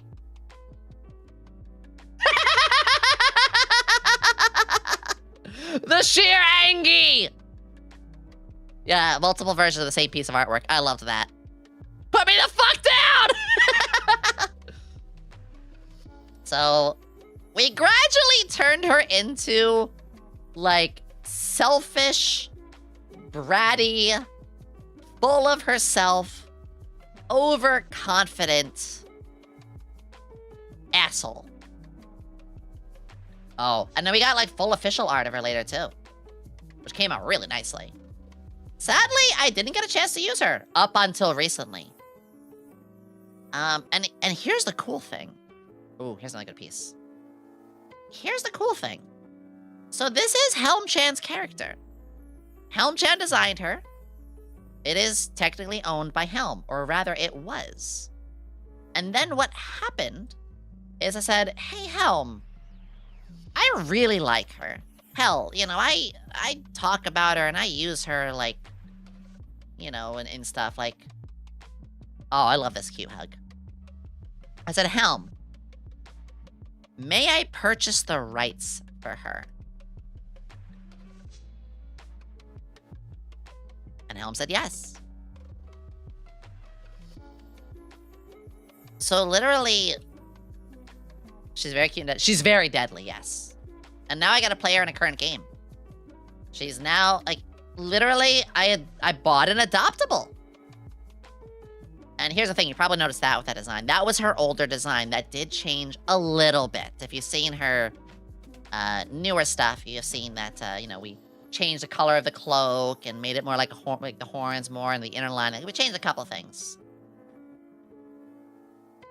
Love drawing her the first time? Yeah! So now you can see some of the changes. Ooh, I love this chibi. This one's so cool. It's actually showing the acrobatics. Also, this is great too. Swimwear. The swimwear outfit. But, I think that's just one of the coolest things is like, when somebody designs a character and they're like, hey, we'll sell this to you. Or like, you can buy it. And Helm-chan knew. Helm-chan was like how much I was obsessed with this character. And, you know, here's our, like, current Fugi for the tabletop game that I'm in. She would be a rogue or a bard. I mean, bards can be very, very sneaky bitches. And that's actually what I'm using in a game that just started last week.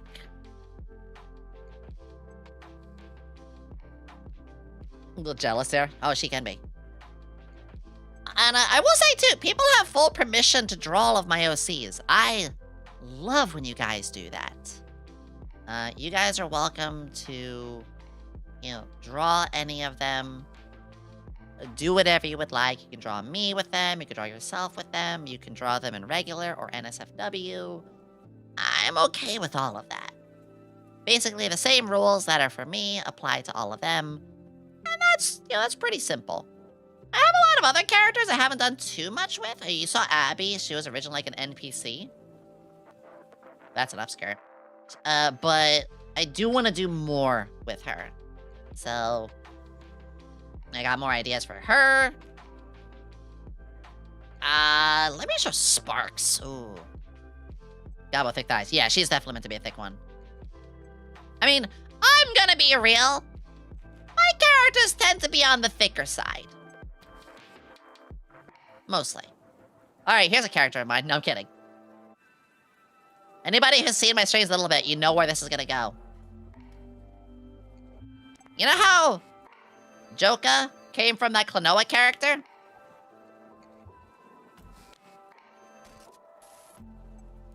Yeah.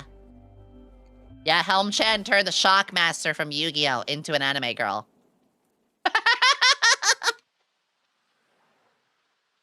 And then I was like, wait, Helm, you're cooking. Let's go further with this. So Helm did.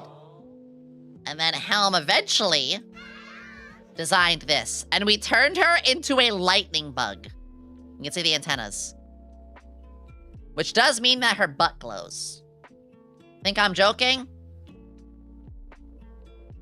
No, her butt glows. She's is Clanker, but anime girl.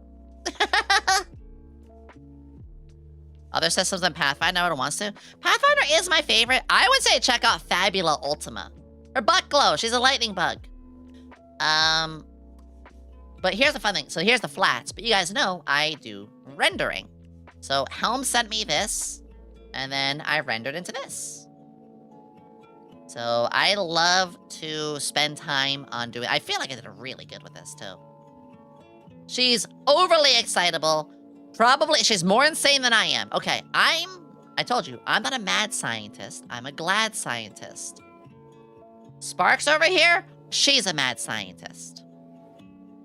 She will drink water through an electric cable. And yes, she does have lightning gloves. She's actually a fist fighter. That's what people don't expect. They're like, oh, is she a wizard attuned into lightning? Is she the alchemist? No. She's a fighter.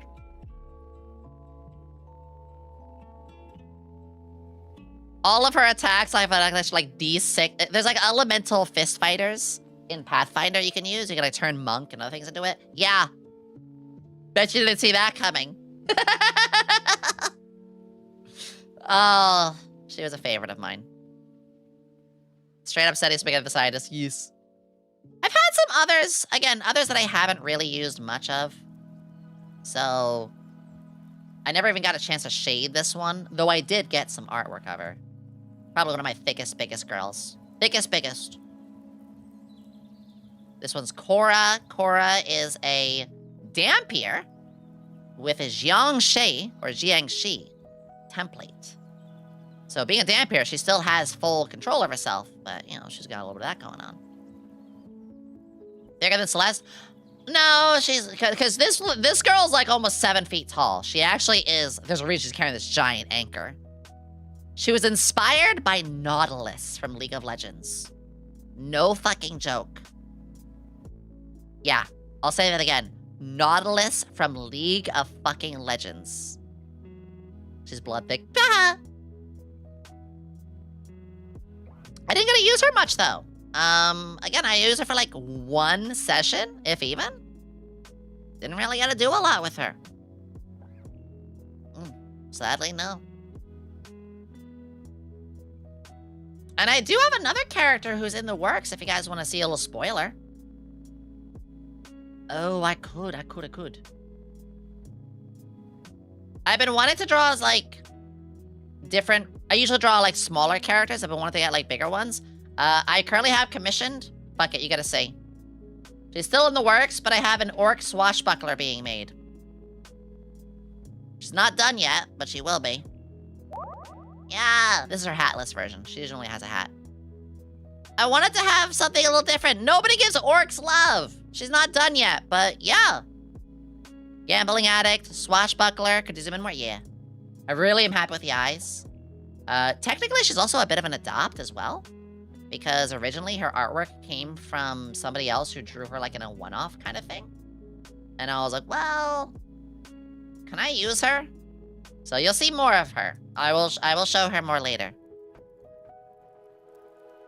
The orc swashbuckler kind of gives the Princess Bride vibes. Yeah! I thought that'd be really cool. Like, she's still like, more muscular like an orc is, but not nowhere near as much as other orcs. I imagine it being like a sword for hire that over time, like, learns how to value, like, other people more. It'd be really fun. Are there any other last ones I can show before we wrap up? I do want to get going soon. I think it's stop there. The She-Hulk vibes! The She-Hulk vibes. I think I'm gonna wrap up there, though. I think I'm gonna wrap up here, though.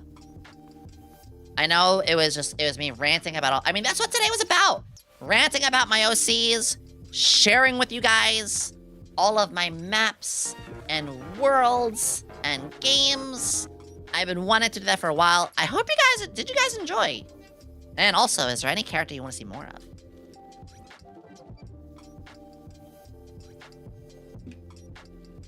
You guys have fun as I rambled your ears off? Because all of these 24 hours, I will. Don't get me started. I fucking will.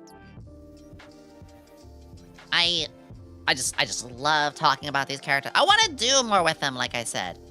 I have every desire to do role plays, to get artwork, to put them in games, get models of. Like, can you imagine each of these characters getting models eventually? You never know. You never know. Could happen. Could happen. That's my desire. What's my desire? Time I was here, I had fun. I'll need to watch the whole VOD. Yes, I do need to go through the YouTube VOD. I think I have some, like, licensed music in there. They're like, ooh, shit, that's no good. I gotta cut that out. That's no problem. I can do that a little bit later, though. That's a little later, yeah. I really appreciate everybody here just listening to me yap. I've been wanting to do this for ages. We're gonna raid Cleo. They're a dear friend, amazing artist. They also design, you know, good characters, OC, stuff like that. I think it'd be really cool, too. Ready to raid and... Oh! What? Wait, what does it mean, ready to raid? Oh! Okay. Alright, everybody. I love you all so much. I'll talk to y'all later.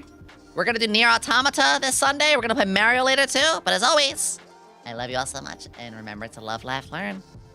Thank you for y'all. I appreciate it so much. I actually have to get going. I just realized what time it was. Ugh. Goodbye, goodbye, goodbye, goodbye, goodbye, goodbye, goodbye. Goodbye, everyone. Bye, bye, bye, bye, bye. Bye, bye, bye, bye, bye.